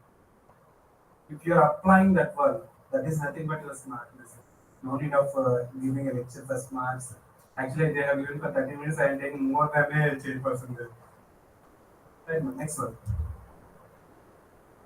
Then all these things, whatever sir has shown, smart chain, supply management there.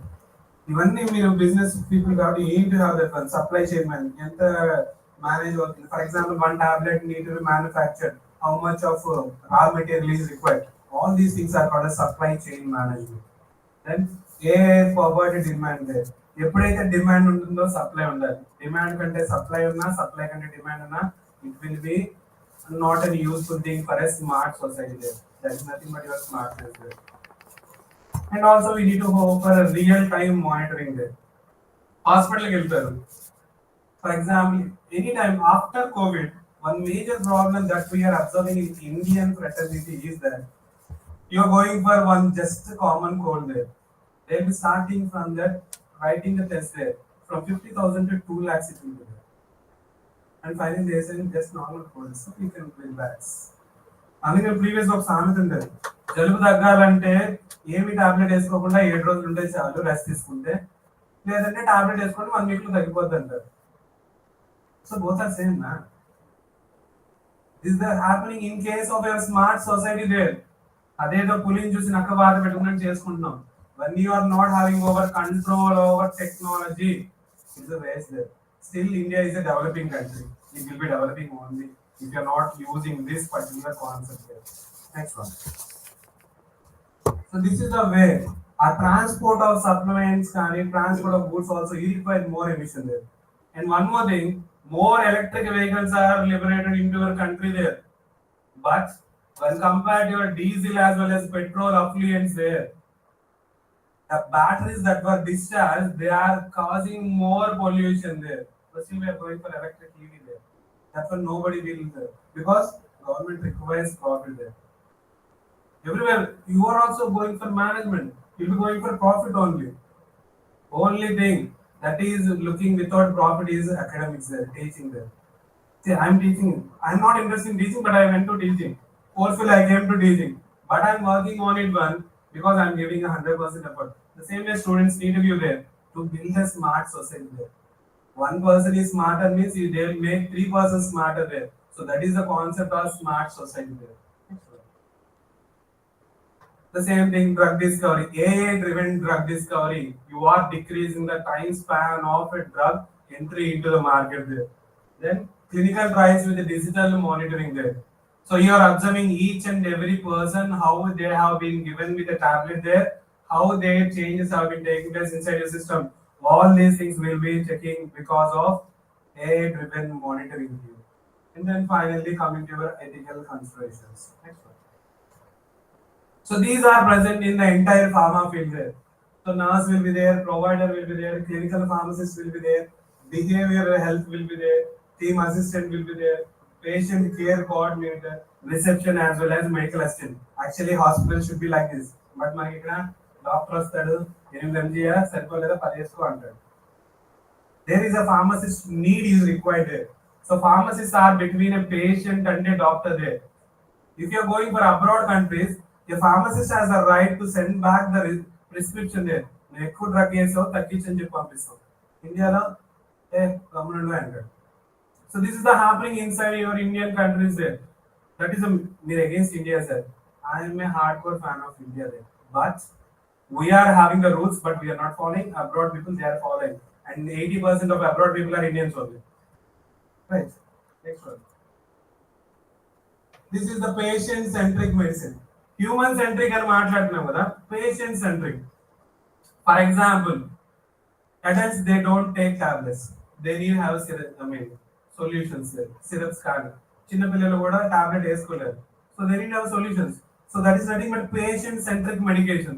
Previously it was not there. Now it is implicating there. Previously you are using English medicine. Nowadays you are entering into Ayurvedic medicine. See, I have completed my diploma in Ayurvedic diet and nutrition. My B Pharma, M Pharma, and PhD it is on drugs only. That is English medicine. And I have worked on Siddha medicine. I have worked on homeopathic medicine. Sir, me goppa kaadu. So you are ordinary person there. Why? Because I'm learning such that neighboring people they need to get that one. I'm not taking any medicine there. So when I was at home, there so many people they'll be coming to me which medicine I need to take. Even after doctor is giving a prescription there. Why? Because based upon patient. For girls, it will be different. Based upon your weight only, drug need to be dispensed there. How many doctors are giving that one? Nobody is giving that. So if you are going for that one, automatically you will be having a patient-centric approach. Nowadays, doctors also they are changing, and now it is coming to your patient-centric approach there. And then personalized treatment there. Acceptability, but we are going for the treatment there. That's why it is called as personalized treatment, and also some digital tools we need to have. For example, previously you will be checking your blood pressure there. Machine తీసుకొచ్చి rap చేసి press చేసుకుంటూ ఆ mercury పైకి వెళ్ళేది. Now rap చేస్తాం, switch నొక్కుతాం, వెళ్తా ఉంటుంది. ఒక్కొక్కసారి గట్టిగా నొక్కుంటుంది, దానికి పల్స్ దొరకదు. సో హ్యూమన్ ఎర్రర్స్ అనేది తగ్గించడానికి you're going for your artificial intelligence. But artificial intelligence it is having more loopholes there. If you are succeeding in decreasing that artificial loopholes or holes in artificial intelligence, automatically it is a smarter society. No need of anything there. Thank you. If you have very doubts, I can ask. Sorry if I am getting bored. Actually, I am also having a class there, but I continue. Sorry if I took long time. If you have any doubts, you can ask me, please. Overall pharma field. Even you can ask your business also, I can tell you. Because I have worked on business administration and I used to go for research methodology as well as statistical analysis there. Even though it is not my field. When I am learning there, I will be learning manually as well as your software there. SPSS vaadtaru meeranta. What is SPSS? Can anybody tell me what is SPSS? Anybody? Yeah. So దాంట్లో ఏంటి పోలిఫెరల్ test లేకపోతే ఏదో test పెడతాము, automatic గా values ఇస్తాం, వచ్చేస్తుంది. How you are calculating chi square test అంటే దేనికి వాడతాం, విల్కాక్సన్ సైన్ ర్యాంక్ టెస్ట్ దేనికి వాడతాం. All these things are need to be learn by that. So nobody told me you need to learn manually, but personally you need. మీరు మిమ్మల్ని mould చేసుకుంటేనే ఎవరన్నా చిన్నారి నుంచి మోల్డ్ చేయలేం. గుర్రాన్ని వాటర్ దాకా తీసుకెళ్ళగా తాగించలేం. That is your idea. If you are doing that one, you are smarter. You are getting smart watches. Your brain is your smart. It is more AIs there. Thousands and trillions of AIs are there in your brain itself. Thank you. Any doubts? Doubts లేకపోతే రెండు options, ఒకటి అర్థమైనా కాకుండా ఉండాలి, లేదా పూర్తిగా అర్థమైపోయినా ఉండాలి. Thank you so much. Thank you, ma'am. Thank you, Sundari ma'am, for giving me this.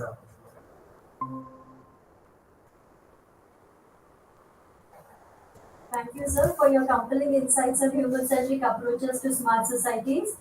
The audience really enjoyed your session because you kickstarted your session with the tagline that says balancing technology with human needs. So that is what kickstarted your session. And we are grateful to you for providing so much of informative session on what a smart society is, by defining it, what are the strategies, how do you benefit from it, what are the key challenges, the strategies and approaches, both human-centric approaches for a smart society as well as pharmaceutical approach towards a smart society. So as we wrap up today, I think we stand at a pivotal moment in shaping the future. The convergence of technology, urban planning and social responsibility offers us this unique opportunity to build a world that is not only smarter but more equitable, sustainable and human-centered. The ideas shared here and the challenges discussed and the solutions proposed represent a roadmap towards a more inclusive future. But we must all make sure to remember that while today's conference has been an inspiring starting point, the true impact will only come when we begin to move forward with an action plan. So, sir, we are extremely grateful to you both for your valuable contributions.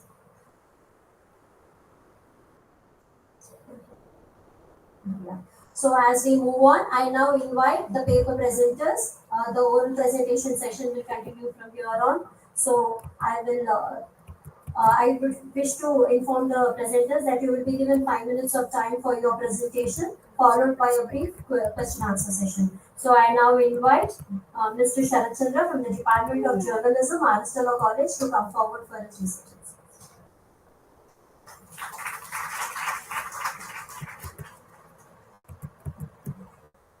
Good afternoon, everyone. I'm K. Sharachandra from the Department of Journalism.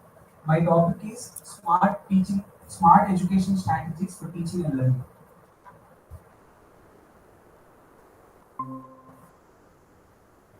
Next slide. Next slide.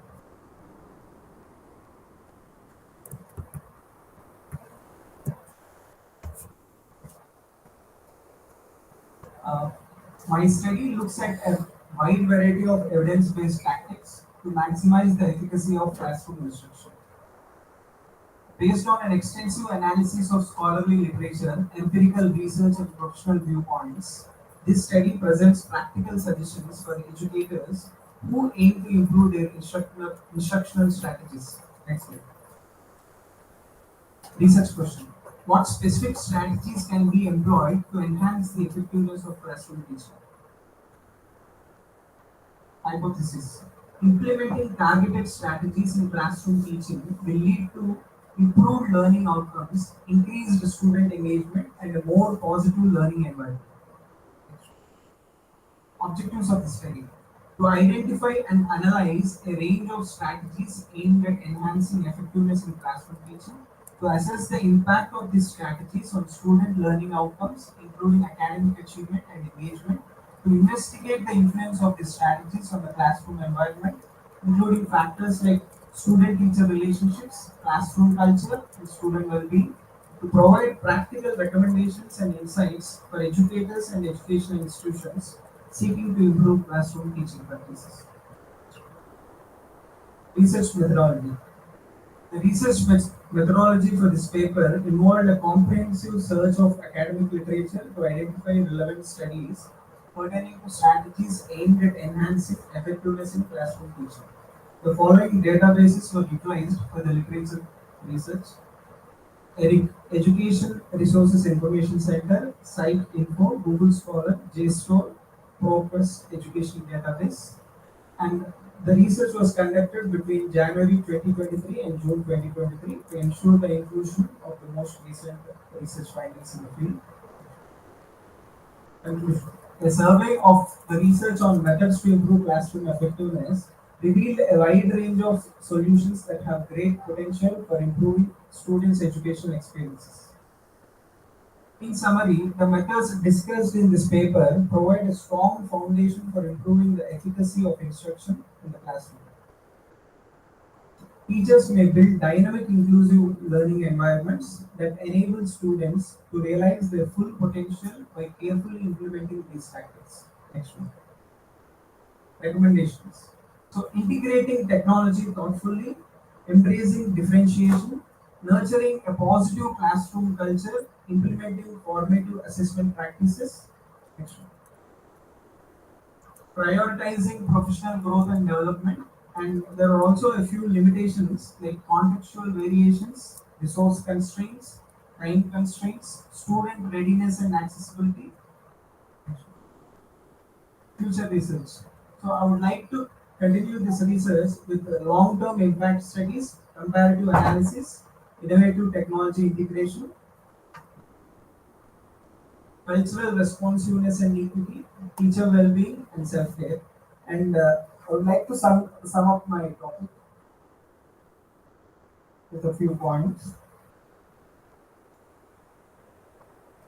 So, smart education transforms traditional teaching by making learning more engaging, accessible, and effective.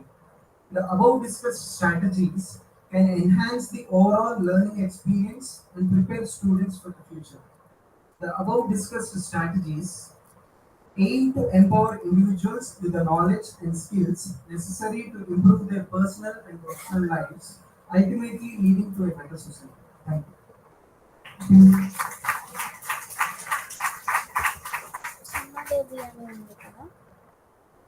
Thank you, Mr. Sharachitra, for your insightful inputs into the use of smart technologies for a smarter classroom.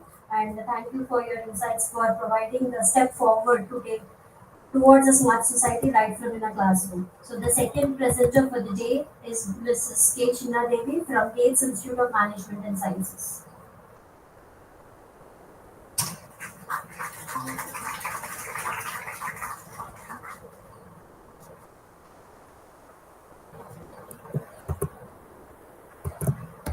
Okay, good morning to one and all. And first of all, I thank Stella College management for giving me this opportunity to present my views and insights. Uh, Coming to my topic, it is long-term impact of these smart healthcare and education systems on the cognitive development and mental health. So, regarding to this, go to next slide. Coming to this overview, basically we know what are the benefits we are getting through these smart technologies like wearables and telemedicine. These type of things we know. Yes, really, these smart technologies serve the society in very better manner, and we enjoy a lot of benefits through these smart technologies. So, coming to my research, there is a long-term research should require to identify the long-term impacts on what is the cognitive development of the humans while you are using that, and regarding our health and mental wellness. Next. Coming to my study, my main objectives are first analyzing the long-term impact of these smart technologies and what are the potential risks we'll come across like digital fatigue, social isolation and dependency. Next objective is I have to propose a balanced strategy for using these smart technologies for the better quality of life. So coming to my next slide, please. Yeah. Coming to smart technologies and healthcare or education smart technologies, we can observe these things like wearable, smart sensor, telemedicine, AI diagnostic. So we all are using these technologies and really we benefited through these technologies. So my limited time is 5 minutes, so I want to go exact thing for me. Can you go for next slide? Coming to long-term effects on mental health, there is a positive impact is there, at the same time some negative impact also there. Coming to the negative impacts, it comes to the digital fatigue and social isolation, stress and anxiety while we are using these smart technologies. Next. Coming to cognitive abilities, how it affects in a positive way for the memory retention, yes, it's helpful and improve learning outcomes through personalized content. These are the benefits we're having through smart education systems. But what are the negative impacts of that means? Attention issues. So generally, if some people for supervising is not there, nobody pay any attention for that. Yes or no? So this is the attention issues will be there, cognitive overload is there, and dependency on AI. When we are relying on these AI technology, basically we are forgetting that we have intellectuality, but rather than using our own intellectuality, we over rely on these AI technology in such a way that for small things also we simply go for Google and we'll see the results. Even whether it is right or wrong also, students now even what Google says is right, but it is not up to the mark. It's not at all a completely accurate data will be given by the Google. So this dependence on AI also there. Next slide. Yeah, I want to support my research based on some case studies, research reports given by some like Harvard Medical School. So it is for 10-year study on 3 to 5,000 youth. What is the outcome of that? Prolonged screen exposure linked to reduced sleep quality, increased anxiety, and social skill deficiencies. And coming to UNESCO, based on their study, they are telling that overuse of screens linked to delayed fine motor skill development. Do you know what is fine motor skill development? Fine motor skills mean small things we have to do. Just pick up small things and threading, buttoning. These are the small things we have to do. These motor skills. Even now, the especially youth, if we observe, to do some particular things also they become very lazy. Even they are not able to do small tasks also. These are the negative impacts of that. Next slide. Coming to MDPI, it is a study. What they are told that excessive device use resulted in reduced memory. And coming to for them in health tools, they told that while AI improves mental health support, excessive reliance reduces human counseling effectiveness. Next. These are some data points I collected. Uh, Based on that, we can say that now the usage of tablets or mobiles or smartphones is comparatively that rate of ratio is really increased now. And the University of California, based on their study, they tell that excessive screen time linked to manic symptoms. Manic symptoms means now people are really irritative, very mood fluctuations will be there, and a sense of selfishness will be more. These are the long-term impacts on our mental ability. Next. So these are the potential risks we can observe through these uses of small technologies. Content exposure, behavioral issues, mental health, and social isolation. Next.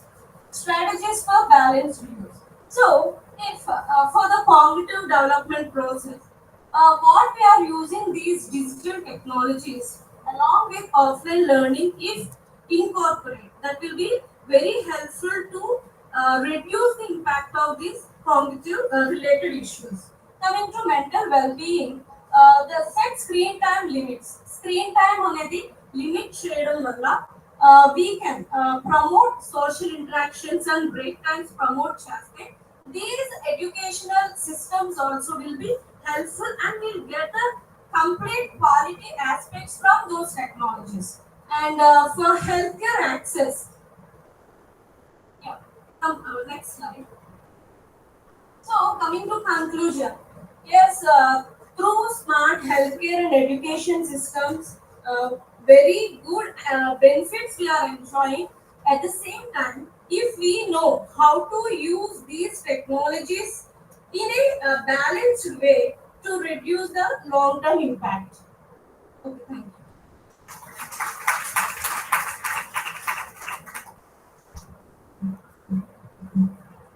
Thank you, Will, for your talk on long-term impacts of smart technologies in healthcare and cognitive development and mental health, with focus on the positive and negative impacts.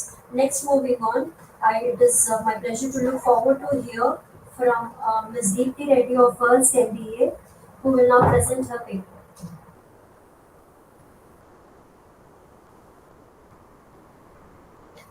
Smart health, అదే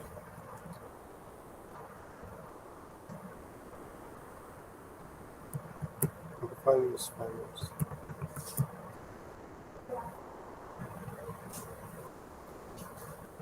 Good afternoon, everyone. So, I have my topic for today is smart health and education systems. So, it aligns with a management framework for enhanced quality of life.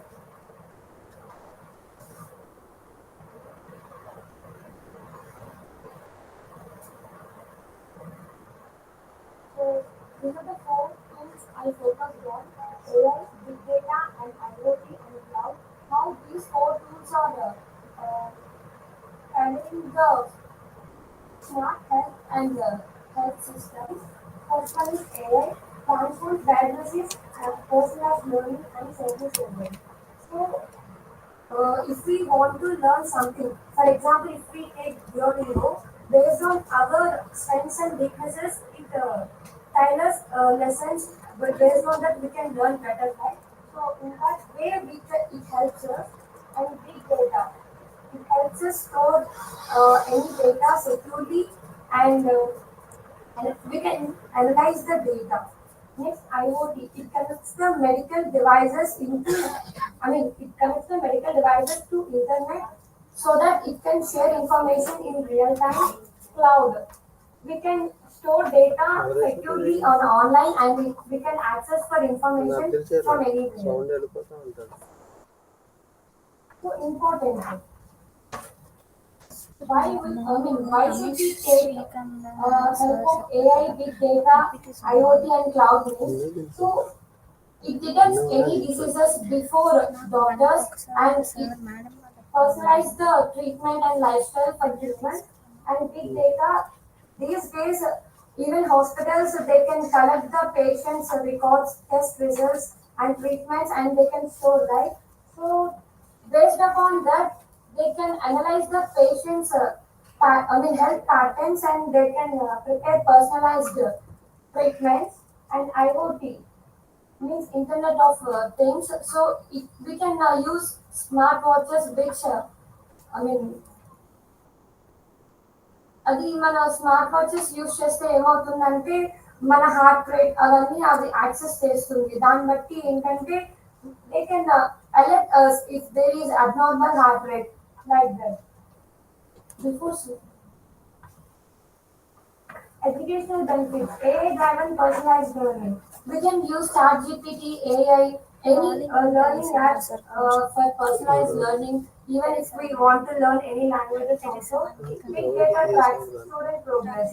So here we can, even schools or universities also, they can store data of students so that they can identify the learning gaps of students. Hence, they can improve the teaching methodologies for students' better understanding. And IoT connects interactive classrooms.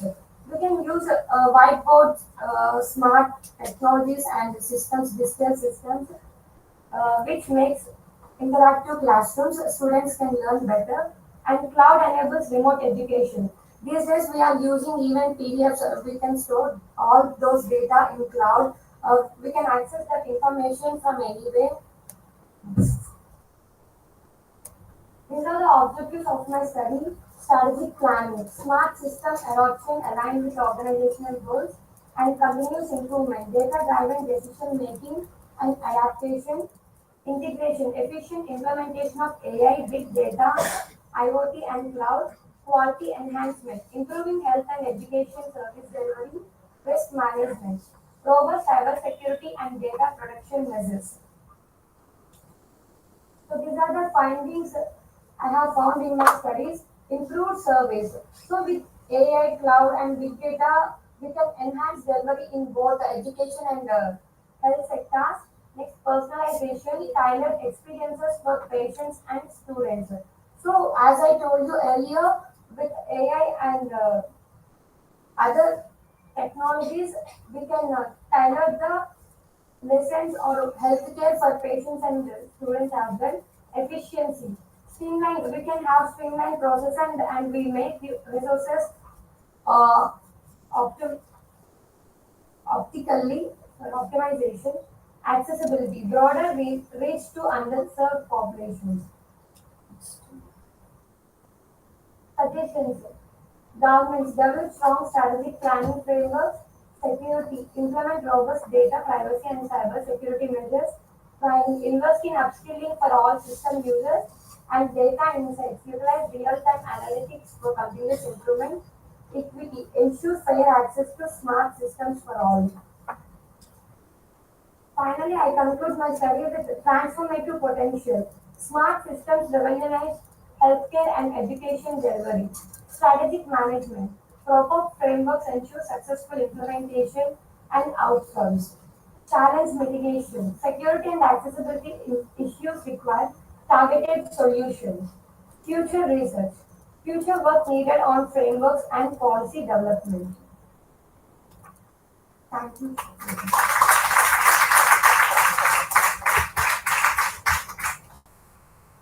Thank you, Dipti, for your findings on the use of smart technologies in healthcare and education. As we come to the close of today's session, we have explored the profound intersection of technology and humanity in shaping the future of smart societies. We have dwelled into the ways in which smart societies and digital innovations can be designed not just for efficiency or automation, but for people. People who deserve inclusivity, security, accessibility, and a sustainable future. The takeaway from today's discussion is very clear. It is nothing but a human centric approach that must be at the heart of every smart society that we all envision, whether it's ensuring equitable access to technology, safeguarding privacy, promoting social well being, or fostering collaboration across sectors. Technology must always be a tool that serves humanity and empowers individuals. Thank you to all the presenters for their outstanding contributions and to everyone for your active participation. This concludes our presentation session. Over to Heidi.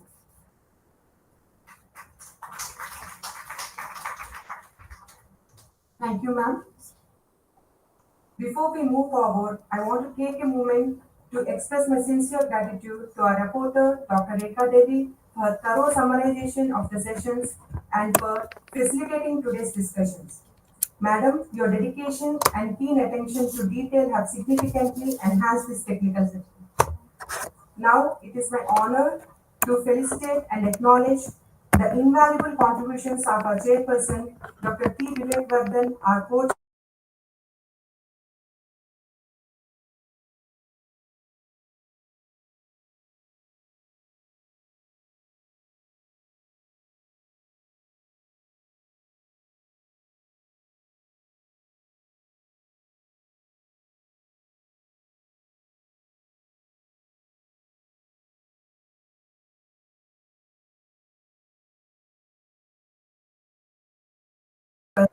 Technical session.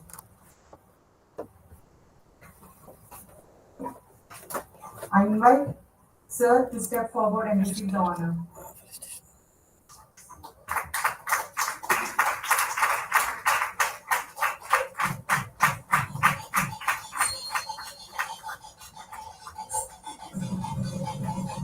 I request ma'am to present the memento to AVS Ravisaina, the co-chair of this technical session. Sir, please.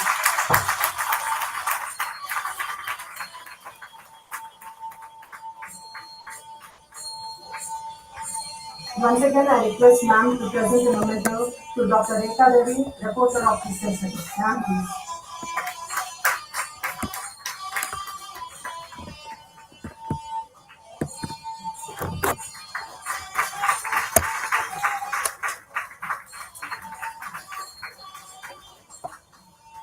Thank you, ma'am. With this, we come to the end of technical session 1 on human-centric approaches to smart societies. Thank you once again to our chairperson, co-chair, reporter, and all the participants for making this session insightful and engaging. Thank you, one and all.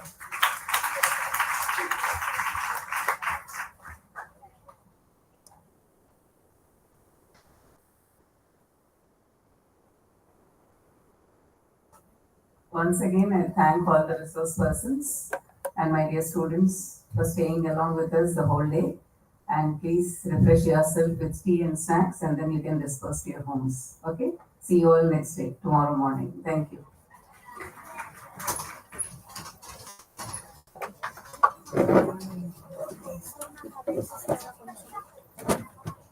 Mute చేసి